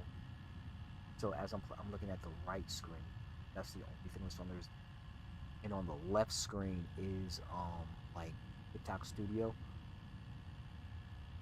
to where I can see that, as well as where all the other, for those, if I needed to jump in there and see, make sure that those were good, purple, green, red, and what have you, I can just look to my left screen, so see all of them at the same time. Then I have my soundboard.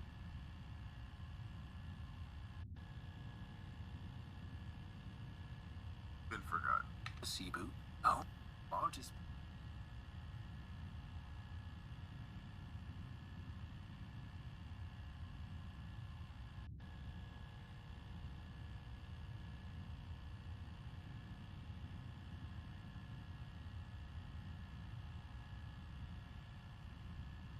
And we do stuff like that.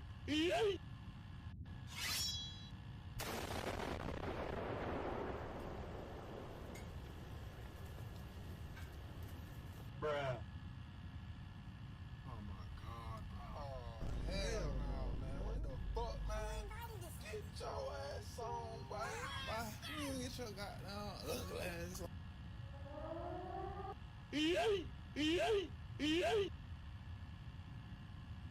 We do not care. Brother,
fucking fighting souls is causing outrage.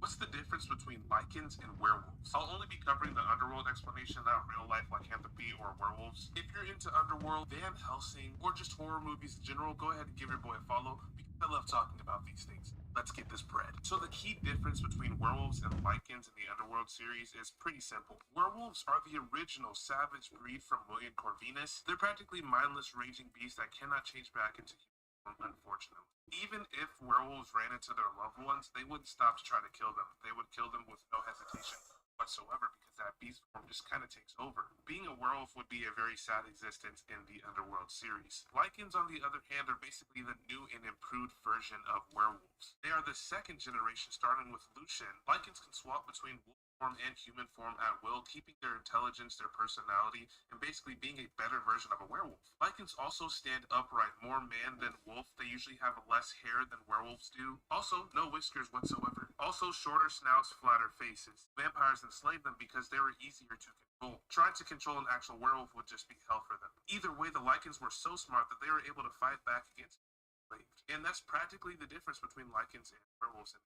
Underworld series. What's the difference between lycans and werewolves? I'll only be covering the Underworld explanation, not real life lycanthropy or werewolves. If you're into Underworld, Van Helsing, or just horror movies in general, go ahead and give your boy a follow because I love talking about these things. Let's get this bread. So the key difference between werewolves and lycans in the Underworld series is pretty simple. Werewolves are the original savage breed from William Corvinus. They're practically mindless raging beasts that cannot change back into human, unfortunately. Even if werewolves ran into their loved ones, they wouldn't stop to try to kill them. They would kill them with no hesitation whatsoever because that beast form just kind of takes over. Being a werewolf would be a very sad existence in the Underworld series. Lycans, on the other hand, are basically the new and improved version of werewolves. They are the second generation, starting with Lucian. Lycans can swap between wolf form and human form at will, keeping their intelligence, their personality, and basically being a better version of a werewolf. Lycans also stand upright, more man than wolf. They usually have less hair than werewolves do. Also, no whiskers whatsoever. Also, shorter snouts, flatter faces. Vampires enslaved them because they were easier to control. Trying to control an actual werewolf would just be hell for them. Either way, the Lycans were so smart that they were able to fight back against enslaved. And that's practically the difference between Lycans and werewolves in the Underworld series. What's the difference between lycans and werewolves? I'll only be covering the Underworld explanation, not real life lycanthropy or werewolves. If you're into Underworld, Van Helsing, or just horror movies in general, go ahead and give your boy a follow because I love talking about these things. Let's get this bread. So the key difference between werewolves and lycans in the Underworld series is pretty simple. Werewolves are the original savage breed from William Corvinus. They're practically mindless raging beasts that cannot change back into human, unfortunately. Even if werewolves ran into their loved ones, they wouldn't stop to try to kill them. They would kill them with no hesitation whatsoever because that beast form just kind of takes over. Being a werewolf would be a very sad existence in the Underworld series. Lycans, on the other hand, are basically the new and improved version of werewolves. They are the second generation, starting with Lucian. Lycans can swap between wolf form and human form at will, keeping their intelligence, their personality, and basically being a better version of a werewolf. Lycans also stand upright, more man than wolf. They usually have less hair than werewolves do. Also, no whiskers whatsoever. Also, shorter snouts, flatter faces. Vampires enslaved them because they were easier to control. Trying to control an actual werewolf would just be hell for them. Either way, the Lycans were so smart that they were able to fight back against enslaved. And that's practically the difference between lycans and werewolves in the Underworld series. What's the difference between lycans and werewolves? I'll only be covering the Underworld explanation, not Descent into madness. We have got to the point where literally anybody can build a fully working app without knowing how to code. This is Base 44. This is a first look at the current industry-leading AI app builder, and you wouldn't believe the kind of apps that people are creating. Smart nutrition apps, inventory trackers, onboarding tools, you name it. And if the only thing stopping me from making the app is the idea, then why not build an app that gives me endless app ideas? So let's make it. Pro tip, I draft the full app spec in ChatGPT, and then I drop the prompts directly into Base 44. It gives me super detailed structure. And here it is. Everything I laid out in detail as it goes. This is pretty awesome, but I want to make it playful. So I'm going to add a swipe left and swipe right interface. The same usability we all know. Now I'm going to add one more feature. So every idea that I favorite will turn into a kickoff prompt to start building the app itself. And that's it. Just come up with your idea, any idea, and Base 44 will do the rest. So go to Base 44 and create apps with your name on it. of buying the game, while the publisher responsible is already fighting a much larger battle over digital ownership, pricing, and the future Runners of will the do anything to cut through the wind. Why? When you can go fast the easy way. Hands-free Skechers Slip-ins Aeroburst. High-performance running shoes designed to cut through the wind with unbelievable speed. Plus, they're lightweight and feature Goodyear rubber. Go fast in Skechers Slip-ins Aeroburst. Descent into Menace. That, like, charges your... Like, farm the vast blessing from your opponent if you can do it right.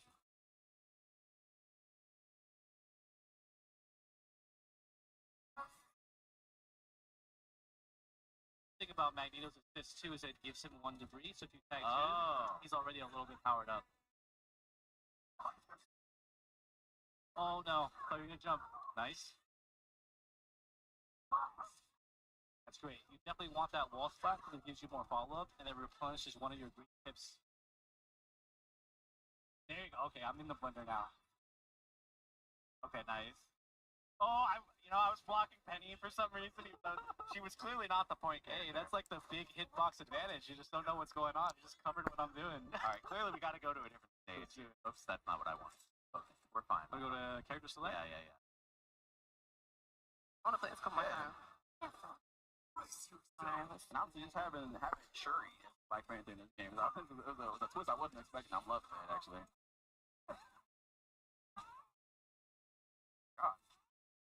Alright. Just wait, I'll read that. Locked. Okay.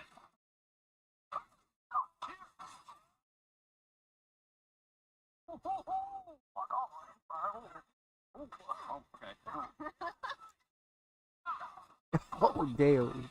Damn. He stopped. Yeah, look, take a breath. Oh my god. All that I still lost. It's crazy. I felt like I was hitting for like bar. 20 minutes. Like, Look at the what's bar. going on? That was really close. Apparently, I was getting smoked at the beginning of that round. You know? What's up? Oh, okay. That was in the chat. So helpful. Oh my gosh. Hold on, I want to see what this does. Damn. Time out?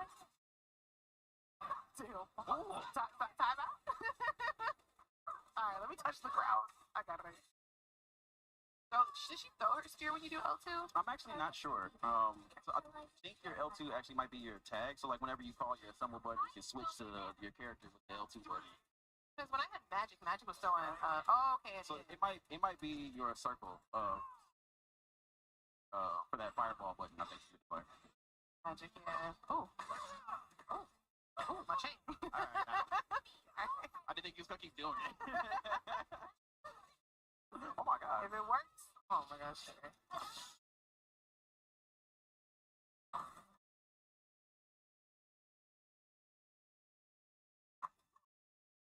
Oh, we got caught on fire. Okay.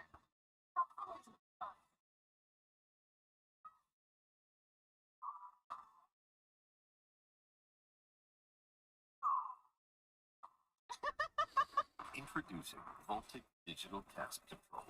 Maximum distance, unmatched forgiveness for complete command. Every cast.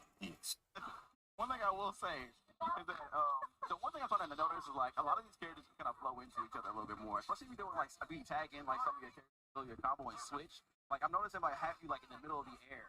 If I have you in the middle of the air and I switch to danger mid combo, I'm able to kind of. How did I do that? I think we look at some movies in a little Yeah, while. We can definitely do that. Like maybe play another game or two, and then we can go look at some movies. See how some of these work. I'm actually very interested because what I just did. A car. My favorite. Okay, guys. I think we have Magneto point and then Ghost Rider number 2 for Jonesy. That's gonna be. If she's figured out how many cars you can destroy in the middle of the game.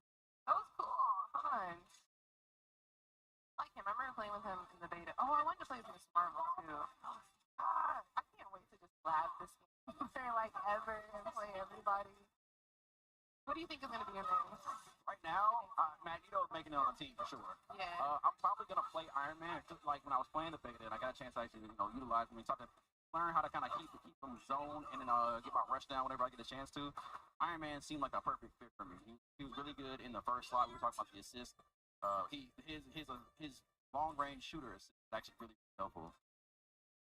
Yeah, I tried to get him down because I don't know. Your Magneto and my Magneto were different. I think we had different buttons because I mean, that's what I was.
I didn't even know Demi Moore was in a new project. We're talking about Demi Moore, and she actually played a woman who uses black market illegal substances to create a younger version of herself.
Oh, that's funny.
Battle mode initiative.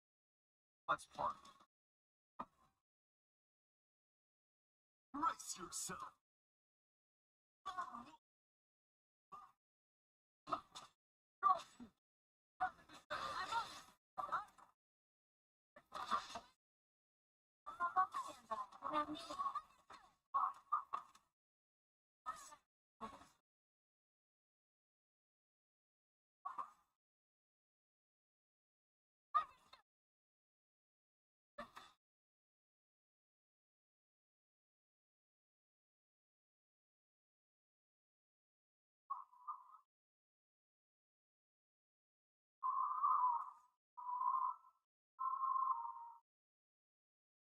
Coming.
What fight? Winner, player 2.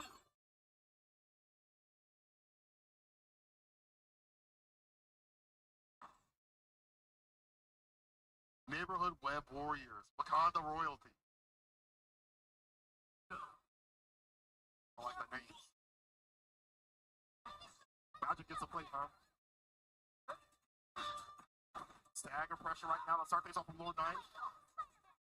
The assist, save the day. Let's leave the corner. There, Josh.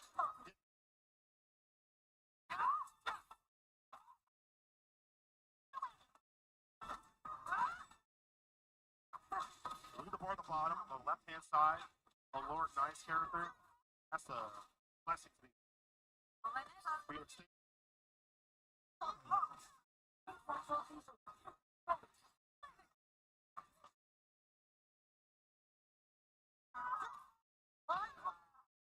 Oh, yes.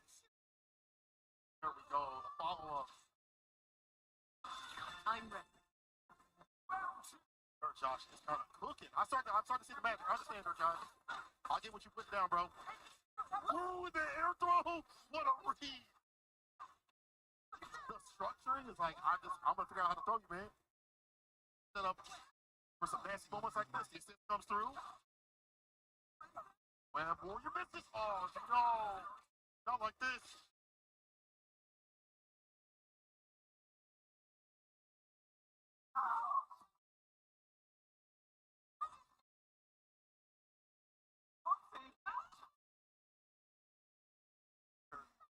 Was able to hit the top rope. No cap for done. That was a little bit sorry for that couple you need the web swing out.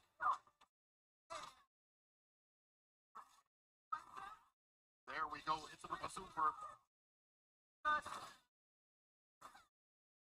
The fall just to make sure that job is done. Busy. Not pulling no punches. Good job. Set point. There are 3 rounds, so it's goes for quite a while. A health bar, so I'll switch it off and get a fresh new one.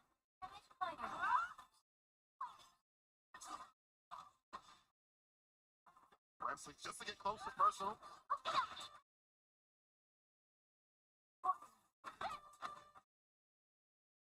Yeah, there we go. Delete. Does anyone have to guess high or low or have to react? Yeah. As soon as he sees the X, the counter.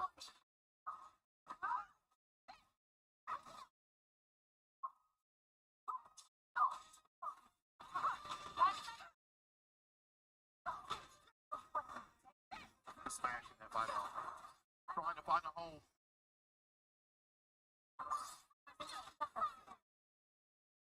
Oh, I think he was either 2+ off the assist to get the throw or just missed time. It's probably the former.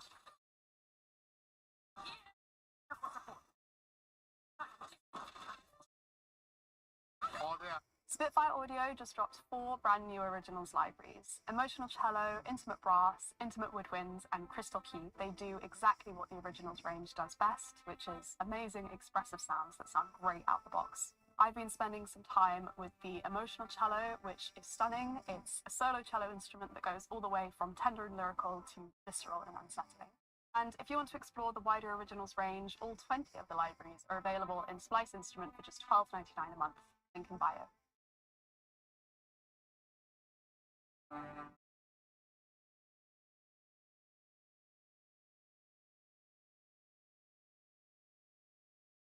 An immigrant could come in with nothing in her pocket and become the CEO of a iconic American red, white, and blue company. It can't happen in any other country in the world. I would never have been CEO in any other country of the world, including in India. So I'm genuinely grateful, Condi.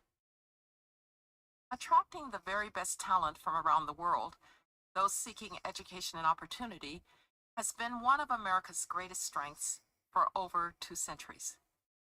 Immigrants have contributed to our vibrant culture and our dynamic, world-leading economy. Indra Nooyi is a part of that American story. Choosing to move to this country as a young adult, Indra embraced America's openness and thrived within our world-leading institutions. She became a trailblazing business leader. Indra rose to lead PepsiCo, an iconic American brand recognized around the world. Along the way, she developed a deeply personal understanding of what makes American freedom and opportunity so unique in this world. For Only in America, my conversation with Indra Nooyi.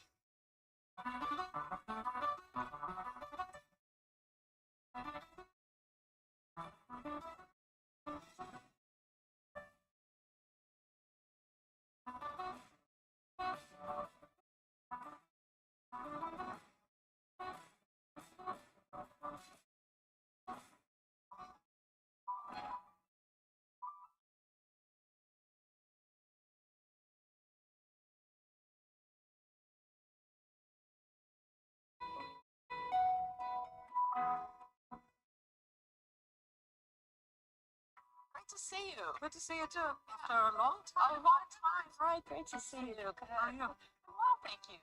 This is almost yes. So what's the most interesting thing you're doing right now from your point of view? Being on the board of Amazon is mind-blowing. It must be Mind-blowing. absolutely, yeah. They keep seeming to invent new business models. They are. All the time. And the way people think and the way that people act so fast. I've never seen something like that. Yeah. So it's been quite amazing to watch. When did you come to New York last? I don't get to the East Coast that much. Probably 4 times a year. New York has this feeling and the vibe, this energy that is unmatched. What? You stand in the street. I lived in Chicago for 10 years. Yeah. You stand in the street called New York, anywhere, and look at fashion. Yeah. People dress in the most interesting way. I go to Chicago sometimes to visit, and it is. I hate to say I love Chicago. Yeah, it was boring city, but it's but right. Yeah. New York is just people dress in. They mix and match things. You're like, how did you think about it? Yeah, it's a really exciting place. All right. Which of us is where? Okay, and I'm here. And you have my phone with the... I'm set. Okay, all right. Okay. It's really pretty suit. It's a acro skirt. Matching. Chanel came home and taught me how to match my Chanel jackets. Other things other than Chanel. Oh, yeah, right. Yeah, I used to match them all. She said, no, wear it with jeans. Yeah, that's beautiful. So I'm learning to wear it with jeans. Color is spectacular. All right. Mark. Mark. I'm here with my longtime colleague and good friend, Indra Nui. We're here in New York City looking out at this exceptional city that in many ways has been a landing point throughout our history for people from all over the world. And we're going to have this discussion about Only in America. I really look forward to spending some time with you. It's been a while. You are, of course, the former CEO of PepsiCo, but very active still in the business community and philanthropy. So we'll get to some of that. But I want to start with the following question. So when my students come to me, they very often say, I want to be a leader. And I say that's not a job description or a destination. And it does lead to the question, though, of how one becomes a leader. There's this long question, lifelong question, are leaders made or are they born? So tell us about your leadership journey. You know, this question about are leaders born leaders or are they made into leaders? Sort of a long-term question which has never been resolved. But from observation, I will tell you, there's a little bit of born leaders and then there's a lot of made leaders. Leadership requires you to have people wanting to follow you with passion, wanting to follow you until you fall off the edge of the earth. If you can evoke that kind of passion in people, then you're a real leader. It doesn't matter whether you're charismatic or whatever. Your message, the way you approach whatever you're doing, the way you motivate people makes people want to follow you. Now, to get to that point, it's a lifelong process. You have to watch, experience, practice, be put in situations where you have to follow leaders and then you have to have people follow you. It's literally like practicing for the Olympics or some sort of a sport. Leaders are made through a very tough process, if you want to call it that, over many, many years. And so if somebody comes to you and says they want to be a leader, just tell them, great, I'm glad you have that aspiration. Watch leaders, follow them. You know, look at the mistakes they make and how they recover from it. Look at how they shape agendas and make people follow them wherever they go. Look at all their habits and then learn from that and see how you can become a leader too. Go for it. Yeah. And also mentors, right? People who along the way help you to become a better leader. Are there people along the way that you think back and you think, oh, how fortunate that that person came into my life at the time that they did? I'm a product of great mentoring. Right through my life, from the time I was a kid growing up in India to the time I came to the United States, my belief is mentors pick you. You can't go to people and say, can you be my mentor? What can they do?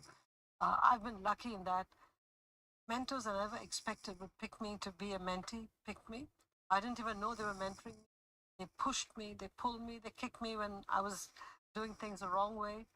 But they put me into difficult assignments because they felt that if I could demonstrate mastery in that assignment, I could be pulled forward. In retrospect, I realized they were all the best mentors. At that time, I was like, why is he pushing me so much? Doesn't he like me? Now I want to say thank you to every one of them, and I do that. But I'm a product of great mentoring. And I'm forever grateful to every one of those people who gave me so much of their time and energy. And more importantly, Condi, good mentors are never insecure because they know that if they mentor you well, you could take their job. So I was the product of great mentoring and I took their jobs. And so, you know, I consider myself incredibly lucky that these people pick me. I always say that mentors are people who see something in you that you might not even see in yourself. Exactly right. Oh, exactly right. Because I would never have thought that I was going to end up where I did when I was a young kid in segregated Birmingham, Alabama. This was very far from anything that was imaginable. And I can't imagine a little girl growing up in India. How did you make the decisions that led you to this place, especially the decision to come to the United States? That must have been in some ways a little bit wrenching. But you've got to remember, I grew up in India in the 60s and the 70s. That's when I was in India. India was a new country, and women were not even a major force in India at that time. Most women stayed home and kept home.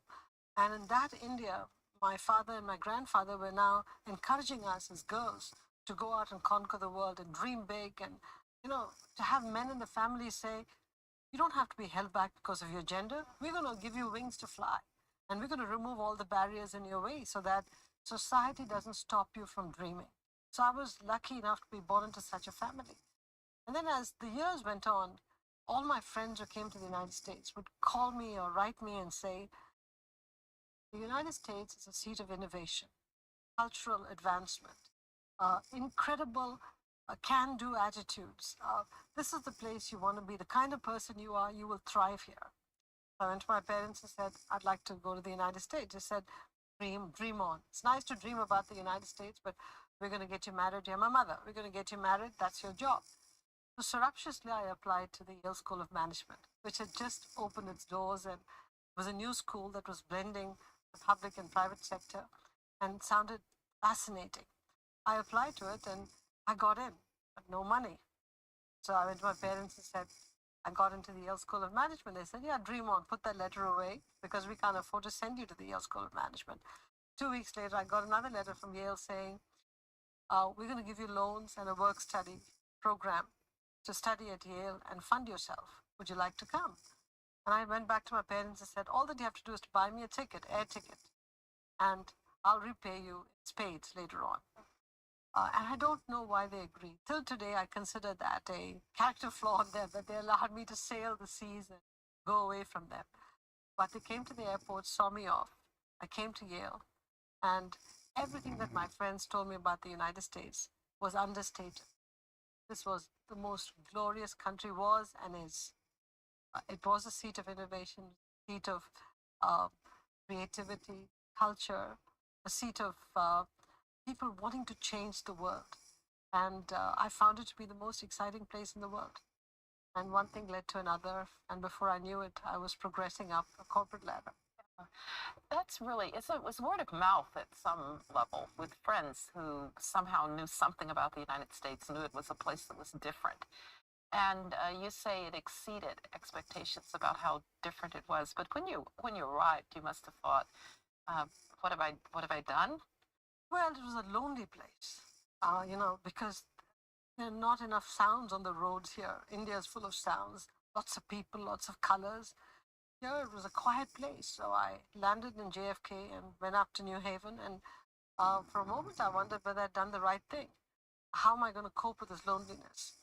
And then even at Yale, it was a time when there weren't many international students, especially colored international students, or colored students overall in the School of Management.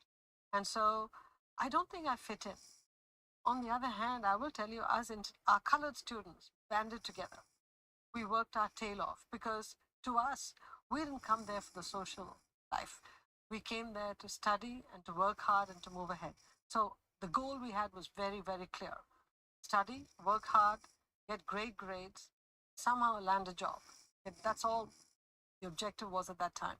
And so the fact that we didn't get invited to any parties or any trips to the Cape or anything like that, who cared? We didn't know anything about it. We didn't dress well.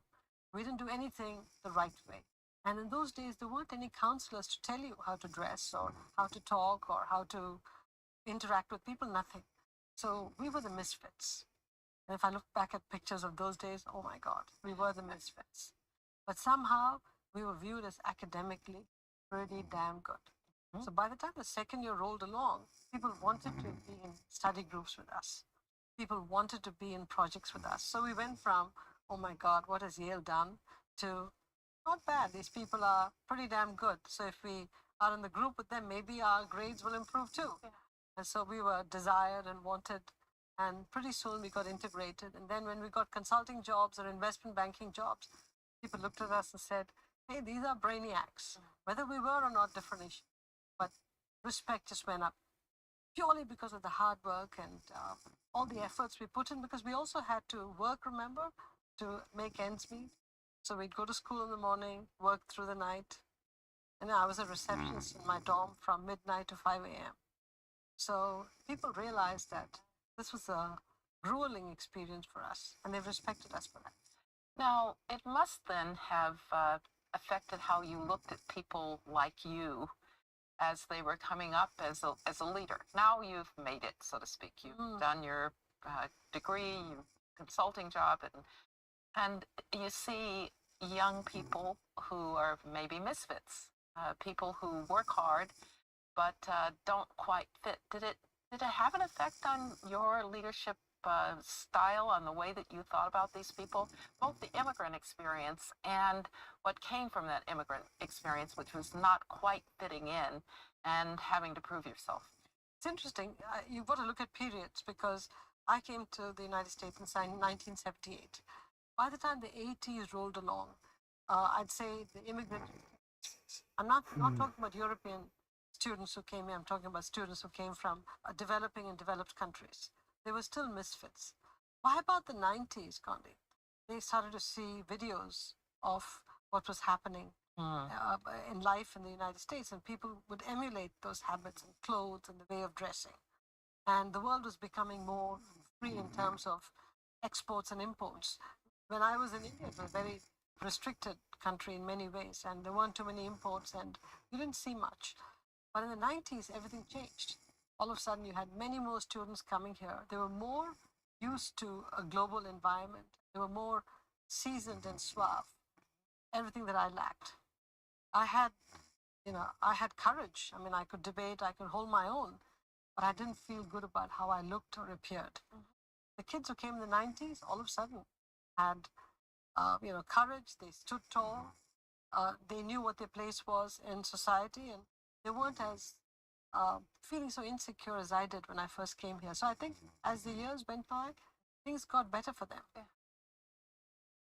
So immigrants in general, they are people who've left something behind. When they come to the United States, they have certain expectations. I remember back in the old days, people would say that they thought the streets might be paved with gold, but maybe it wasn't paved with gold, but it was paved with the possibility of ambition, right? The possibility of starting anew. And so there was that spirit. And do you think we still have that spirit among immigrants? Are we doing the right things to make sure that people still feel that way about the possibilities that the United States will bring? So there to be an observation many years ago which said, if you opened the doors of every country wide open, where would people go? And the answer was, most number of people who leave their countries would still want to come to the United States because it was the greatest country. I'm going to say boldly that even today, if you did that, most people would want to come here. Because in spite of some of the flaws we might have, we are still the greatest country in the world. And people will still want to come here because what made the United States so attractive for me when I came here in 1978 still holds today. Somehow when you come here, change. You become more exciting, more aggressive, more transformational, more innovative. I don't know what it is about the environment here. Look at New York. You drive around New York, you want to become a different person. You watch fashion in New York on street corners, you want to go and dress fashionably. I mean, everything about what you see here sort of excites you, Condi. I hate to say it, this is the place to be. The United States and New York are just exciting.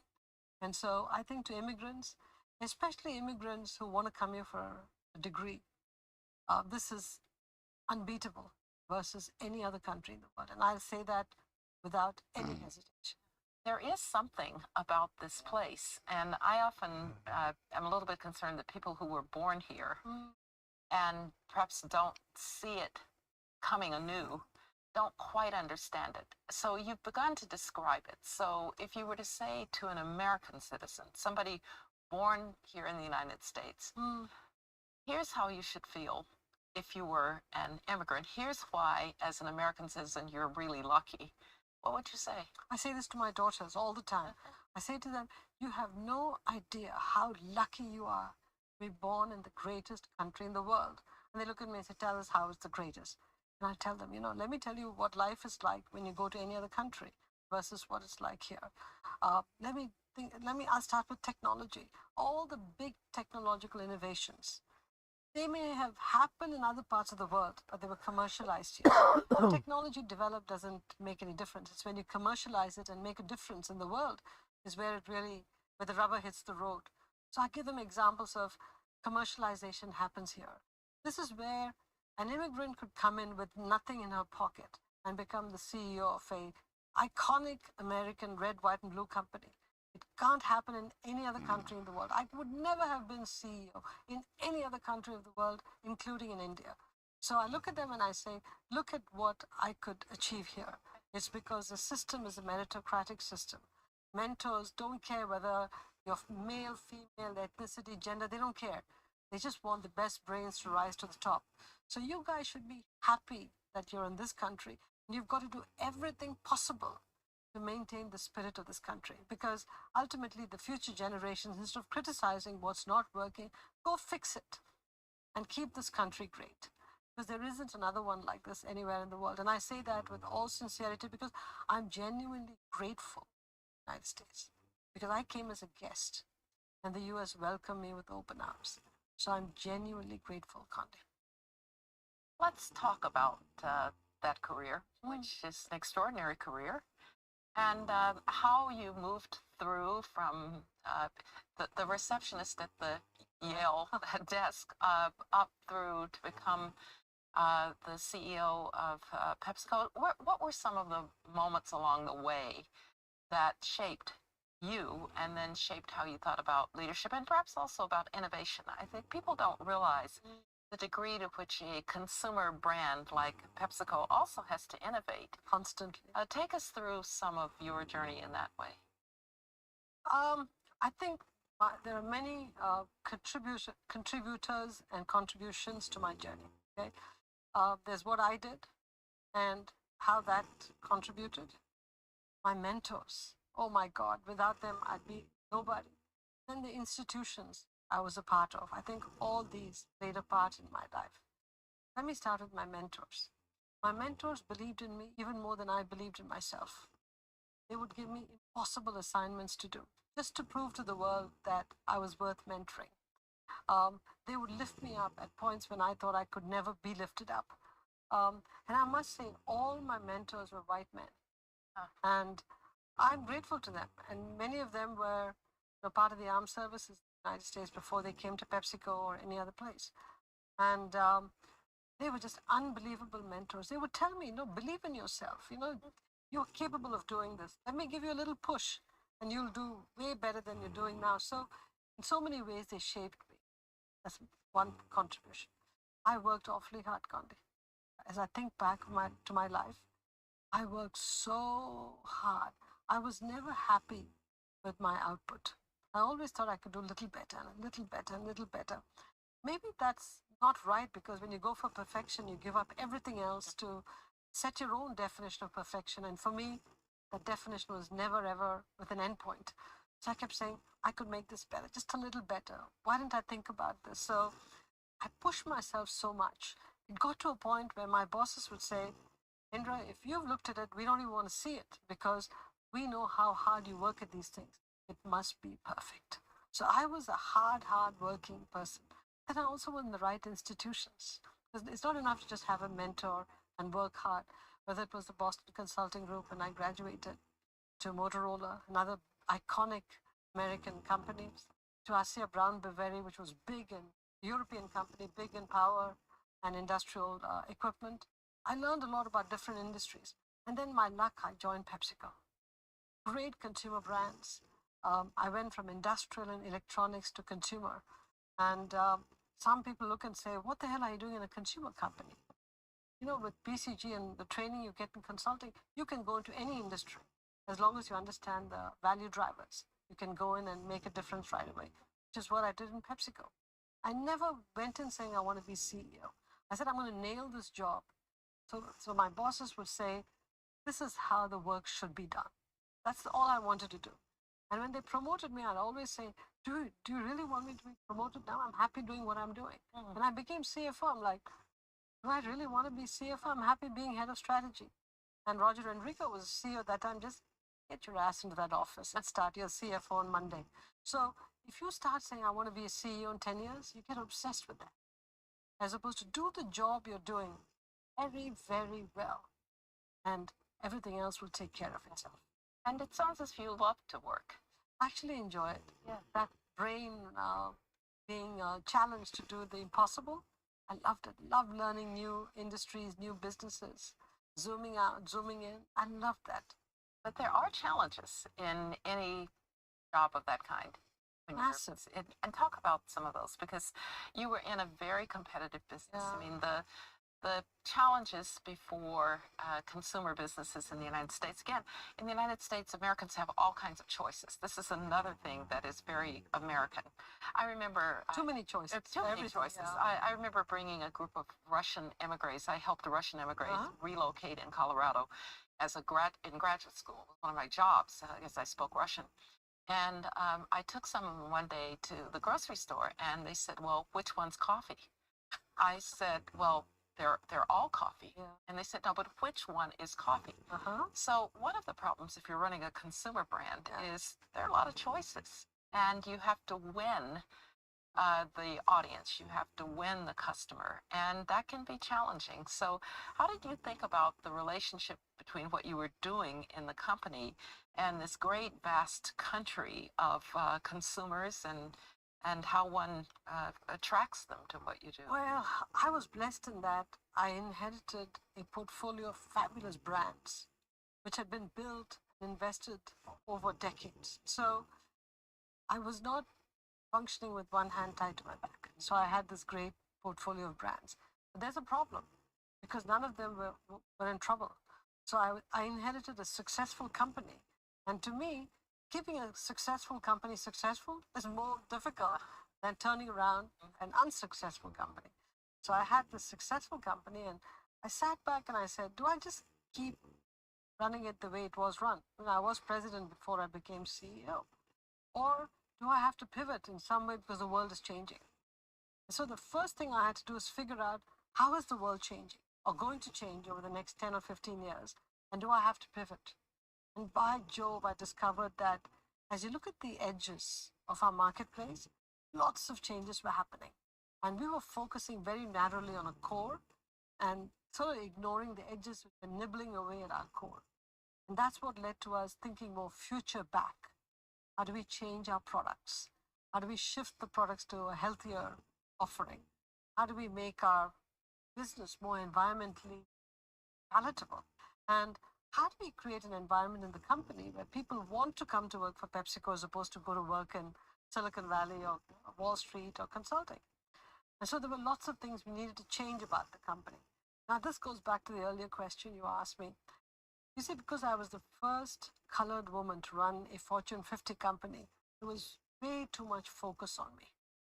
And anything I did right, they didn't really talk about it. But anything I may not have done right, they played it up like, oh my God, remember, she should never have been CEO of this company because she's not that capable.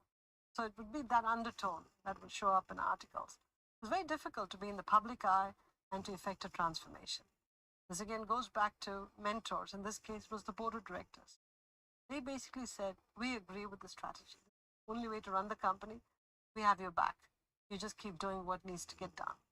That required transforming our R&D, transforming our product portfolio, buying new brands.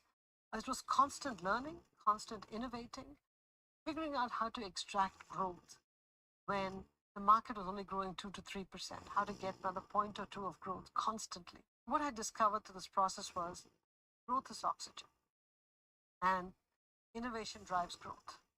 And so you had to create that spirit of growth inside the company. So innovation was everything we did, innovating products, processes, platforms, people practices, innovating on every aspect that we could in order to create a new company for the future as opposed to running an older company, screwing it tighter. Said, no, let's remake this company for the future. And that's what we did. I often wonder, too, if the willingness to take risks, even in a company where you have great brands and an iconic company, you took some risks to come here as a young person from India and to get yourself into Yale's management school. Do you think that risk-taking, that ability, that willingness to not stay where you are, but to keep moving forward, it seems to me sometimes it's not just an American thing, but you see it a lot in America, and it maybe was one of the things that attracted you to the United States, that word of mouth that your friends were giving you about what meant here. Did you ever have to draw on that as you were moving through? Interesting. More than the risk, it's the immigrant fear. We all have an immigrant fear, the first generation immigrant, that you might fail and you'll bring so many people shame because you failed. In my case, I didn't want to let women down, women of color down, immigrants down, Indians down, my family down. I mean, everybody was looking at me saying, I hope she succeeds. So in my case, I was taking huge risks, but I also knew there was a lot on my shoulder. And so I had that immigrant fear in me that propelled me to do better and better all the time. You know, interestingly, Condi, that immigrant fear has not gone away even today. I still have it, which says, I've got to make sure that I do the right thing. I am a guest in the United States. They invited me in. I've got to live by the ideals of the country. I've got to prove to the country that they made the right bet on me. That's just me. I can't change that. I feel that way. In many ways, that was a positive propellant rather than a negative detractor for me. I feel relieved that I had that driver in me all the time. And so I took calculated risks, knowing that I might lose my job sometimes. But then we never lived high. We lived simply. And even if I'd lost my job, we could have lived on one salary, not an issue. So we both were very comfortable that the risks I was taking were calculated and it was worth fighting for. And that's what we did through our career. You know, it's the 250th anniversary of the United States, and people mistakenly say that's when our democracy was born. Well, actually, that was our revolution. Right, exactly because, but the Constitution, the institution that would be born later to protect those rights and to protect that that ability and that willingness to take risks. Do you ever reflect on that part of America, not just the kind of spirit and culture, but the institutions themselves, the way that we govern ourselves? And do you talk to your did you talk to your kids about it? Well, I've been reading books written on past presidents. David McCullough wrote some great books. I've read those, and I've read a lot about how people came over from Europe and then how they crossed the country, and they took massive risks. They gave their life. They built the infrastructure that we know today. A lot of them built the infrastructure that we know today. And I think waves of immigrants are coming now and building new infrastructure. It was a physical infrastructure then it's a software infrastructure, now it's a new kind of AI infrastructure. All of these different groups of immigrants are now helping lay the tracks for the new United States. But through all of these changes that happened in the country over time, I read about the leadership. I mean, when I read John Adams, the book about John Adams, and they were trying experiments in the country which had never been tried before, writing the Bill of Rights, writing a constitution, all of these are risky things to do, really, because you're asking a country to live by a code and a framework which the country never had before. And for all the supporters, you had detractors too. But those leaders had the courage to do this for the sake of the country. And to me, these founding fathers and the founding leaders had a sense of country that you don't see in too many countries. I wish many more countries had that deep sense of country that the founding framers had in this notion of the United States of America. They were pretty remarkable. They were. Really were. And you grew up, of course, in a place which is a democracy, a place that has had, as a result of that, its trials and its tribulations, but also an interesting relationship with the United States itself. And I spent a lot of time on U.S.-Indian relations. I remember when President Bush said at one point, India is the largest democracy and the United States is the oldest democracy. And therefore, we should, in some ways, find ourselves natural partners, he said. Do you see that as someone who was born in one country, born in India, and has lived your life in another? Do you see those connections between the two? I don't know any other model but democracy.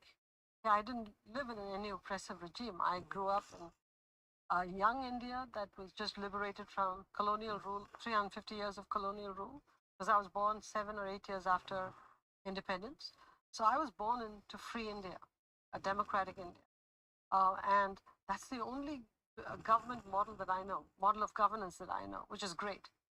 I think that the US and India are natural partners, should be natural partners, because India being the largest democracy today, population is the largest, with an incredible demographic dividend where 50% of the population is less than 35 years old, and the largest English speaking population. Because when you have 1.4 billion people, even if 20% of them speak English, that's a large population and numbers more than 20%. And so it's a country that is going to be pivotal for the future of the world, whether it's engineering graduates that come out, software people, people working in AI. Indians and Indian diaspora are going to be contributing quite a lot. I think all countries go through ups and downs in their relationships over time, and it has to be reset every now and then.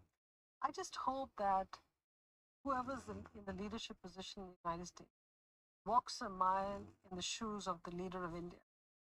And I do hope the leader of India always walks a mile in the shoes of the leader of the United States, because each one has to look at each other's country through that lens.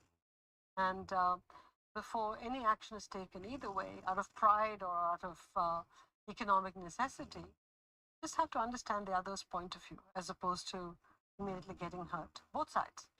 So I think it's a very, very important relationship for both countries, and I hope it stays that way. And I think to the extent that we remain in a geopolitical competition, a race versus China, I think India becomes a very pivotal country, because you don't want that part of the world being taken over by China, which is a logical partner. I think given the bad neighborhood that India is in, it's critically important the United States protects India and allows democracy to thrive. Yes, because India and America are democracies, and you've never had to live in a country that was not democratic. I didn't have to live in a country that was not democratic. It is a place where you can try to be yourself. And one of the elements of it, and something I think that will ultimately be hard for China, is competition. Almost in every aspect, whether it's in sports or in the arts, or competition's a part of who we are, and it is awfully important, of course, in the business world. How did you think about yourself in that regard? Are you a competitive person? I have a feeling you are. You know, positively competitive. I'm not competitive where I want to kill others. I want to be competitive to move ahead and move my agenda forward. Let's talk a little bit about China and India, because I think, in that Asian context, very important. If you go to China, the competition is pretty aggressive inside China. Even in beverages, the number of Chinese brands that used to be on the shelf was fantastic. And so anybody who thinks there isn't competition in China is mistaken. There isn't hyper competition like you have in the United States. The US is the most hyper competitive environment, and that's what makes it so exciting. You could die faster if you didn't, stay nimble and vigilant. But in China, it's still very, very competitive, and companies look to kill each other through technology, through the next offering, and that's why you see faster cycles of innovation in China. So China is actually, for a centrally planned country, a very exciting, competitive-ish market. Competitive and these days adversarial, which is a problem for. In a way, they're going to keep us on our toes. Yes, maybe they'll keep us on our toes. That's a great way to think about it, because they are very competitive. Yeah. But I want to go back to the India experience, because we and India and China, we have lots and lots of students who wanted to study in China at Stanford, and who wanted to learn Mandarin. Chinese students? Chinese students coming to the United States, and American students going to China. Not as many, because language is hard for Americans, but we did have lots and lots of students studying Mandarin. We've had far fewer students who've wanted to go to India, who've gone to India, and I've always thought that was a missed opportunity, because India is such a dynamic and interesting society. You made a very good point. Not one language, not one religion. It's actually an extremely diverse society. How would you tell American students you really ought to spend some time in India? I think the interesting thing about China is that it's relatively homogenous. Okay, there might be different versions of Chinese, but it's a relatively homogenous country. As a visitor, going there and spending some time, It's easier to do that in China than it is in India. India is a chaotic country. The beauty of India lies in its chaos, absolute chaos. And if you are familiar with India, you've traveled in India before, and you like that chaos all around you, go back. It's like a drug. You get addicted to it. But if you like order, if you like, clean living, it's going to be impossible to take. When you see cows on the road along with the cars, you go, what the hell is going on here? Hey, we know how to dodge the cows and keep going, okay? That's life in India. I think Indians have this too shall pass, maybe India will develop some more, but all of these cows on the road are part of life. We just take it for granted. We are very spoiled in the United States. That's another thing I tell my kids. Look at our environment. Look at the orderliness that exists here. In spite of people critiquing ourselves, don't. We have it so good here. Our stores are open 24/7. No other country in the world is it open 24/7. Our malls are open 7 days a week. You go to Europe, they shut down half the time. So I sit here going, you have no idea how well you have it here. So just enjoy those freedoms. But China versus India, I respect the Chinese system for what it did to pull China out of, the dark ages. And they've become a world power because they did it centrally. India is still struggling to be a world power because democracy rules. And when everybody has a vote and everybody has a say, progress is slow. But I'm glad it is that way. I'm glad it's a democracy because the one thing that an authoritarian regime does not have is it has no peaceful means to transfer power. True. And that has been for autocrats a fatal flaw many, many times in history. Whereas democracies, as messy as they are, and they are messy and cacophonous, even American democracy is cacophonous, we know that at some point we can say we don't want them, we want someone else. Somebody told me a very interesting observation. They said, if you go to any town in the United States, there's always a courthouse. That's right. Okay? You go to any town in India, decent sized town, there's always a courthouse. There are no courthouses in China because the government is your rule maker and your decider. And so that's where it becomes problematic. And that separation, the fact that we have a judiciary that's so visible, is what gives people comfort that they have a right in the country. And as we've seen, a willingness to use it. Oh, totally, yes. Right. Absolutely. Absolutely. Yeah. But there's another side of America that I'd like to spend just a couple of minutes on. And that's something that you, particularly since you stepped down as CEO of PepsiCo, you've been very involved in what we would call civil society, the arts. You're on the board of Memorial Sloan Kettering. When de Tocqueville came to the United States in 1835 to understand what these Americans were like, he said that one of the things was puzzling were these voluntary associations where Americans got together just to do good. And we have a lot of them.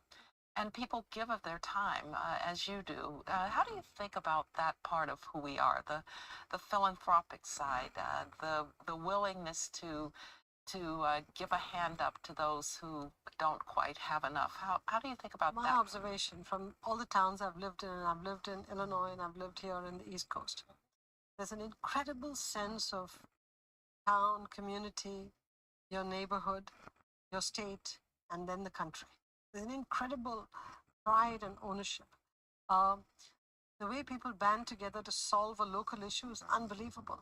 The way they put their hands up to address, the town library going down and how to fix it, or the park is in disrepair, how do we band together to go fix it? You don't have to force people to do it. They just do it because they say, this is our community. This is our town. Why did we let it get there in the first place? Anytime there's a crisis, people just band together to go and work on these issues. So to me, the sense of neighborhood, town, community, state, country is unique in the United States. It might happen in parts of Europe too. I don't know. I haven't lived there as such to see this happening, but it's manifested itself in spades in every walk of life that I've been part of. I mean, I speak for myself. I retired as CEO, and I actually felt that I owed the country my time because the country enriched me when I was CEO. And I've given back in every possible way. I was teaching up at West Point, the most fulfilling learning experience, whether it's on the board of Memorial Sloan Kettering, the National Gallery of Art, whatever it is. If I'm called to do something, I will do it because at the end of the day, I owe this country my gratitude. And to me, it's infectious. I watch other people do it. Only in America do I want to step up and say, count me in. I want to contribute to it. It's a beautiful part of being American. That sense of some obligation to your city, your state, your country, but also to your fellow citizens. Absolutely. It really gets us through a lot sometime. So if I were to ask the young Indra Nooyi, what would you have expected in life? And then to the more mature, I never say older, what would you say about the wondrous journey that America allowed? In other words, what is your American story? I tell you, a young Indra Nooyi, I would never have imagined reaching the dizzying heights that I reached because it was beyond my, vista. I'd never had that kind of vision. I didn't know what the United States was. To me, coming to the United States and evolving and growing in my journey was like being a kid in a candy store. Every experience was like, wow, is this what I'm going through? So while I was doing that, I had to have one foot firmly planted to say, let me not get carried away by all of this. And that's where my family played a major role. With my mother always saying, I don't care if you're a big shot, leave your crown in the garage. Because you don't need to bring your crown into the house. You're the mother, you're the wife, you're the daughter-in-law. Don't forget those roles. Okay, Mom, I remember that. Don't forget it. She'll remind me all the time about it. So that anchored me. I also never forgot my immigrant roots in the sense of I'd always reflect back on how I came with so little and the journey. I think back on that journey a lot. And I think back of the difficult times and the good times. The difficult times and who pulled me out of it, and the good times and who lauded me for it and kept me going. So all of that together in my new form as being the more mature Indra Nooyi, the older Indra Nooyi. I can say that, the older Indra Nooyi. I look back with the sense of gratitude, but I just hope people look at my journey and say, that's a life well lived, but also life amply contributed in every aspect of my life. I hope that's the message they take away rather than, oh, she became CEO. No, I became CEO. I earned my way to being CEO. Along the way, I mentored people. I pulled people up. I pushed people. I contributed to society. I contributed to my community. Anybody who called upon me, I contributed. And so I hope people look at that and say, it was a life well lived, but it was a life amply contributed to also. Well, Indra Nooyi, you are an American story. And your story of why America is the place that so many of us have a story that probably could only have happened in America. Thank you for spending the time with us and with the Hoover Institution to think about that. I think of that great song which said, only in America can we dream in red, white, and blue and have the freedoms. I believe in that.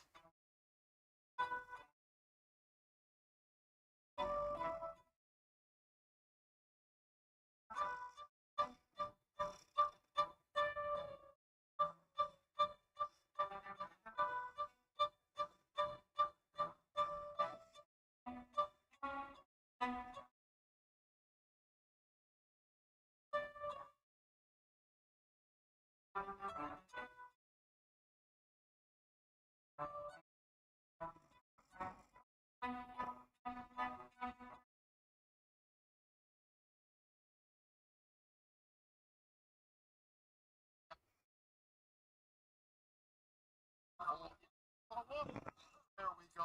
Realize himself.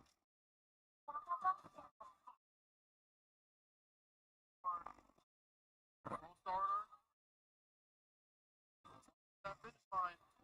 That's all that matters, I think. Plus got that movement too.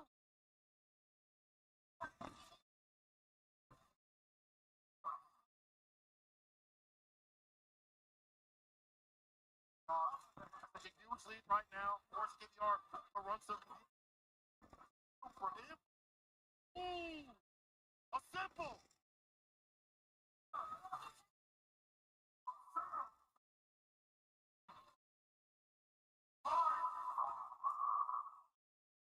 Tell me that is not the coolest character in this game right now. Well, not that's the coolest. Let's go. Please keep doing good. I bet.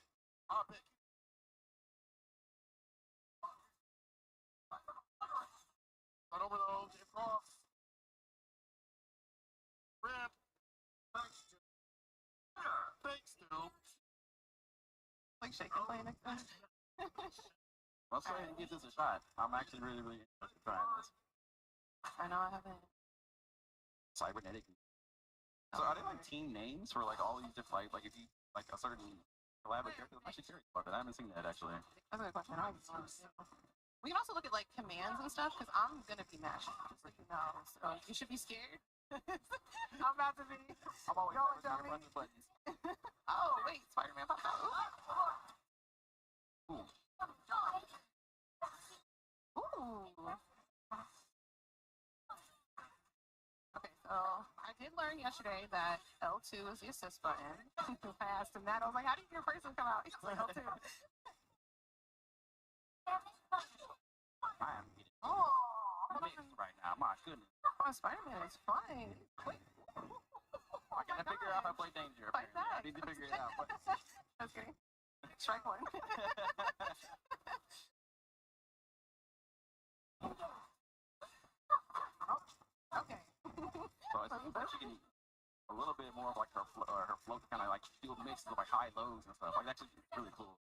I gotta figure out exactly one of her buttons. I think you can switch my buttons. I think my buttons might be changed. I'm not exactly sure. I gotta double check. No, keep him as is. I guess some knows real quick. Oh, okay. So I kicked me in the end. You know what I'm saying? Like, him coming in with the backflip. Who are you yelling at? Star-Lord. Star-Lord, Magic, and Penny Parker. Right now, I got me like 3 of mine right now. I'm still working on the other ones. I can't get the Spider-Man and 6 through. I'm pressing 70 buttons at once. Although, hi, chat. Oh my god, I see a high train. Oh my god, I'm seeing so many people. Like, oh my god, I see eggs. I gotta focus because bird mean business. Like, yo, AXD, I got a water bottle the same color as you. Clear.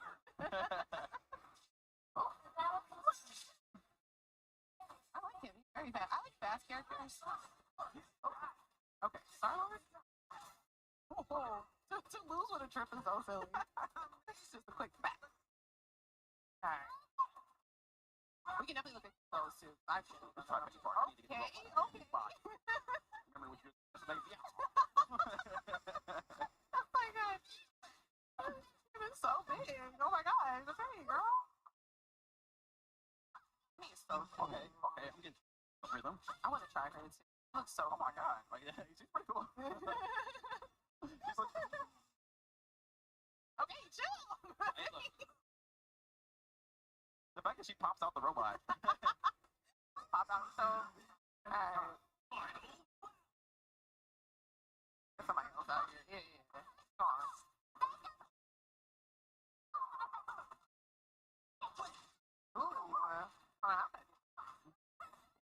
Y'all see MBS. You see point. He made a very good point right there. You see, I have not been out in the sun. This is my natural skin color. It's like the contrast right now. That's all. I know. I see y'all. I'm locked in. I'm trying to get a dub. Because if I get a W, I need you guys to flip it, and then it'll go down. Oh my god. What is she doing? What are you just windmilling for? Can you relax? I'm just casually trying to talk to chat. You over here, chat, like, making a devil with you. What are you doing? Like, chat, say something again. No.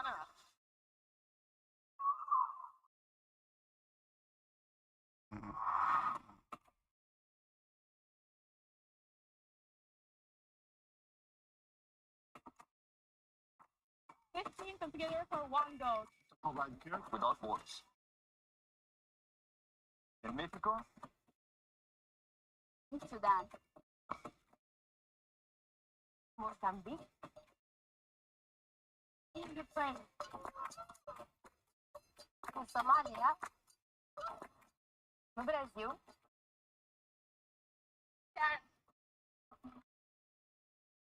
Without borders, we don't pay for a trophy. This team saves lives. Saves lives. Saves lives. Save lives.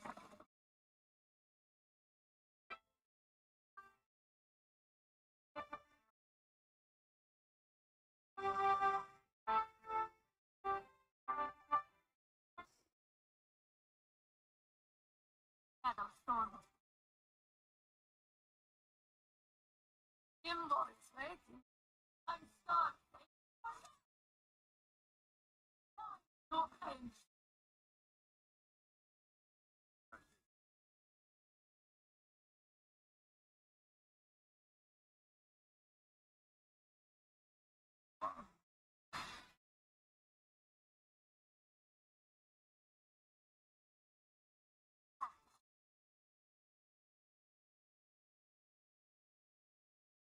I am all that remains of our technology. Prepare to be assembled. Surrender to avoid further damage.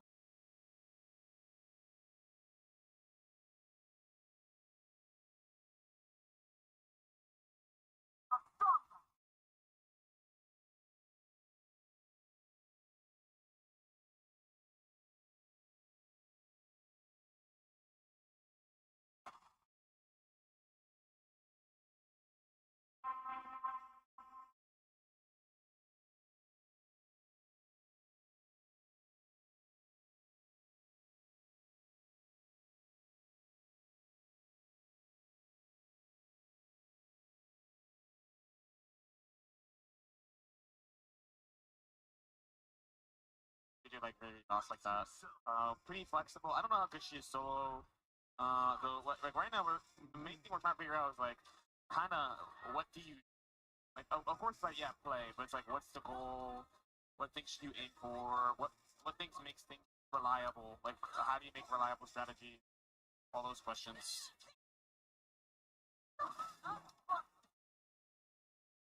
I can see what you mean by she of him.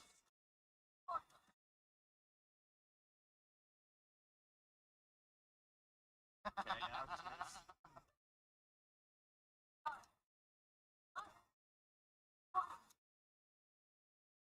So the teleport, she has to get to it.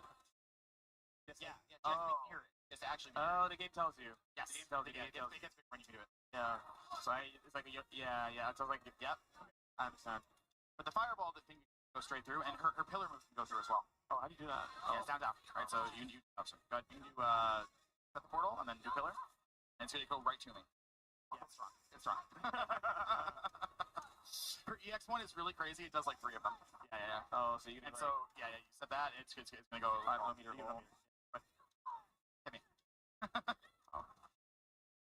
Oh, hell yeah. There you go.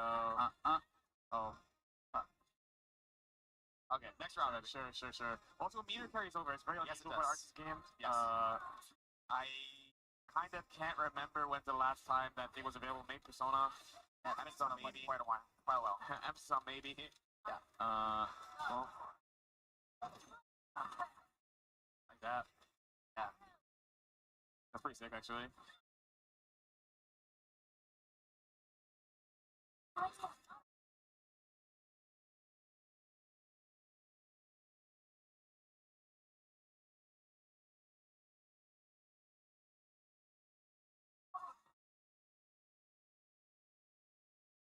Oh, actually, that was gonna get you.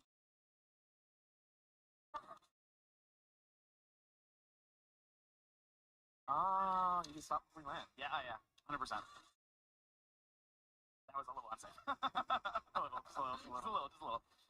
Okay, some people might want to know what Doom does, but I have some bad news for you.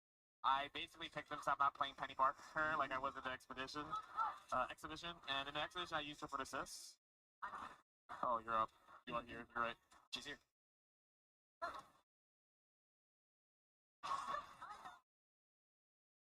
Like that growth is so hard to deal with if you're not really ready for it.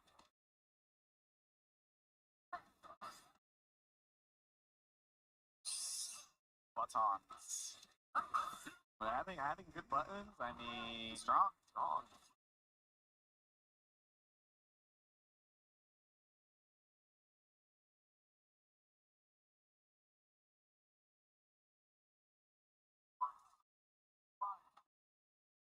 Why? Oh, let's scoot.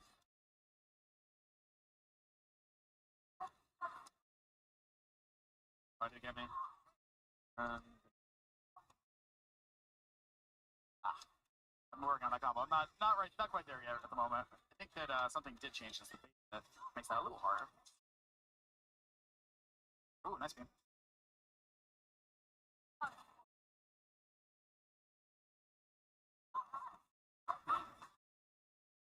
Grab for attack. Is in the pillar? Yeah. It's very meism. Oh yeah. Oh.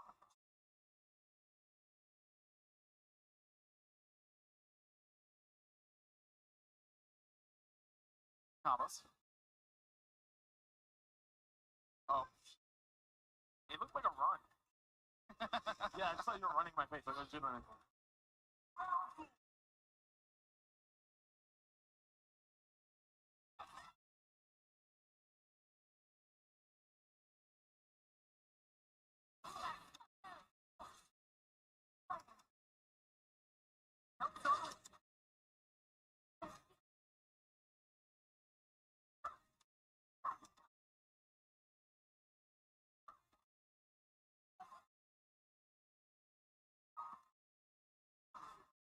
I'm trying to get so tricky with it. Oh no.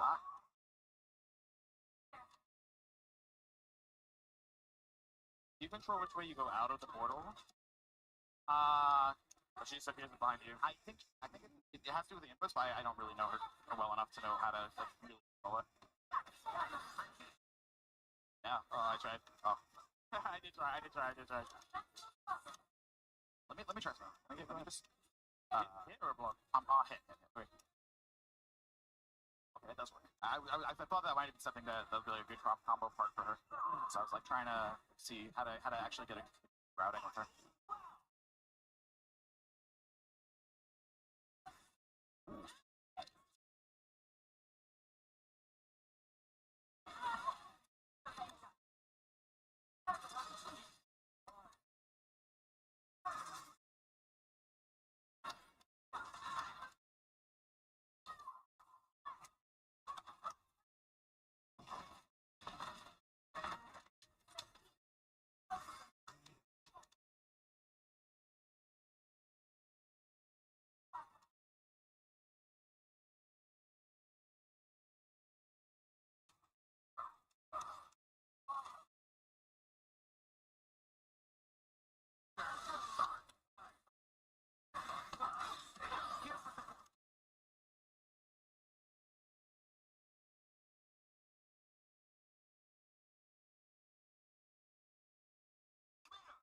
Yeah, sort of started gaming there for a little bit, you know.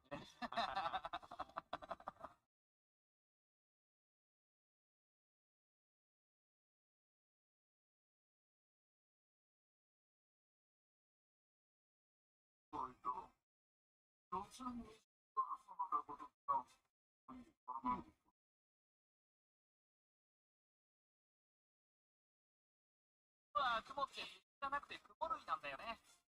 科学の超天才も物学は赤点だったのかな。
出てきたぜ。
そうなんですね。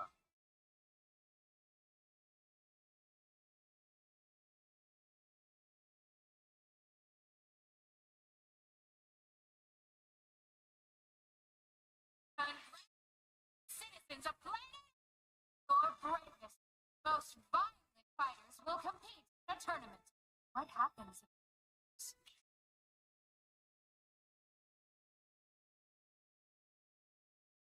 They're truthful. Don't want to lose. Excuse me, don't thing, destroying the earth, not a big. Where that came from?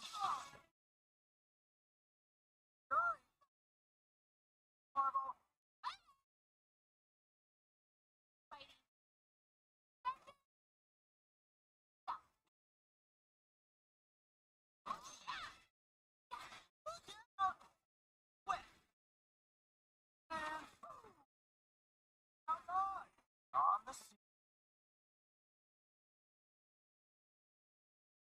Like a barbecue.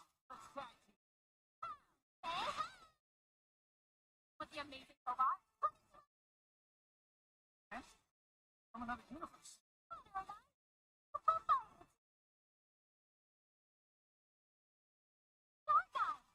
Star Wars. Are we? What's the time, Tito? I'm Tito. Too easy of a man.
の修理を手伝ってほしいなら請け負う。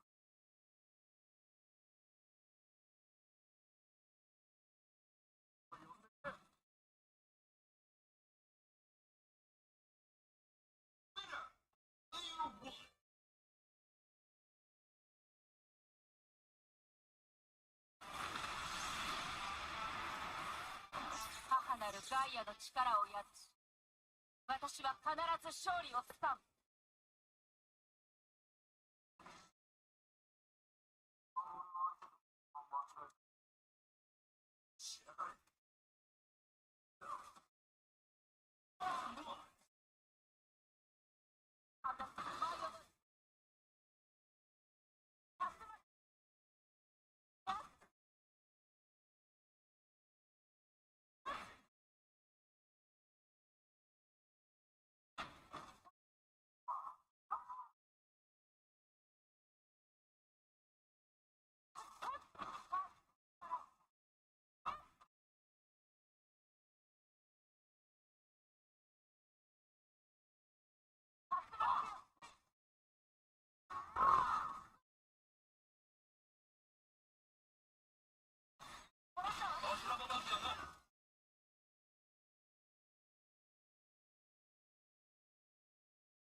私の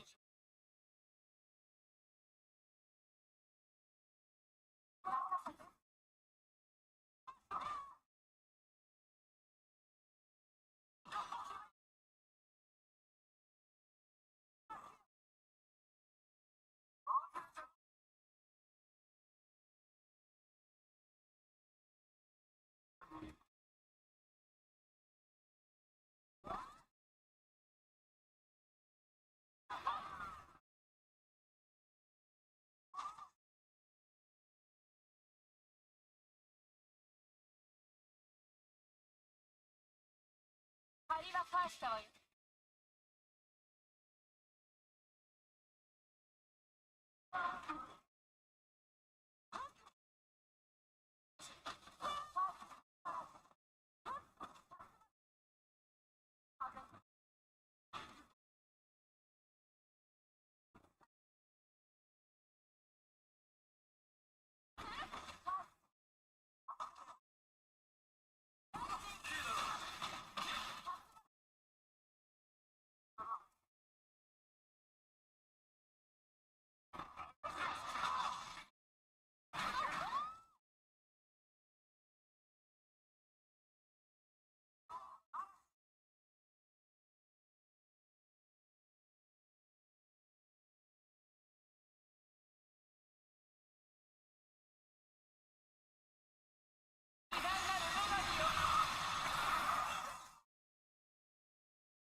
私とだけではなく、あいつそのものとの戦いだった。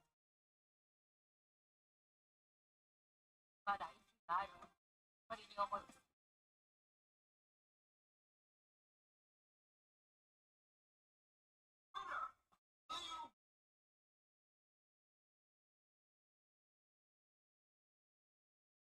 Like I'm assuming a meaty scenario. I don't know the frames right now. Y'all don't either. I'm assuming it's a meaty scenario. Soichi and Sonic Fox. If you didn't watch that back. Or number 2 on point here for Team Jobber. Oh, just too shy to get anything off.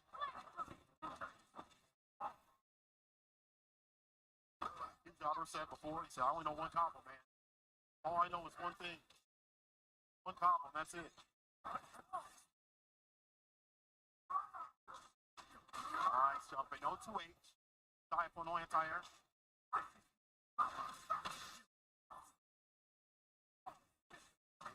Extend. Get the break. See the character. Top left. I like how visual. What's the best way to put this? Very obvious to see when things are going on. When you get a character, you see the game's letting you know when there's a wall break scenario. Like you can tell immediately what character, whose assist is where, when you can switch. You even see the bar right there winding down in terms of the timing between your character. From the top rope.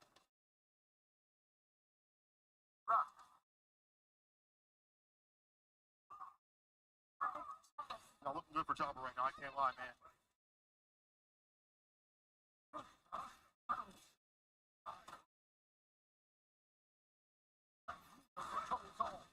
Pretty simple combos right now. Does catch him low. All these cats have not been able to play extensively, so you're not going to see any.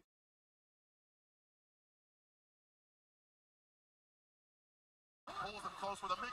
Ooh, nice interrupt. Not going to get done for Phil.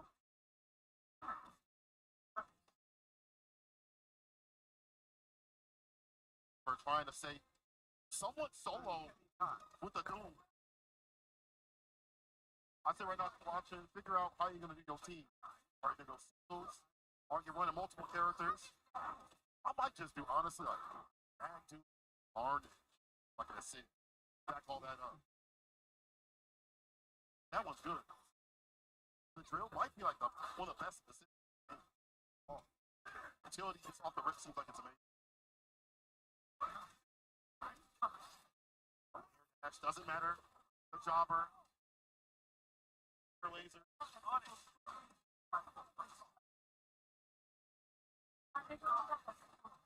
That assist is doing epic. That's the second time he's been tagged by it.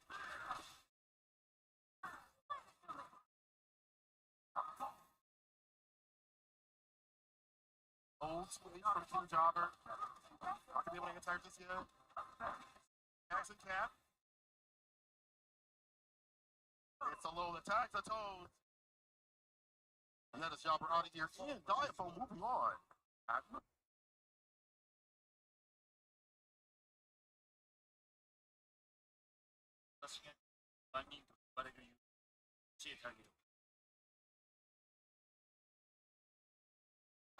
これ以上の会話は時間の無駄。始めましょう。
Shit.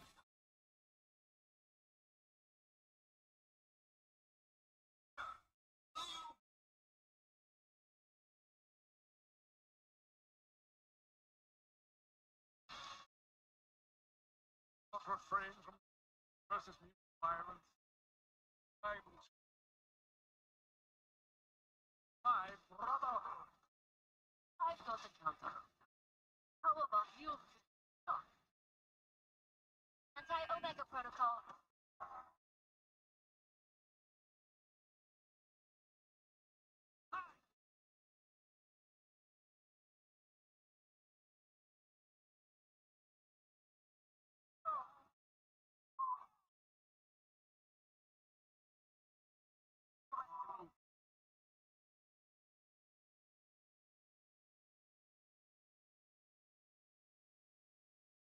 You're ready for the competition.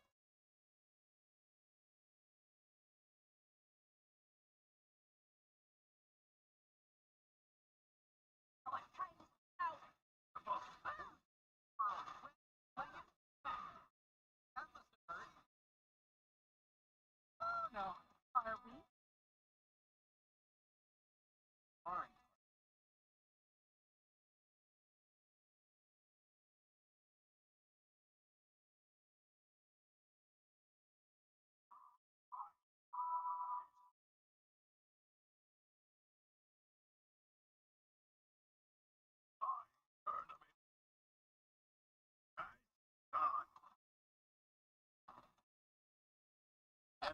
Yeah, do something it I is. did. Have to call this. You have to call a little bit early. Yeah, which is pretty odd. And there's a air assist, so if you're trying to like make this, you have to do it really early. Yeah, so it's the air assist only triggers at super jump height. At what? At super jump height. Really? It's only super jump height. Yeah. So like if you do like a normal jump, you're still gonna get the regular assist. Yeah, I don't know. Yeah, you're still gonna get There the you regular go. assist. There Yeah. you go. Yeah. Okay. Yeah. Yeah. That's what we learned. That's what we're here for. Love to see it. Yes. Yeah. So a lot of these assists in the air are like that, right? It's like huge dive kick or strong air projectile. Oh wow, that like sweet spotted this the bomb. That was so sick. Here. All right.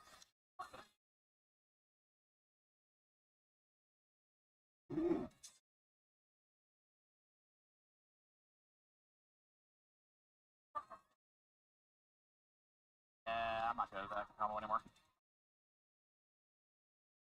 Okay.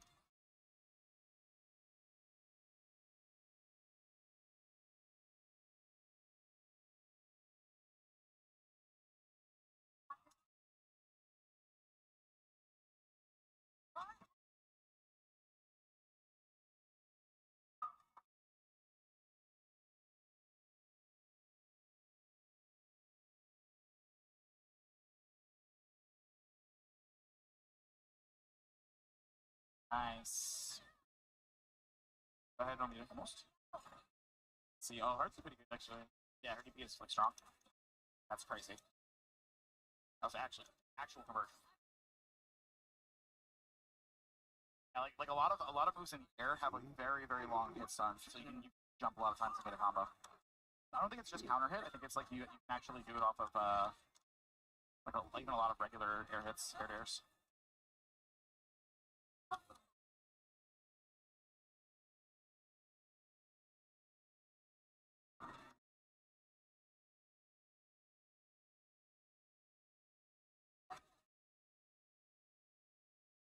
It's gonna take me a while to register that as an overhead. Yeah.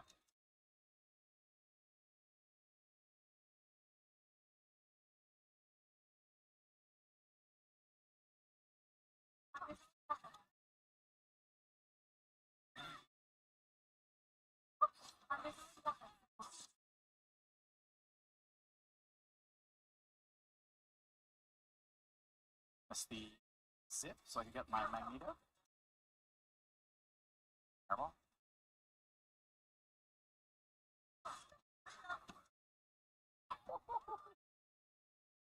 Heard. Yeah, so you'd be able to keep going there. Just a little bit. Oh, I didn't mean to jump. Yeah. A lot of the normals, I think even her like I noticed with Magic specifically, even crouch light on hit is jump cancelable. Yeah, so you do be careful. Even you jump cancel it out of your combo.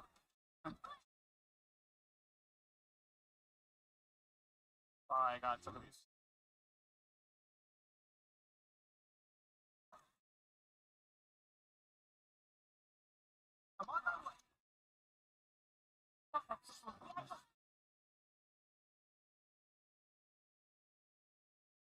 Nice. Oh god. My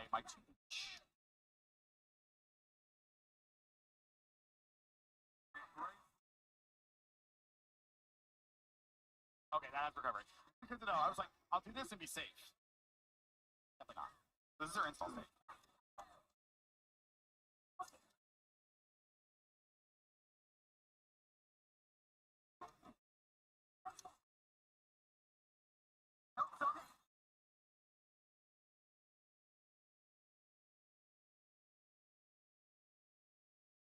I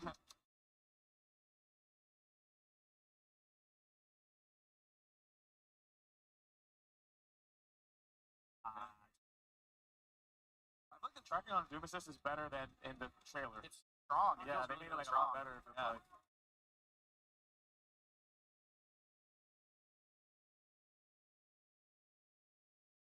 Right.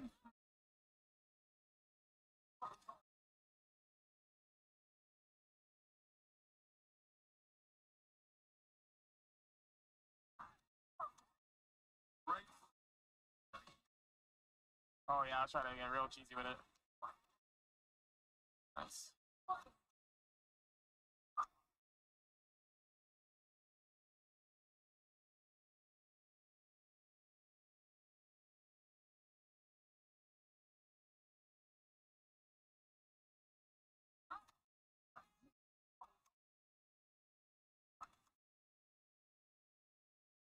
Charge H, you actually can't pulse this or anything. It's so strange.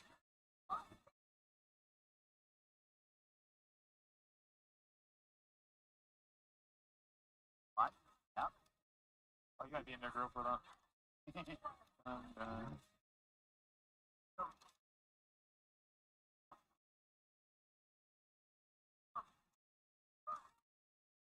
Why? Huh? Yeah, movement on whip, dude. Yeah, it recovers. It fully recovers. I think that's straight up because I don't think her DP is actually invincible. F1, yeah, it's not frame one invincible. So she gets to recover in there and. No. Man. Hit you across the street. Down. I think one thing. I think Ghost Rider is like one of the very few characters I've actually able to effectively stay out of range with. They just rushes you down. Yeah, he's gonna be a monster in this game. I'm seeing where you can link some of this stuff in. I gotta figure it out. And when I get Magneto down, Chad, I hope you guys know we're doing fight nights. We gotta do a day one tournament for this. We're gonna have to. Oh, fun nights. I'm with it. Josie was talking about doing commentary too. That might be a tournament that she debuts her commentary skills. Actually, we're getting a Jurassic era in the background. We got some dinosaurs in the background here. Oh, and another thing I wanted to kind of point out too. This actually might make some of the combo stuff a little bit easier as well. So there's different like auto combos, and you can kind of switch it up in the meantime. But like, so when you're tapping just a light version of the attack, so if you just tapping light, which yep. And go ahead and look at this one's like basically your tag combo. So the more assists you have, the more damage that combo is gonna do.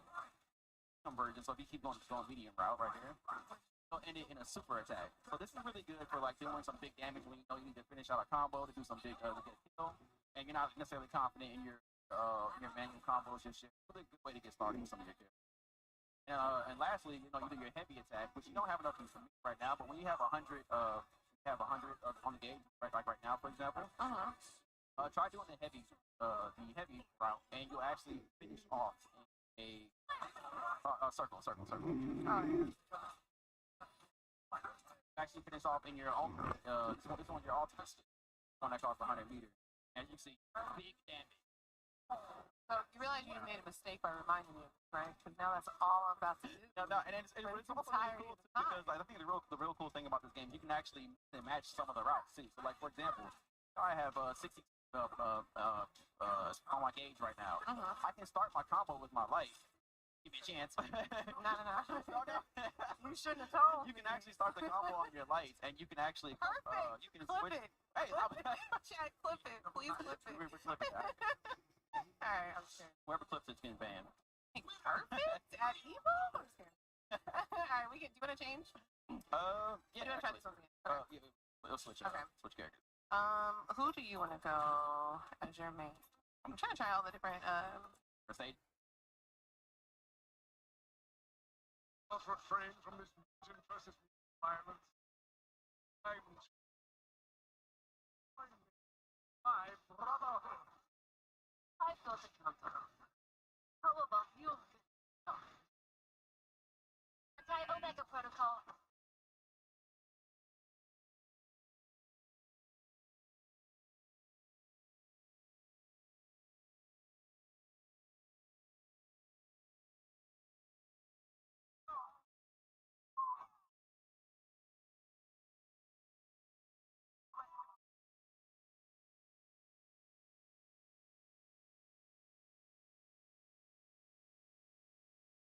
You're ready for the competition.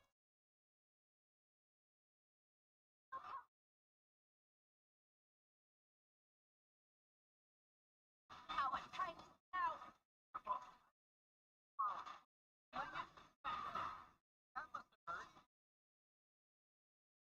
no. Are we?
こ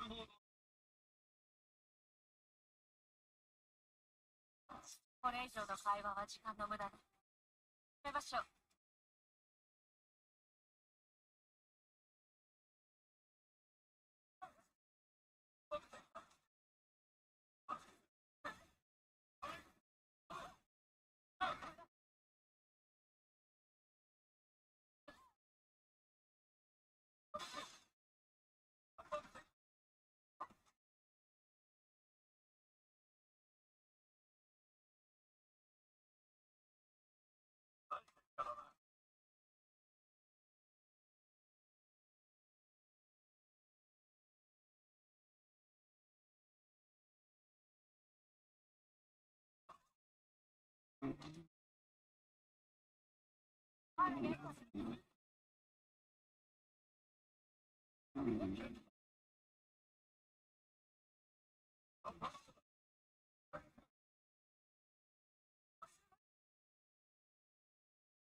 なんだ。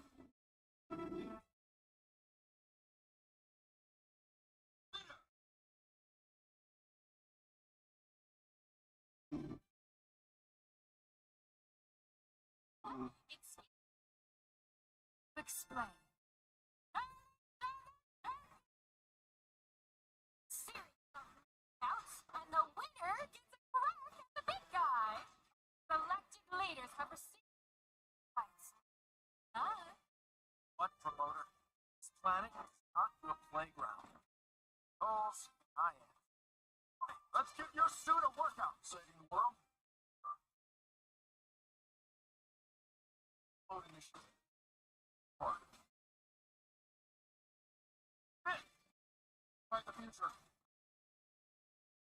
You cap. Catch! Slow as a strike. For justice!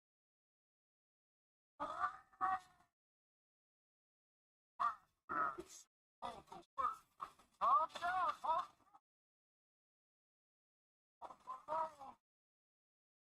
Smash together! Oh, brace! Get him, big guy!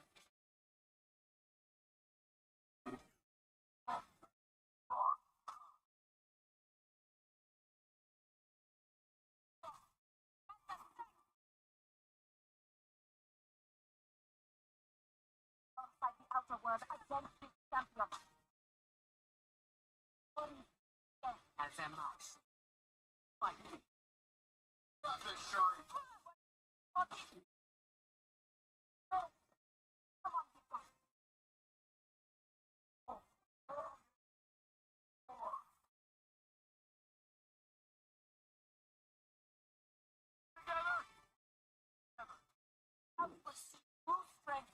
Avengers! The Temples! Let's come on! Right, show them something special. Now?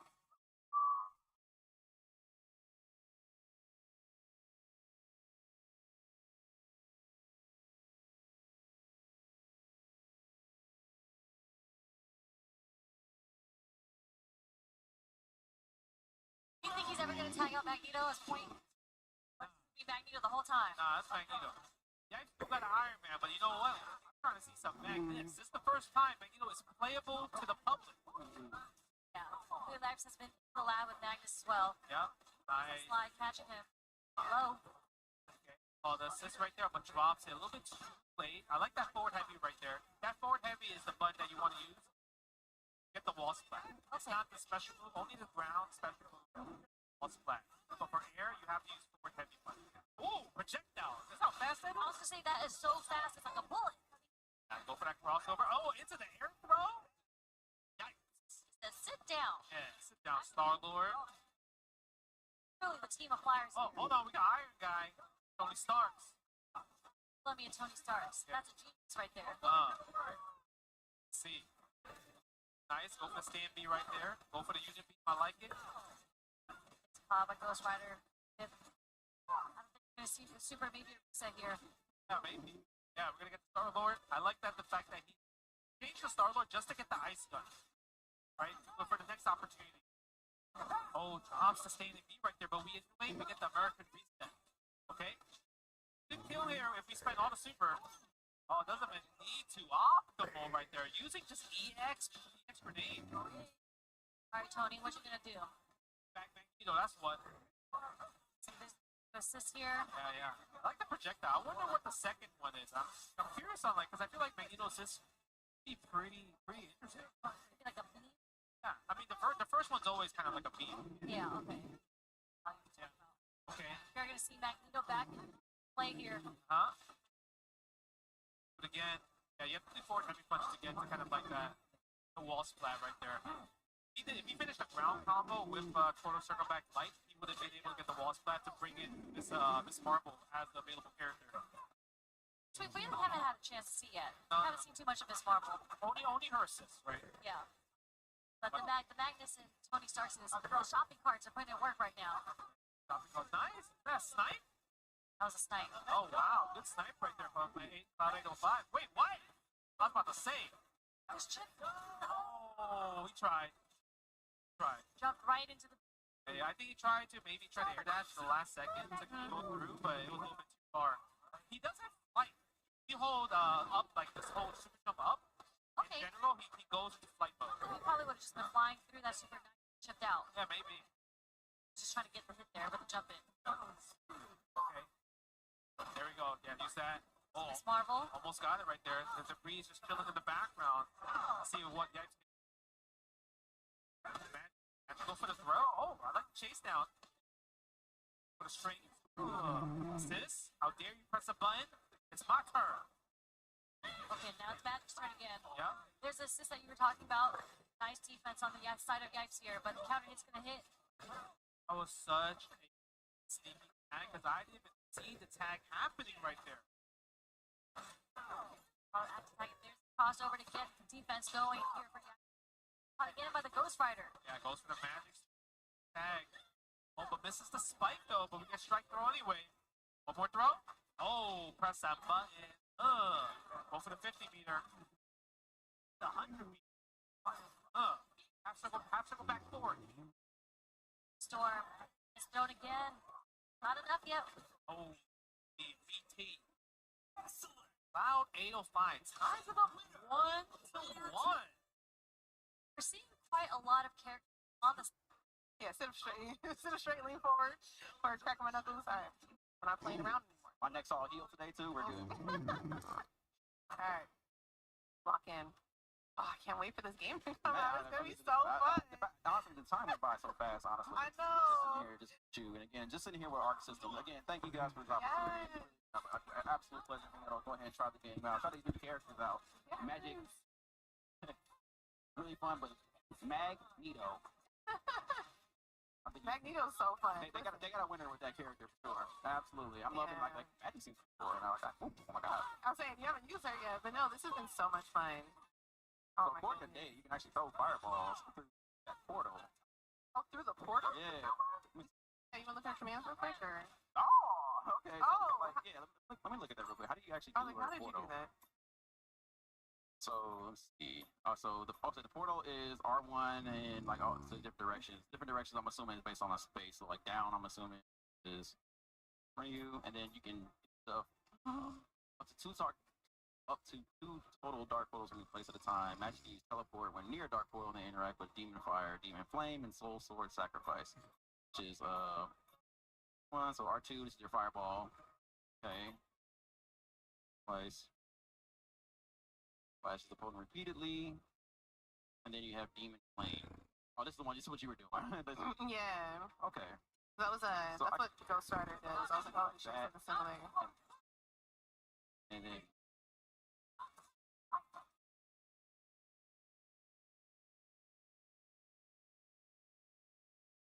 okay. So now that you learned how to do that, don't do that ever. Don't do that again. Okay. That was what? How did you do that? That was okay. Okay, I see it. Now I get it. Now I get it. Oh my I god. said, man, I can't wait for this game. I just want to get the hands out. Like, man, I'm telling you, you can get some hands. Yeah, no, for real. But with Ghost Rider, you can do whatever you want to. Flame carpet.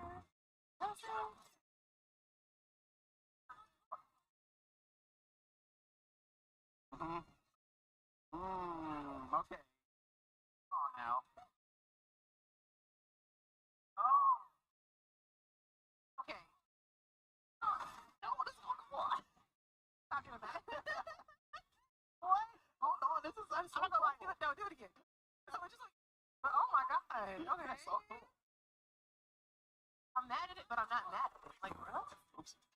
Are you just gonna bring him? Oh, it's too late now. Get out of here. I want to see magic. Oh.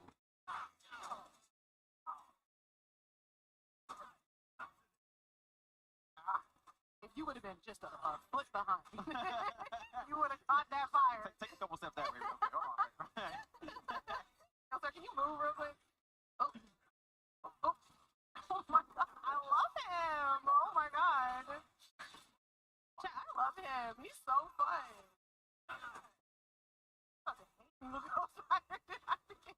Oh my goodness. Okay, he's fine. He is fine. Okay. You back up, back up, back up. Oh, you back up. And right over there. Okay. Ooh. I didn't really get to play with Wolverine that much either. I just realized that. Ah. Cool, because when this game comes out, we'll be playing it a lot. A lot. I can't Are we gonna start seeing some Ghost Rider tech from Miss Jones? Oh yeah, that's gonna be nasty with him. And then Evo next year, who knows? Score. We're still talking about score. Oh, hey, Brother Jones, welcome in.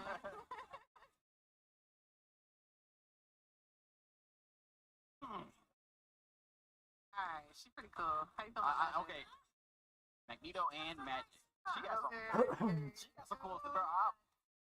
Yeah. I think I got my team. We got about we got a few minutes left.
I know you're too kind to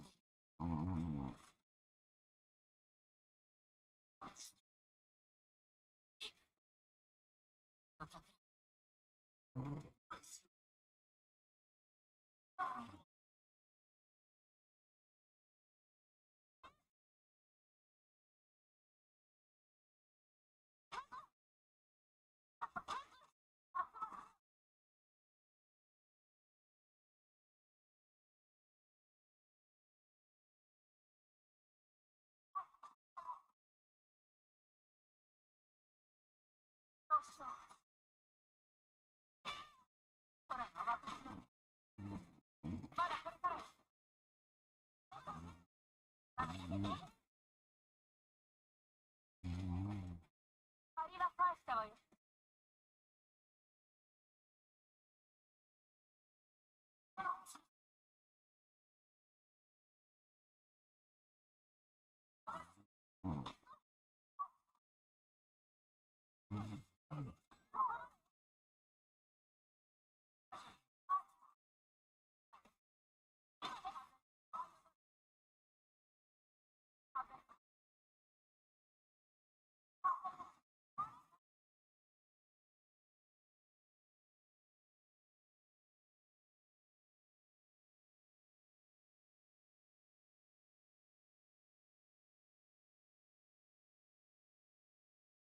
Arriva presto.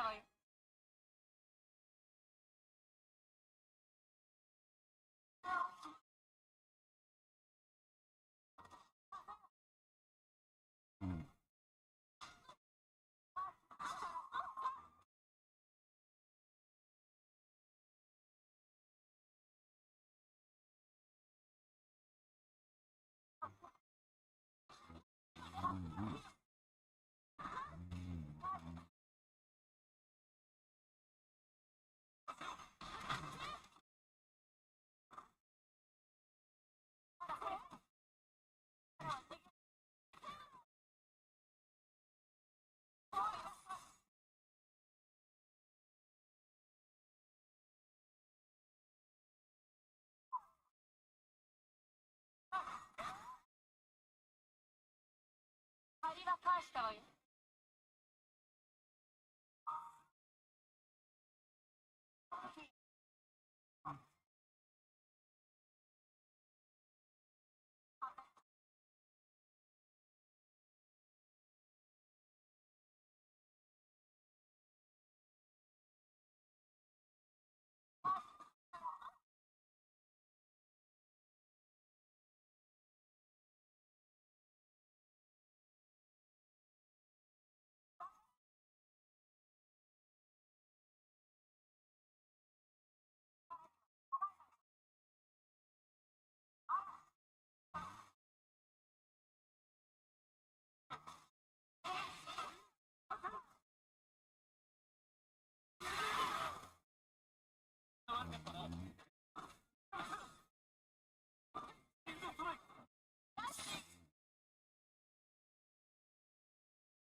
That's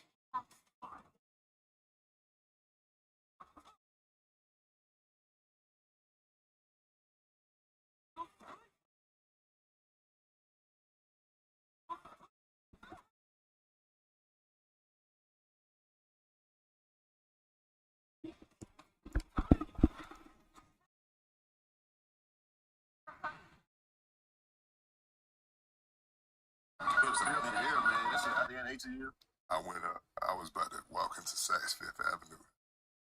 This dude ran around the corner with a pack of Giuseppe's. Shoot.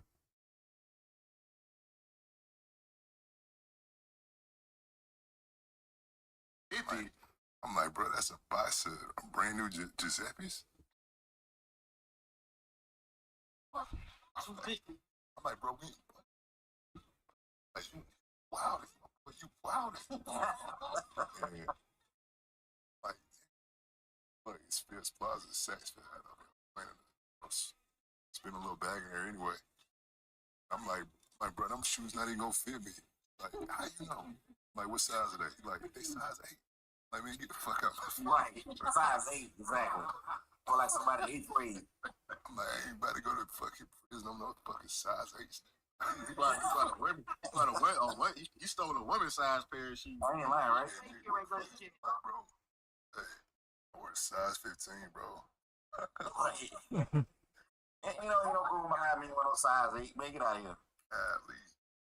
Hey, Urban, welcome into the chat. Welcome in. We're talking about. What up, everybody? What up, everybody? Size 8 on hell, boy, you gonna be in by for hurt. You ain't lying. I'm like, crow's feet. You would have caught me when I was fucking. I think I was size 8 in 6th grade. Right. Yeah, man. That would have been barely. You better go send them hoes to Jacquees, nigga. Urban, if you're just joining, we're talking about all kinds of stuff. Right now, we're talking. How the hell are we talking about stolen shoes? Oh, we're Dollar talking General? about the Dollar General, stealing out the Dollar General. So, contribute to this conversation in any way. Please jump in. Robin Dollar General. That's how I started. Okay. He said, okay. What about something when you say elevator? If elevator hell had music, you would be that music that was playing. Oh, exactly. That's what I was saying. That's how it started. Every topic bounced to another topic, and now we here. Trying to set my community goal. That's what happened. Then I set 9 completely off because when I was setting the community goal, this music started playing, and I couldn't turn it off until I set the goal. And 9 was like, turn it off. She was crazy. Turn it off. And then I started laughing. I couldn't stop laughing. And I couldn't figure out how to turn it off because now I'm laughing. So that's me to say about the recording signs when you go to the Dollar General. All you're being monitored, and I don't like that. And so that's what we're talking about. I didn't even know you were talking about Dollar General when you made that reference until you said I was stealing a Dollar General. And that's why I said, if I'm stealing Dollar General, then you need to check with the girl because things have gone totally left if I'm stealing outside of Dollar General. So yeah. Hey, Irvin, I got a question for you. Yeah, what's up? Jameson told us he got hustled for a pack of all sweaty. Ball sweat socks. Yeah. Squeaky ball socks. That's it. What's the name brand Ballsy? Ball is life. They used to be white. Someone was trying to sell Jameson 3 pairs of socks that he pulled out of his drawers. He was a bum on a bike. And he tried to sell Jameson 3 pairs of socks that he pulled out of his drawers. And welcome in. This is what we're talking about. Hey, for the record, I did not buy the shoes, so. I don't want no size 8 though. Jameson didn't buy the size 8. Didn't buy the shoes for nobody. You know somebody with that. Go ahead, 8. Welcome into the chat. Guys are just joining. It's Mod Squad Friday night. These are my mods that keep the chat safe all week long, and I really appreciate all of them for coming up in here. I'm gonna take a comfort break. I gotta run to the ladies' room, so y'all talk among yourselves for a moment. I'll be right back, y'all. All right. Hey, what's up? Right, host. What was up, Leonard?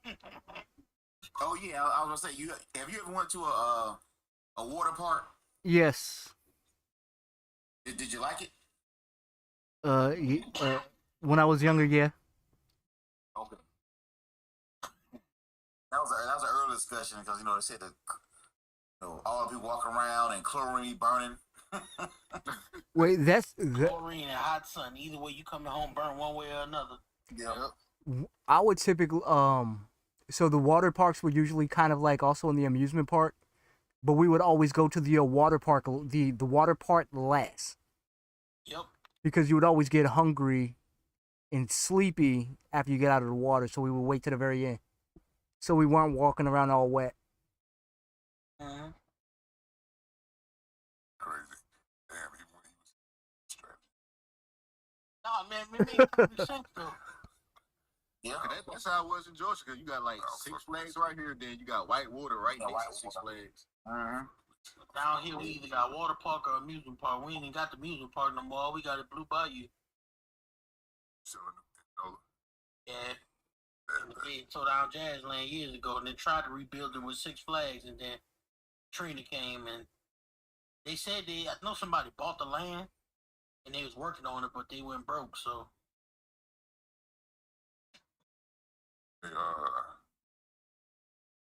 Well, maybe it's 50. Maybe 50 gonna put some down there in Shreveport. Who going all the way to Shreveport? Honestly, I go to Shreveport to go to the amusement park. Call it 50 Lane. Yep.